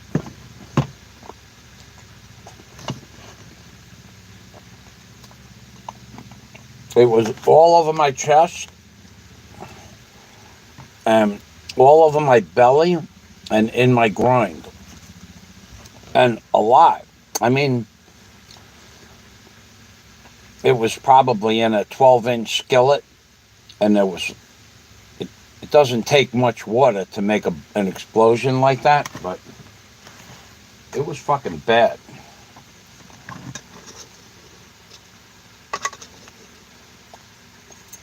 And now, well, I don't fry up... I won't be frying up any more foods because that was making my foot swell. So, I won't be frying up anything for months. Not until this... See if this makes it go away. Getting better, but not so much better so fast. But it's better than it was last week.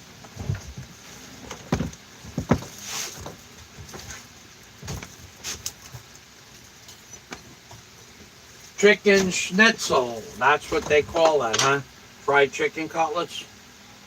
We just call it chicken cutlets. Chicken schnitzel. Okay.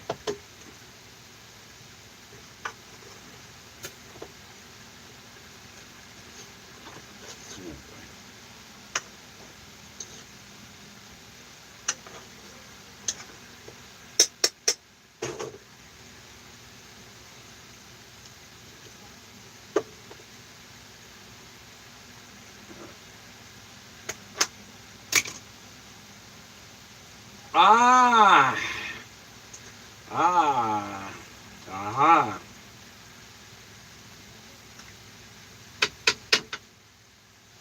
Mm-hmm. Ah.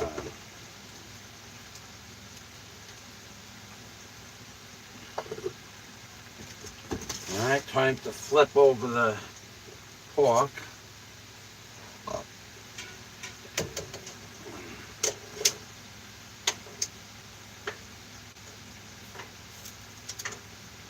I bought a broiler here in the Philippines.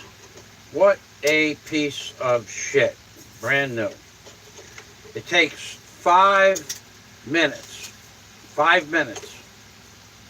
5 fucking minutes to toast a hamburger bun. 5 minutes. And that's not even real crispy. When you're broiling food,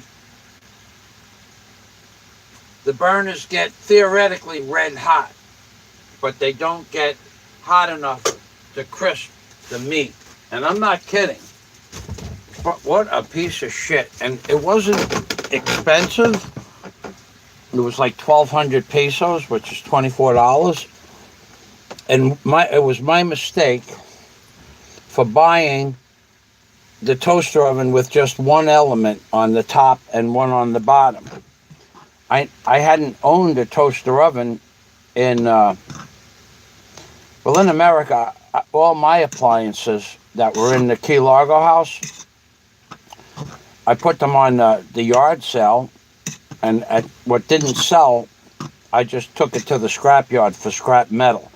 And that included the microwave oven, the toaster oven, the pots and pans that were old, the older stuff. So, my toaster oven had two elements on the top and 2 on the bottom. That would toast if you say you put a chicken or turkey breast in and you made a turkey, that would crisp the breast. This fucking thing won't crisp anything. It gets hot in there, and that's all. It doesn't toast a fucking thing.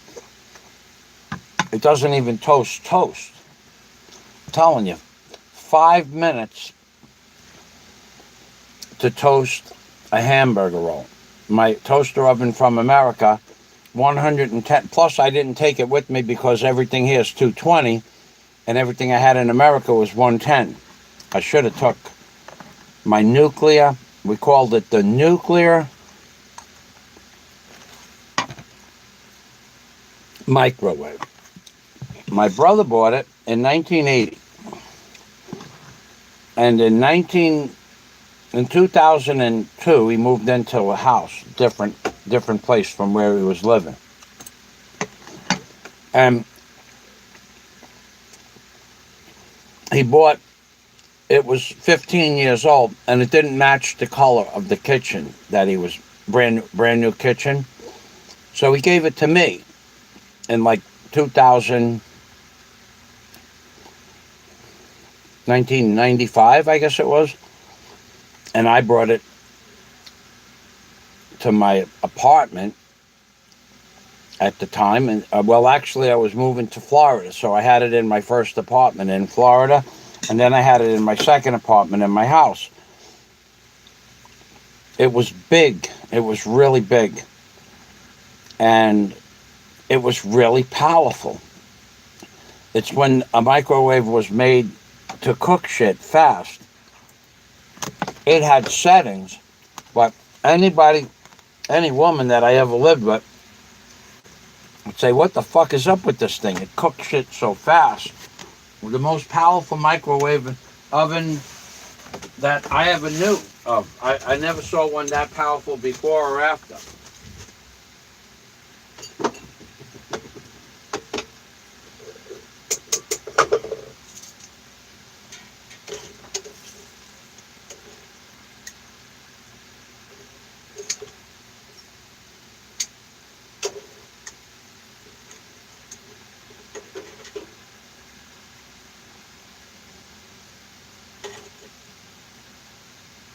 Yeah, it won't crisp anything.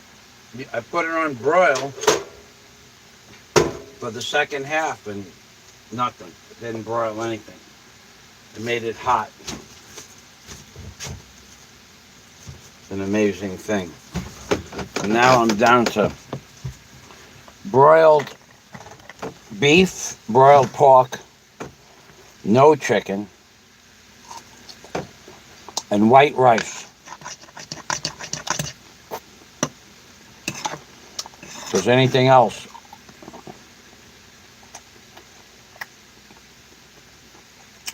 inflames the infection on my foot. Anything with salt in it, any kind of soy sauce, any kind of candy, anything with MSG, anything with artificial flavors, artificial anything makes my foot swell up like a football. Now my feet are regular size feet. Like I wear a size 12 shoe, sneaker. But when my feet are swelled up, I can't put my foot in a size 12 sneaker. Can't. So let's say that my left foot now, the sneaker I had on today is a size 12. Okay? And because I'm stupid, for some reason, I put 10 drops of soy sauce in this rice.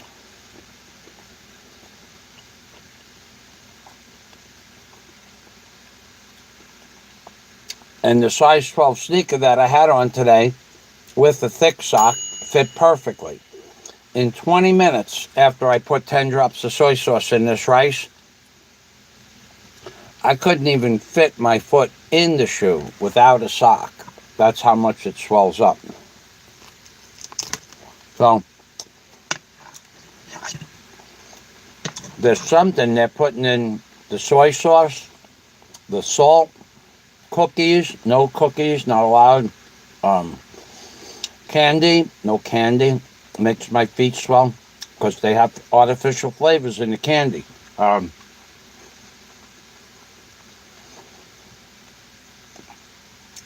I bought corn crackers. You fry them up in the oil for a snack. Not allowed.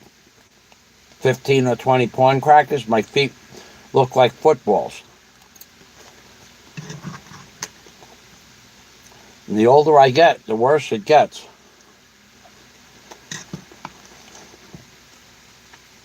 So I eat broiled pork with no salt, no soy sauce. When I was frying up the pork, my feet would swell up with things. I'm going, what the fuck? I'm just having fried pork. Well, the oil made my feet swell. But now my feet don't swell. But I'm eating broiled pork.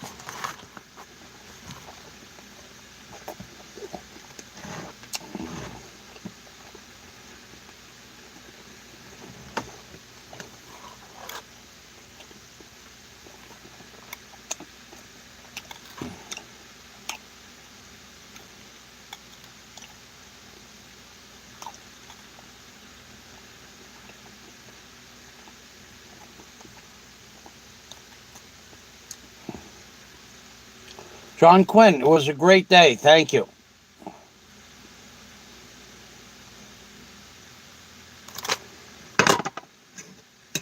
Mutual of Omaha, Fazio's junk. Imagine.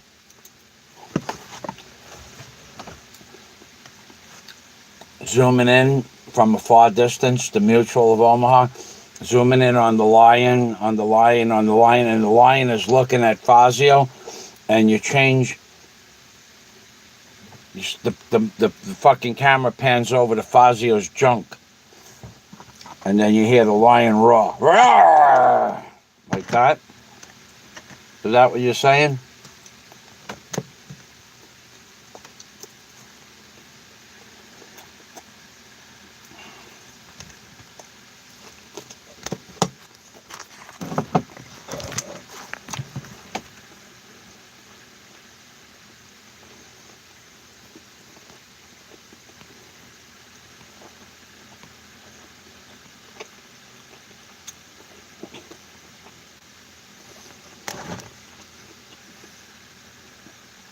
BB Bruiser, you made some, chicken parmesan.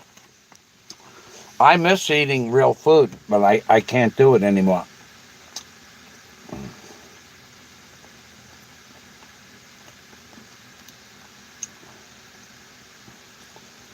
Step down converter. I don't eat the fat, BB Bruiser. I don't. No, I went to the doctor, to the hospital. They didn't say I had anything wrong with my blood. Gout should have showed up. You can stop giving me advice for my feet.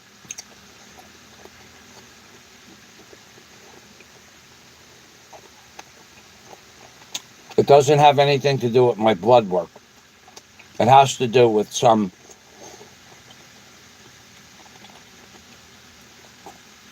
welding rod that spattered on my foot, and it put some kind of weird chemical or metal in my foot from the welding rod.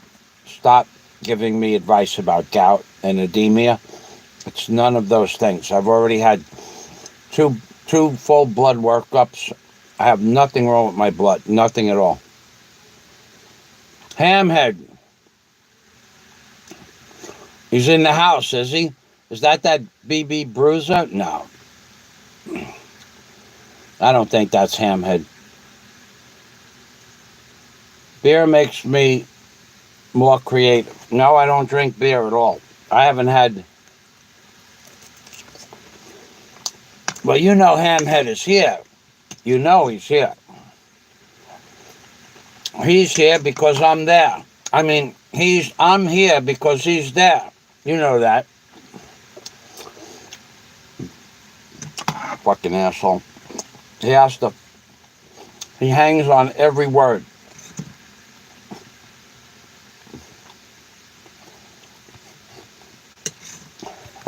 Fucking idiot. My blood work from the hospital twice in the last year comes back perfect. It has to do with something that came out of the welding rod and went into my skin. Daisy had the same problem. It took 4 months for a little teeny bullshit wound on her foot to heal. Should have took 4 weeks. But my burn was a lot worse.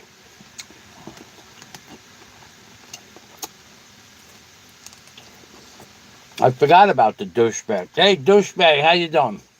How you doing, douchebag? Did you do anything productive today? You make another I Hate Ed Lippert video? Scumbag?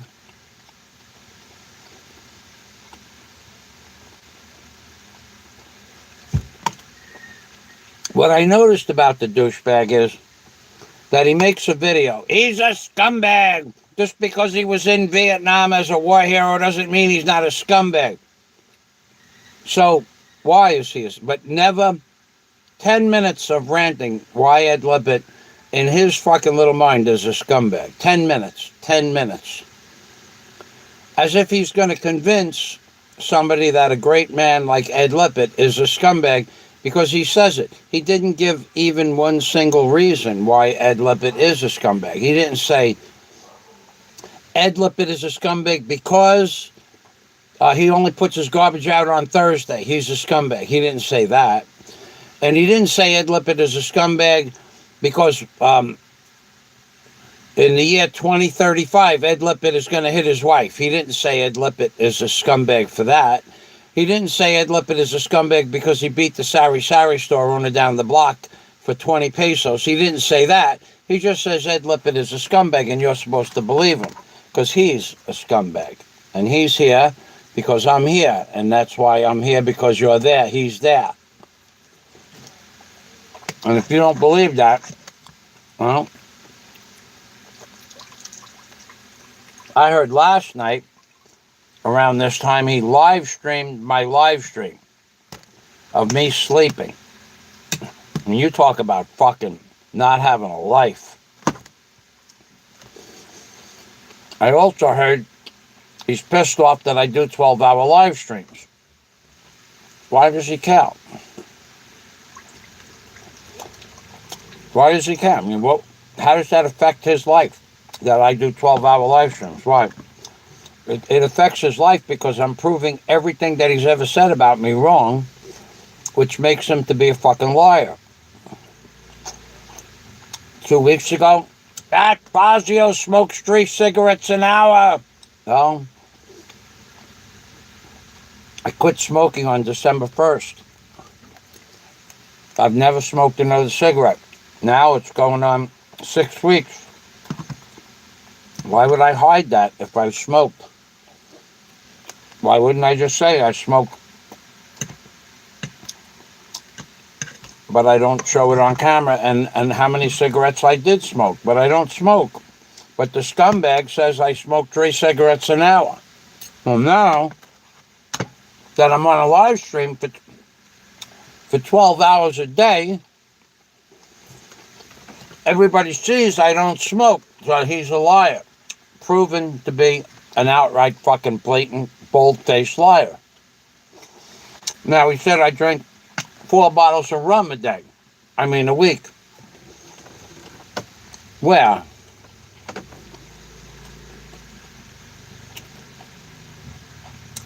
What am I going to do? Work all day, make dinner, and then start drinking because I can't fall asleep? Man is fucked up in the head. Says I don't own tools. Then I show the tools. The next stage of his fucking lie is that I don't know how to use tools. Then when I show you how to use the fucking tools, well, he's never going to build a hotel, but I am going to build a hotel. So that's a lie. Not having tools is a fucking lie. Not knowing how to use the fucking tools is a lie. Drinking rum is a fucking lie. Smoking cigarettes is a lie. And his newest kick is that I'm 5'3". because he's a douchebag. I stood next to him. We're pretty much basically the same height.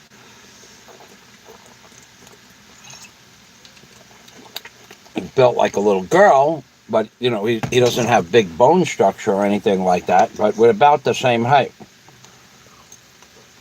Doesn't make him a bad guy because he's built like a girl. A little girl. I mean, little girl. Very tiny head. Very tiny hands. Small wrists. Light, a light bone, small bone. Now, I'm not heavy bone, I'm medium bone, but he's a very small person. But that shouldn't make him mad at me. It doesn't change the fact that I'm roughly 5'7" and 210 pounds. I don't weigh 300 pounds. That's a lie too. Said I weigh 300 fucking pounds. That's another lie. That's why he doesn't like my live streams. Because all throughout the day, everything he says turns out to be a lie. Just like his fucking threats. I have my ace in the hole. Well, I don't think you're allowed to show that on YouTube. I think that goes under the heading of pornography, to be honest with you. I could be wrong, but if someone said, I have an ace in the hole, I would say, you better keep that shit to yourself.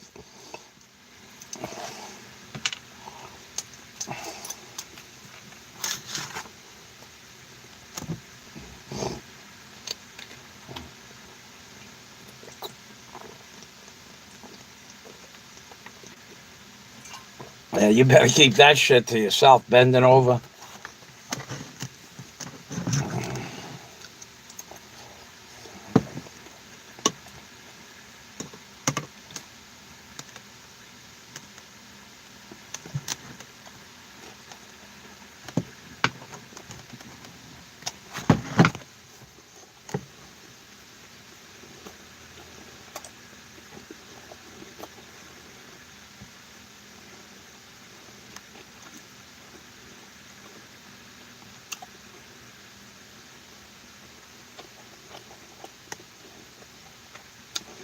Well, BB Bruiser, you might be right about that. I remember a different conversation I had with Ed. I wasn't there, so I couldn't say what the truth is.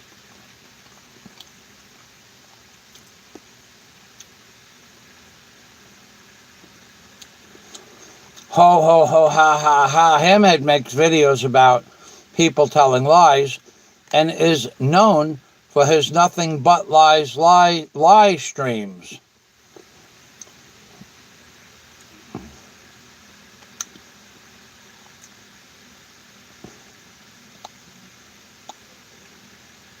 All right, BB Bruiser, you're going to go get a moniker, okay?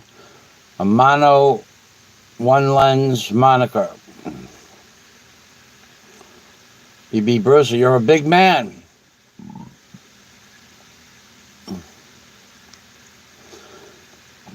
Hamhead is just angry because he's never accomplished anything in life, says Passport TV. Ha, ha, ha, ha, ha, ha, ha. That's probably true. He's very, I don't know about, well, he's fastidious. He's fastidious. I saw him, there was a crab where he goes outside to smoke cigarettes. And you didn't actually see the crab, but he talked about the crab. And then he jumped up onto the chair to get away from the crab. He was afraid of the crab. And he went, oh, no, you don't. And then jumped up on top of the fucking chair. He had to wait for the crab to leave the porch area. Those land crabs, they don't want nothing to do with you. They don't want a fucking thing. That crab might have been up on the porch might have been looking for, who knows what it was looking for. But they come out at night and scavenge around for shit. Could have been the smell of dog food coming from the house, or the smell of food, and the crab was just nosy. But I remember him screaming out, "Oh, no, you don't." And the next thing you know, he was standing on the chair, smoking a cigarette, waiting for the crab to go away. Me, I would have just walked over and picked the crab up and put him in the yard somewhere. But, of course, that's what a man would do. I mean, they bite, those land crabs. Don't fucking mistake them for not biting. They will bite you. But typically, if you walk in front of them, they'll back up. If you walk to the side, they'll walk to the side. You can walk them off the porch by just standing, blocking their way. But jumping up on the fucking chair and screaming, I thought that was a little feminine. I mean, I never saw a man do that before, but maybe that's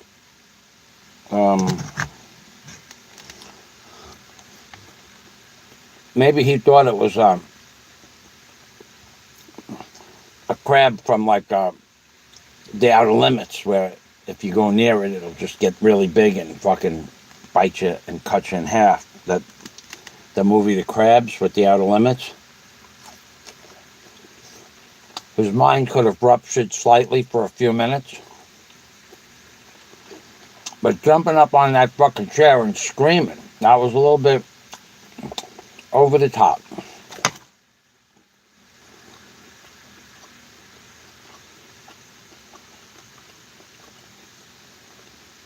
Yeah.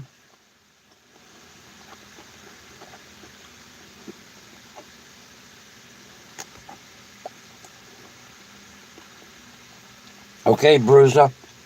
Oh, yeah, that's what he's trying to do. He's trying to piss me off, so I'll say something directly. Because he's tried just about everything. He's called me, well, he'll say he didn't do it because he hides his face off camera, so he'll say it's not him. But a voice that sounded like that piece of shit insinuated that I was gay, which everyone knows I'm not. Talk shit about Daisy May still to this day, which is probably gonna not be a good thing. Contacted God knows how many of my friends on Facebook, which definitely ain't gonna work out well, or hasn't worked out for him. He stalks Scott Del Fuego multiple times as to what Scott does, where he works, and how much money he makes. Multiple times. Now, I don't know. I don't have a computer, so I can't copy it. Well,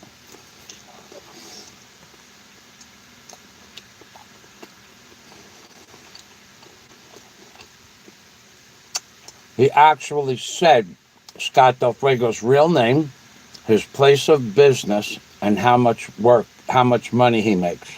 That's doxing. And this morning, Dennis Adams said if Scott Del Fuego decided to press charges, and Scott Del Fuego can press charges if he wants, easy enough. It could be a $10,000 fine and up to 18 months in jail. Now, I don't know that he wants to do that, and I'm not asking him to do it, But if that was the fucking hamhead, the hamhead would be doing it. He's done it to almost everybody. Press charges. He got charges against me and his fucking mind. Charges against Bomber, which are probably real. Fictitious charges against Roberto Dunn. He's tried to get start problems with Dave, started problems with Big Kevin. I think he sent the police to Bob Cooper's house for a welfare check. The man is fucked up in the head. So he says all this bizarro shit about Michael Fazio, thinking that I'm going to get upset like Barry Jordan did. Barry Jordan did fuck up, no doubt about it. He threatened the fucking hamster on video, with his face on video. You're not allowed to do that. Would have been Barry's life would have been a lot better if he didn't do that.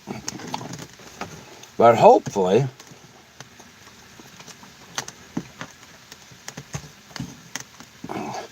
Barry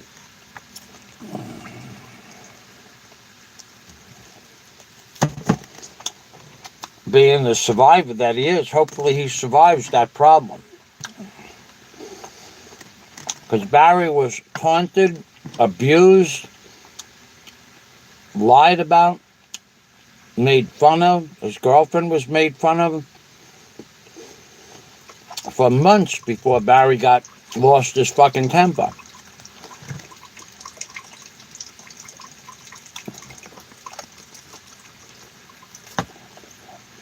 And the insidious little scumbag in Cebu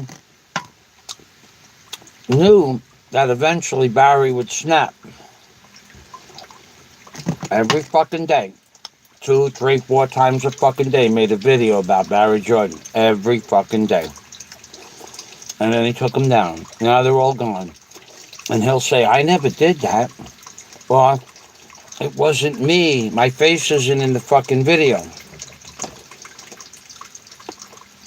And Barry won't really have a leg to stand on. But I remember what he did.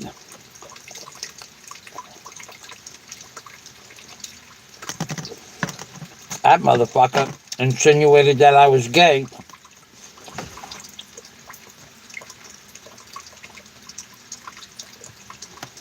But he'll say it wasn't him.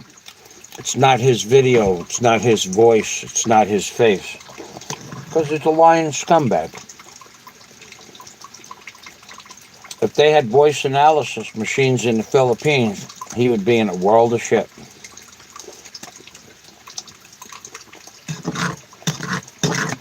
And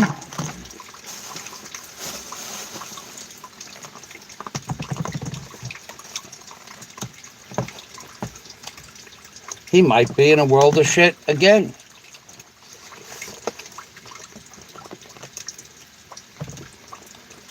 That just might happen one more time. You never know.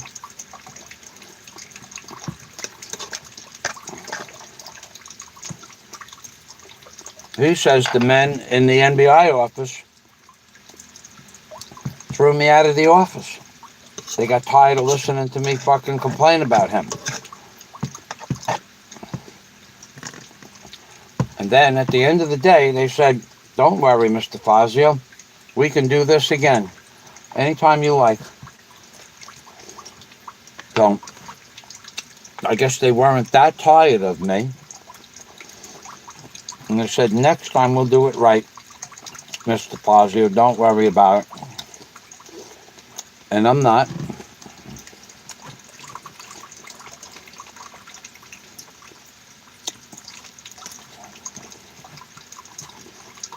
Now, I have to go in to see the NBI this week sometime.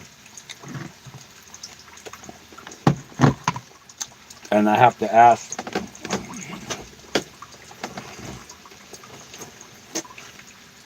a few questions, but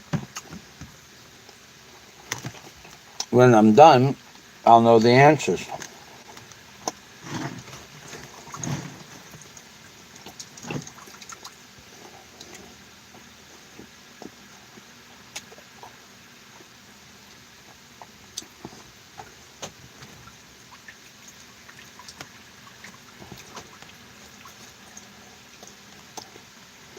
I have the water running. The water's been on for 2 hours since I've been sitting here.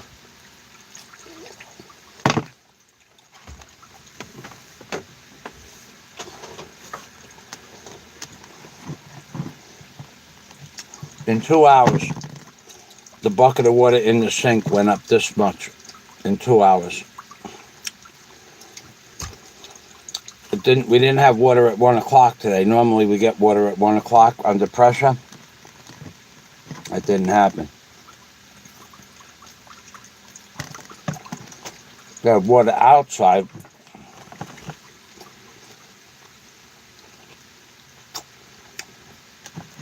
Because my water bucket is 4 feet lower than my faucet.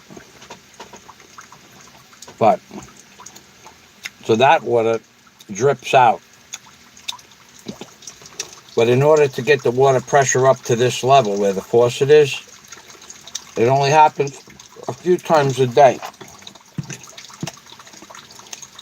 And today,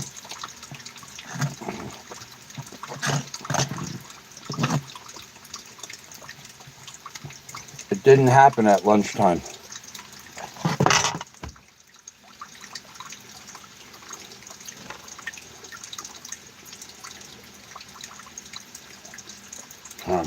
There's a lot of shit that's different in the Philippines.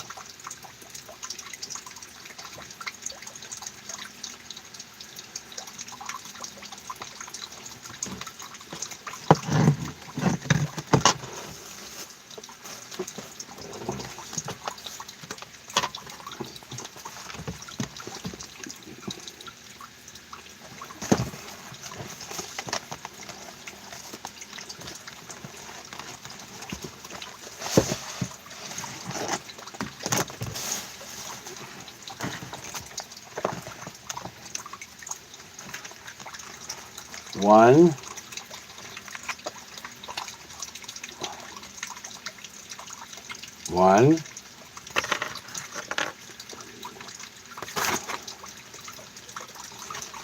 that's part of 1,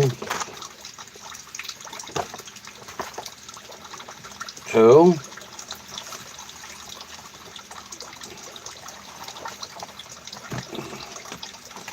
2,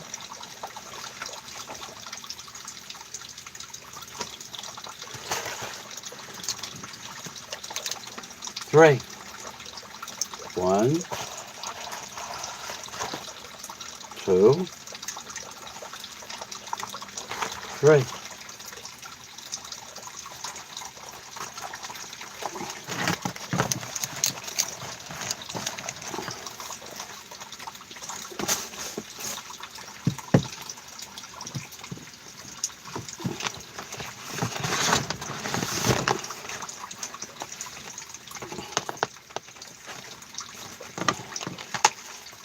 One, two, three.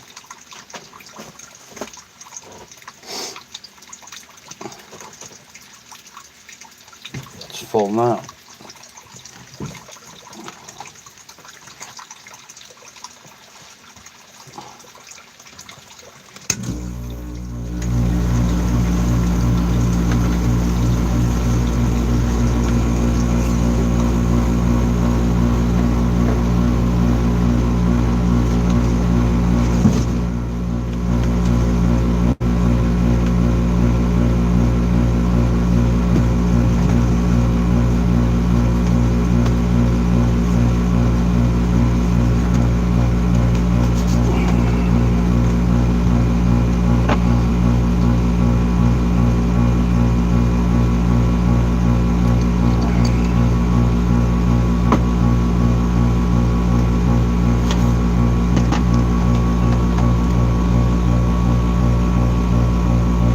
No, it stopped raining, Jay.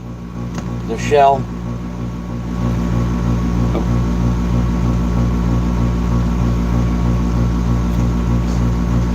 It stopped raining about 5 o'clock.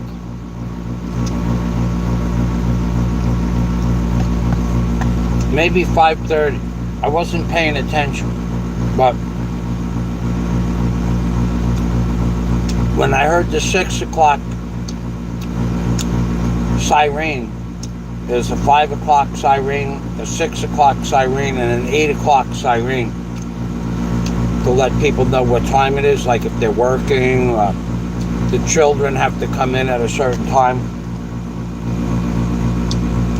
It stopped around 6 o'clock from,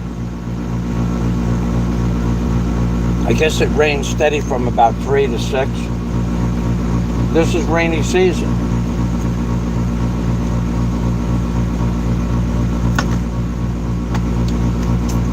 Okay, that's it. The rest is fat. I'm not eating the fat.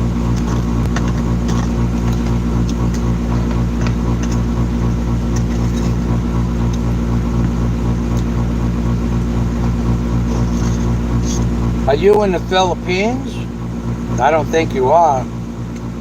If you ever come to Bohol, I'd like to meet you. I'd like to hang out with you.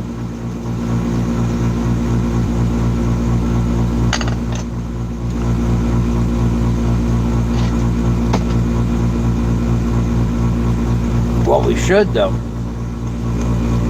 is get a traveling fund for your old friend.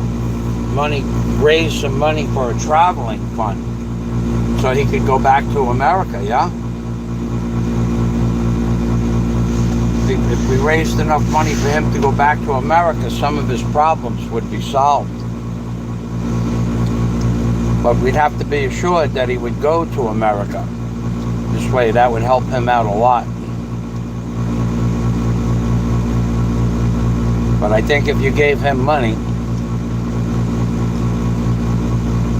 I don't think he would, I'm not sure what he would do with it. He might get himself in more trouble. He really needs probably, well, I guess he could try to get his shit straightened out here. I hope that works out for him. But I don't know that after what he did, if he can get it straightened out. It's a shame because all in all, in his heart, he's really not a bad guy. Nothing compared to that other scumbag.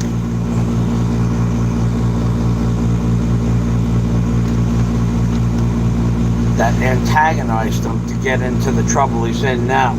That was just fucking wrong. Tried to tell him. I'd not tell him, but tell people what the scumbag was doing. He was just kept trying to trigger people to make them upset so that they would threaten him.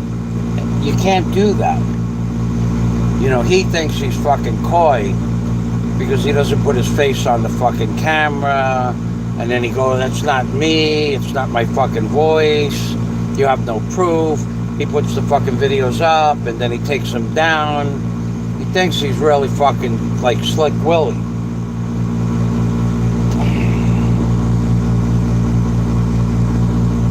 All right, good news there.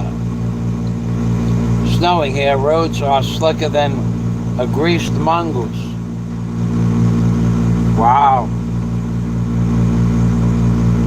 I did get to enjoy snow when I went back there in 2019, yeah?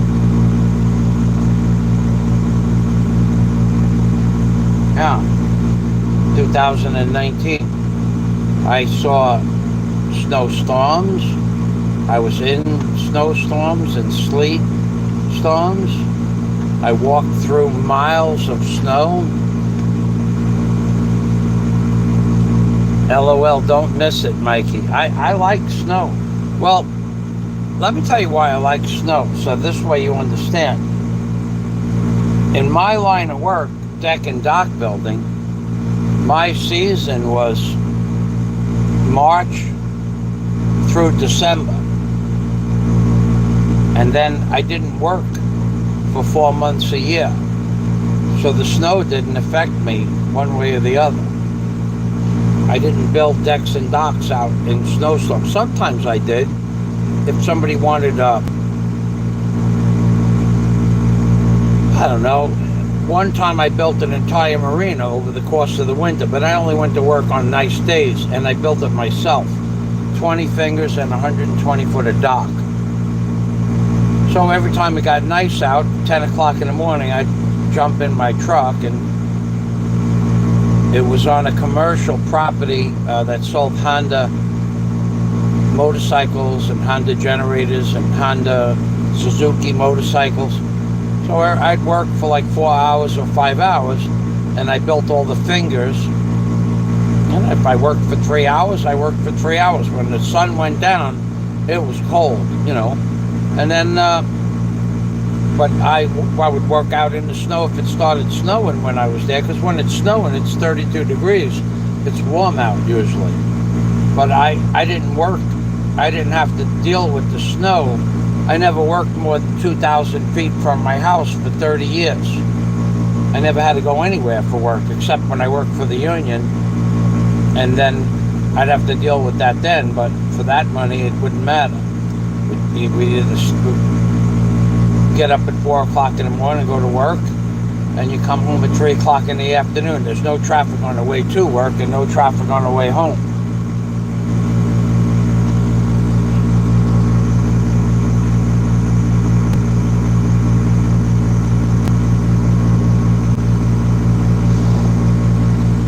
Jay, the shill, I heard that Mr. Duterte extended the lockdown from anybody coming from America from January 1st to January 15th, and then it would change.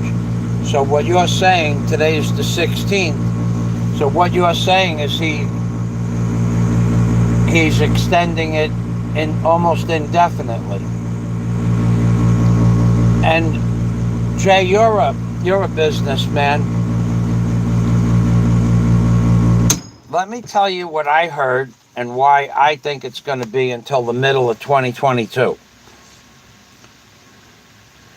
I did a lot of live streams in a short period of time, maybe 6 or 8 live streams about the commercial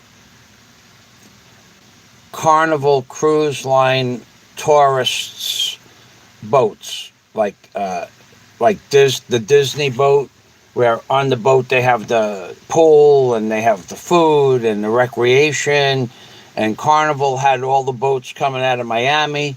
And I did some live streams going back into September or October, I think.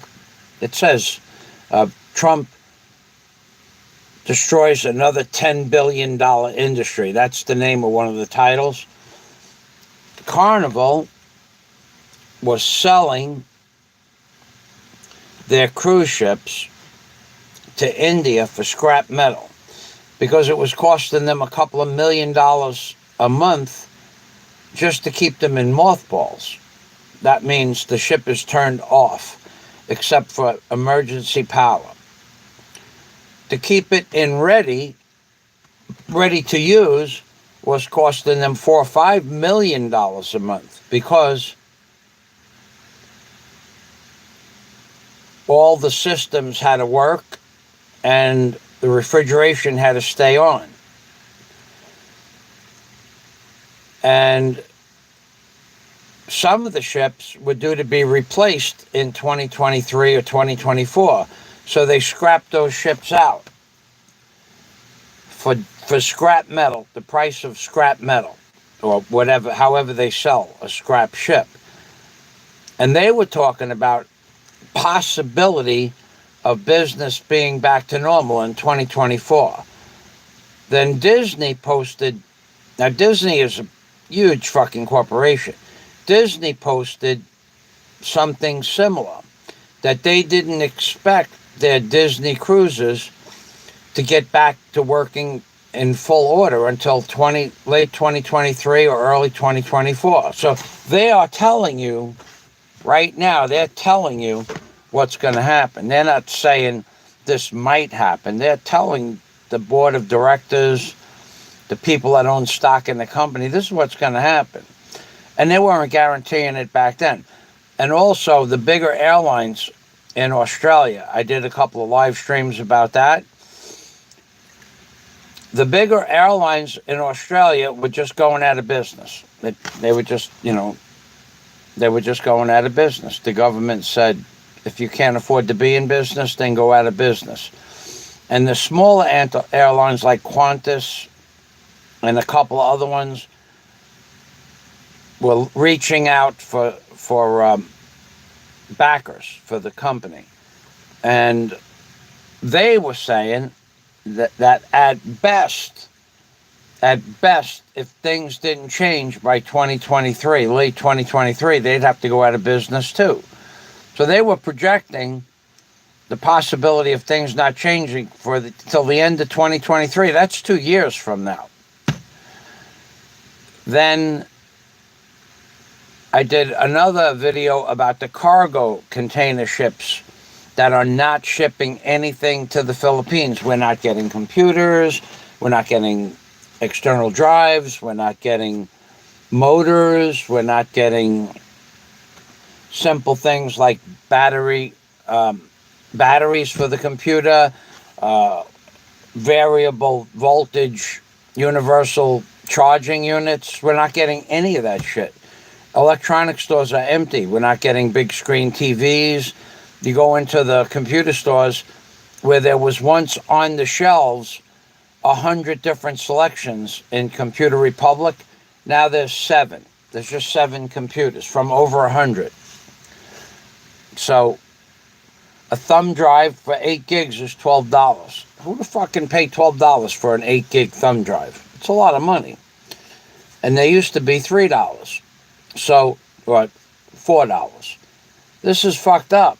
But with Mr. Duterte, what I did hear him say is that he was going to follow the protocols of the United Nations, whatever they were.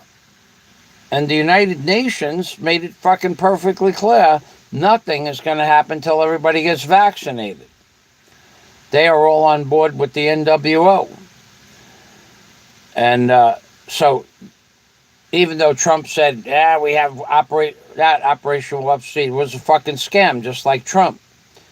So they're looking at middle of 2022 before 70% of the population gets vaccinated in America. Mr. Duterte said that it could be about the same amount of time, 2022, mid-2022. And he was a little bit more clear. He said it could be till March or April of 2022 before 70% of the Philippines population gets vaccinated. He didn't even mention tourists in that release, that press release. So theoretically, people are looking at 1.5 years from now before the Philippines opens up. And if you were paying attention to the corporate bigs, Disney, Carnival, and the cargo container ships that have, 800, 1,000 cargo containers that they move from port to port all around the world, they are selling their container ships to India and China for scrap metal. The cargo container ships that transport the cargo also have no use for the cargo container ships. Now, if the cargo container ships thought that there would be business by the end of 2021, they would not sell the ships. They would not be selling the ships to China for scrap, because to build a new cargo container ship is $350 million. And they're selling the cargo container ships for scrap metal because it costs X amount of dollars per month to keep it in mothballs. So let's just say those ships cost $5 million a month. I don't know what they cost. So at the end of the year, that's $50 million. Plus the insurance. That's $5 million a month for the crew and the fuel and maintenance on the ship. You got to remember, those ships, when they're sitting idle, they still have barnacle growth on the bottom. The ships have to be overhauled, and all of that goes into the $5 million a month equation. So they're selling container ships that cost between $300 and $350 million for scrap metal, because that $5 million a month plus overhaul fees plus insurances outweigh what they're not making anything with the ship. So they know they're going to have to downsize anyway. So they're all selling their older inventory. But it was clear as day that what they said is that business won't pick up again until late 2023, early 2024. So they're projecting the truth. The government knows what fucking day, at what time of the day, business is going back to normal. They got this shit all figured out.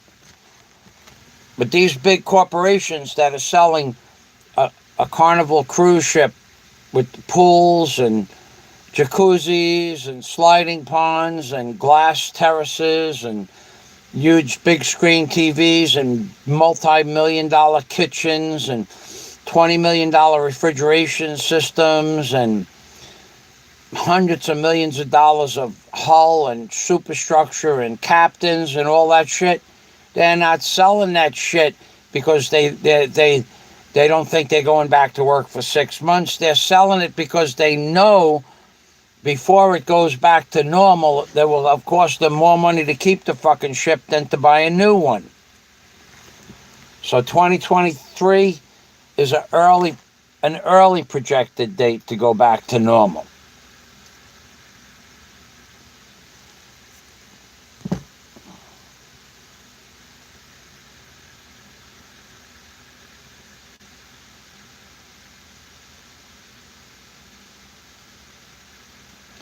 BB Bruiser, a brilliant mind.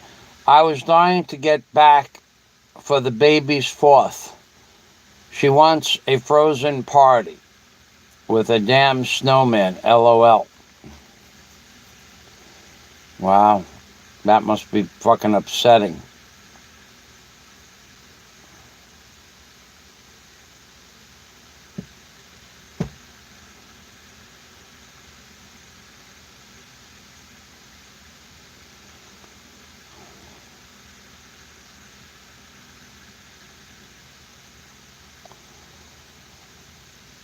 They want gas out of that shale. Yeah, that fracking industry is fucking up the world's water supply. What's the best reefs out here?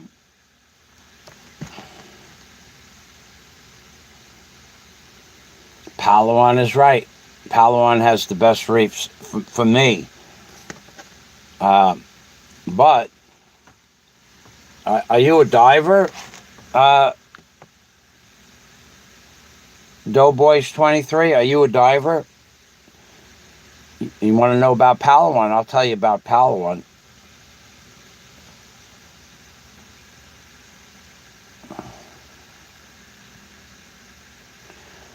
You're right, Bruce. Nothing is going back to normal. And they mothballed a lot of ships, but now even the price of mothballing the ships is extremely expensive even still, because if you mothball a ship, you're basically turning everything off, which takes a tremendous amount of work to start up the water lines and stuff like that. But also, if you're mothballing a ship, you have it out on what they call the hook, on an anchor. Well, that means that the fuel that you need for the ship has to be brought out to you. So the price of fuel is 50% more. And if the ships that are still in ready are at the dock, you have to pay dockage fee. It's like, I don't know, it could be $1,000 a foot per month. I don't know how much, $300,000, $400,000 a month for dockage. So, and if you're out on the hook, you got to pay 50% more for foods. Right now, they're trying to get the people, still there are people on those ships in Manila Bay. There was like 100 ships, I think, up there in Manila Bay that had, like, a ship came from Russia, let's say. and it got it got locked down for quarantine. Another ship came from Argentina, locked down for quarantine. Another ship came from California, locked down from quarantine. Another ship from the UK, locked down for quarantine. There were ships in Manila 2 months ago, before Christmas, that still had the crews from the countries where they came from, or the port of origin. So what they were doing is they were getting permission for, like, the ship from Russia to go back to Russia. So on the Russian ship, it had a Russian crew. But on the ship from Portugal, some of the men and women were Russian. So they had to pay huge sums of money to get the person from the Portuguese ship to the Russian ship. Because of some maritime law, they had to pay huge amount of money. And then now the Portuguese ship is short personnel. So they had to get more Portuguese personnel from another ship. And they were switching people around on ships so that they could get home for Christmas. But there were thousands of people in Manila Bay from different countries that had been there for 9 months. The government, not forget the Philippines government, this is the same in American ports, in California, in San Diego, and in New York Harbor. They're having the same problem. And the men and women that were on the ships were not allowed to go to shore. Even if they were parked at the dock, they were not allowed to go on shore. Because then they would catch the bullshit, and they'd bring the bullshit onto the ship, and they could contaminate the whole ship, which is bullshit. Bullshit. Bullshit.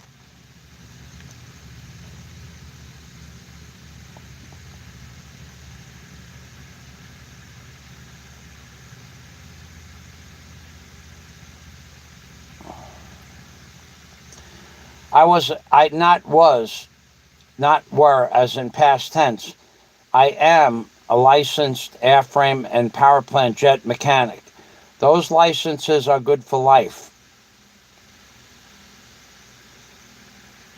You just jumped out of them. I didn't design. I worked on the modification, the jig room modifications, and I only worked on building one airplane. That was the A-10A, the Warthog. Frank Johnson from Cebu. Hello, Michael. ¿Cómo estás? Mayan gabi. Mayan gabi pod, Frank. Things are good. I had a good day. I'm having a nice time with my live stream. And things are good. Bullshit. Hee hee hee. Well, that's true. It was fucking bullshit. Breaks my heart. They're destroying the world.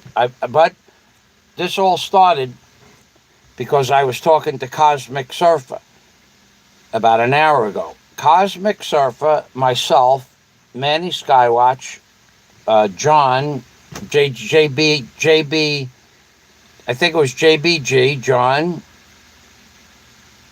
a woman, 2 women actually. Pretty much there was about 8 or 10 of us that were friends. And we all talked about the shit that was going to happen in the future. That's happening today. All of us. We all talked about the New World Order. We all talked about the destruction of the middle class, the chemicals in the water, whereas in the case that they're fracking for the gas. This is all part of a much bigger plan to wipe, as Mr. Anderson would say, to Neo, to get rid of the virus. But the virus is us, not the virus is us. It's all part of a plan to get rid of us. Don't make any mistake about it. This is not a conspiracy theory anymore. They're doing it. They're in the process of doing it. Some of us will be triumphant. Some of us won't be triumphant, but they're doing what they said they were going to do back in the 70s. They're going to reduce the population by 90%. It's not bullshit anymore They're not hiding it. And the day that I saw the fraudulent, what I believe to be the fraudulent elections, I never made another live stream about politics or the president, because I've been saying Trump was a scumbag for 4 years. He's just a bigger scumbag than Obama with red hair. That's all. They're scumbag. He's a scumbag. Obama was a scumbag, a lying scumbag. Trump is a lying scumbag. Biden will be a lying scumbag. His vice president probably be the first woman president. She's a fucking criminal too. She's the one that put all the blacks in, and Biden and her put a lot of blacks in prison for the three felony rule, whatever they were, 3 strikes and you're out rule. Biden made that rule. And she put people behind bars and kept them in prisons when they should have been early released because it was cheap labor. They're all scumbags. All the politics. They're not even hiding it anymore. So at that point after the election, what's the point about talking about politics? They already told you what they're going to do. They're going to fuck you, and that's the way it's going to be. And that's why, if all you people remember why I moved to the Philippines, because in my grandest fucking delusion, the most bizarre theoretical conclusion that I could have come to, I knew they were going to do that to America.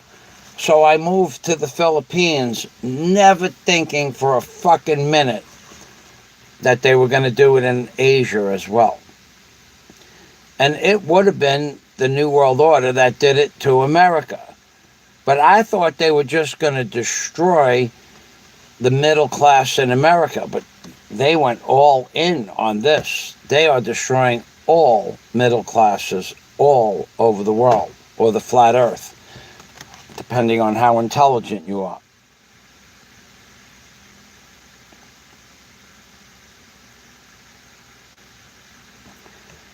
Yes, Jay. There's the Octagon in the Cebu Mall in Ayala has a fantastic array of computers, but they don't have the computer I want. They can't order it either. I've spoken with the computer store in SM Mall, the Cube, the big Cube building. I've spoken with the girl in that store. I've spoken with Thinking Tools in Cebu, Octagon in Cebu, and the computers that they have. Well, the lockdown just ended, so I could go to Cebu only just a few weeks ago. But they don't have the Asus Pro Duo i9, which is the one I wanted to buy. So the truth is, if you were to go online right now and Google Asus i9 Pro Duo 15.6, you'll come to, and for sale in the Philippines, you'll come to the Lazada website, and Lazada will show you an Asus i9, but only has 3 gigs of memory. The normal amount of gigs of memory should be 8 gigs. It has the 1 terabyte drive in it, but it only has 16 gigs of RAM, where the normal Asus i9 is 32 gigs of RAM. So the one on Lazada has 16 gigs less of RAM, 5 gigs less of memory, and there are some other. It doesn't come with the pen, the pen to write on the screen, and the price is 225,000 pesos. Now, if I could have ordered it from the store by me, it would come with the pen, and it would be 189,000 pesos. So that's 36,000 pesos less money here in Bohol to order that from a store here, a physical store in Bohol, than Asus Online. But if you went there and looked up the Asus i9 Pro Duo, it'll say, where can I buy it? It'll tell you Lazada, and go there and push the buy now button, and it'll show you out of stock. It's false advertising to get you to go to their website, and it's been like that for 6 months.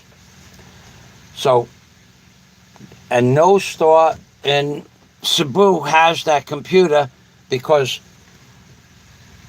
I've said this many times, the cargo ships that deliver the cargo from to Manila, from China or wherever the computers are made, there is no transportation. So they only have what they had in stock in Manila, and that stock is gone. In 9 months, there was one Asus computer available, and the girl said it's available, and I said, okay, I'll come and give you the money. And I got up in the morning, and I called her up and says, I'm going to be in to give you the money for the computer. She said, sir, it's sold. Okay, so it was sold. It was in Manila. The person who bought it never got it, because they couldn't ship it to, I guess, where they were in Dumaguete or maybe Cebu. So there was no shipping to Cebu.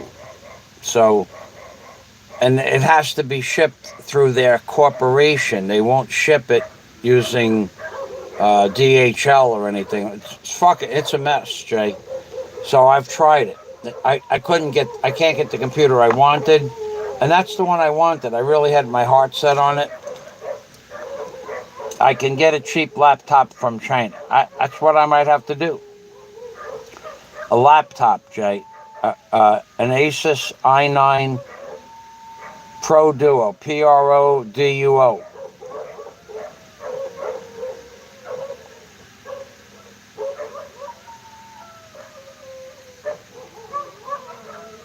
Bruiser, you're not going to live in today's world without gadgets. You know that.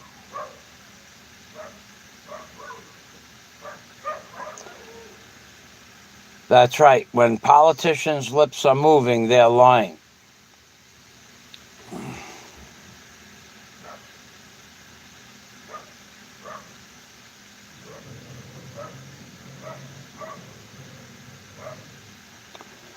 Yeah, that is quite the mall, the SM Mall on Seaside now. That's the one with the cube. The cube represents Saturn, but it also represents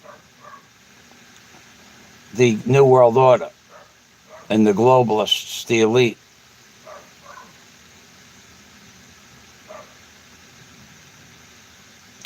Bruiser, Lazada COD. I would have ordered it a year ago if that was the case. Lazada COD. Read the fine print.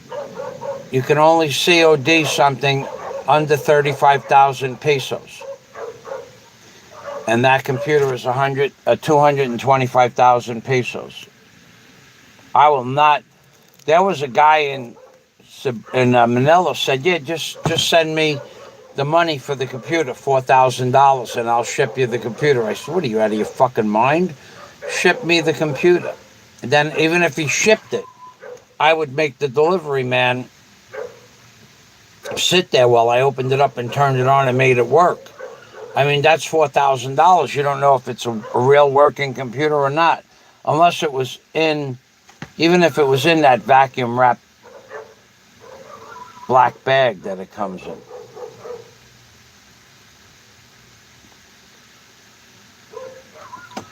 George Soros, he's a fucking criminal. And now his children are criminals. They're all scumbags.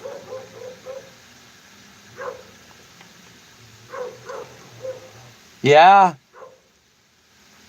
You sent the baby all stuffed Sesame Street cat for the 4th birthday, I guess that is.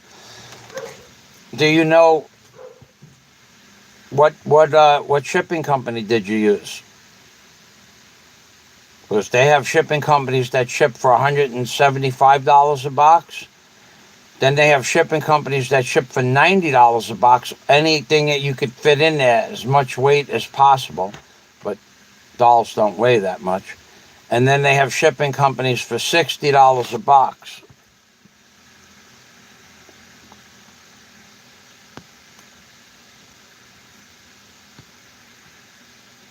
Ninja? No, you didn't. Ninja is in America? I just got an order from Ninja 4 days ago.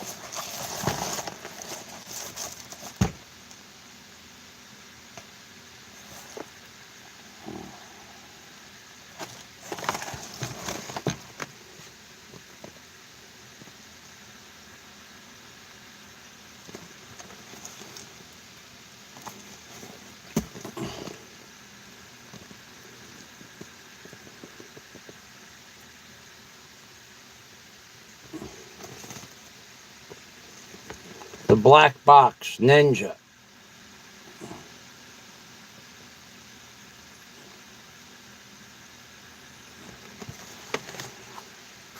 And that company, Ninja, is here in the Philippines. That the guy got off the motorcycle with a Ninja jacket.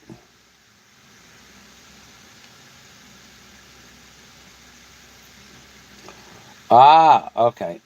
Passport.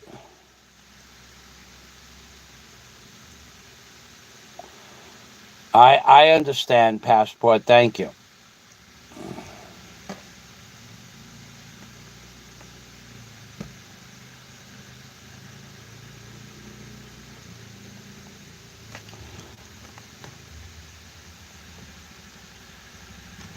Okay, so what I'm going to do anyway, it's getting late for me. I'm going to say thank you to everybody. I will say that I had a great morning, that's for sure.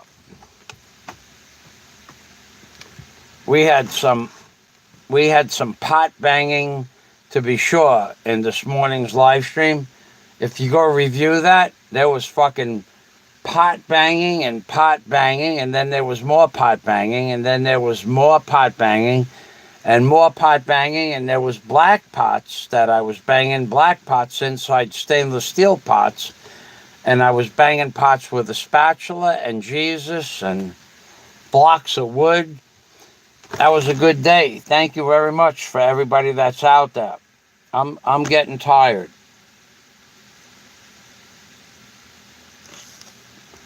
Brilliant Boozer, I'm getting.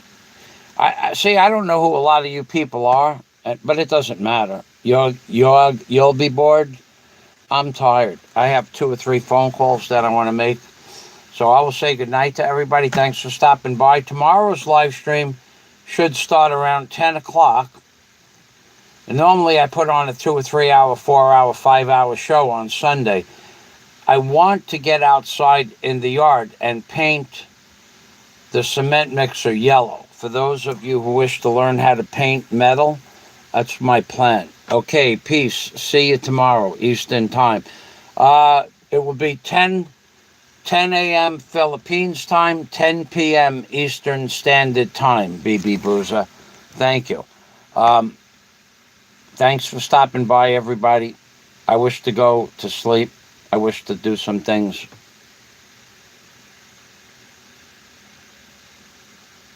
Some people will do nutting. Oh, yeah. Or literally nutting. Nut. Come on over, guys. Let's do some nutting with his friends. All right, ladies and gentlemen, I'm going to count to 0 from 5, and when I say 0, it will be goodbye. All right, Bruiser, thank you. Thank you, Passport. Thank you, John Quinn, and thank you, Frank Johnson from Cebu. Thank you. Who else was here before? I saw somebody else.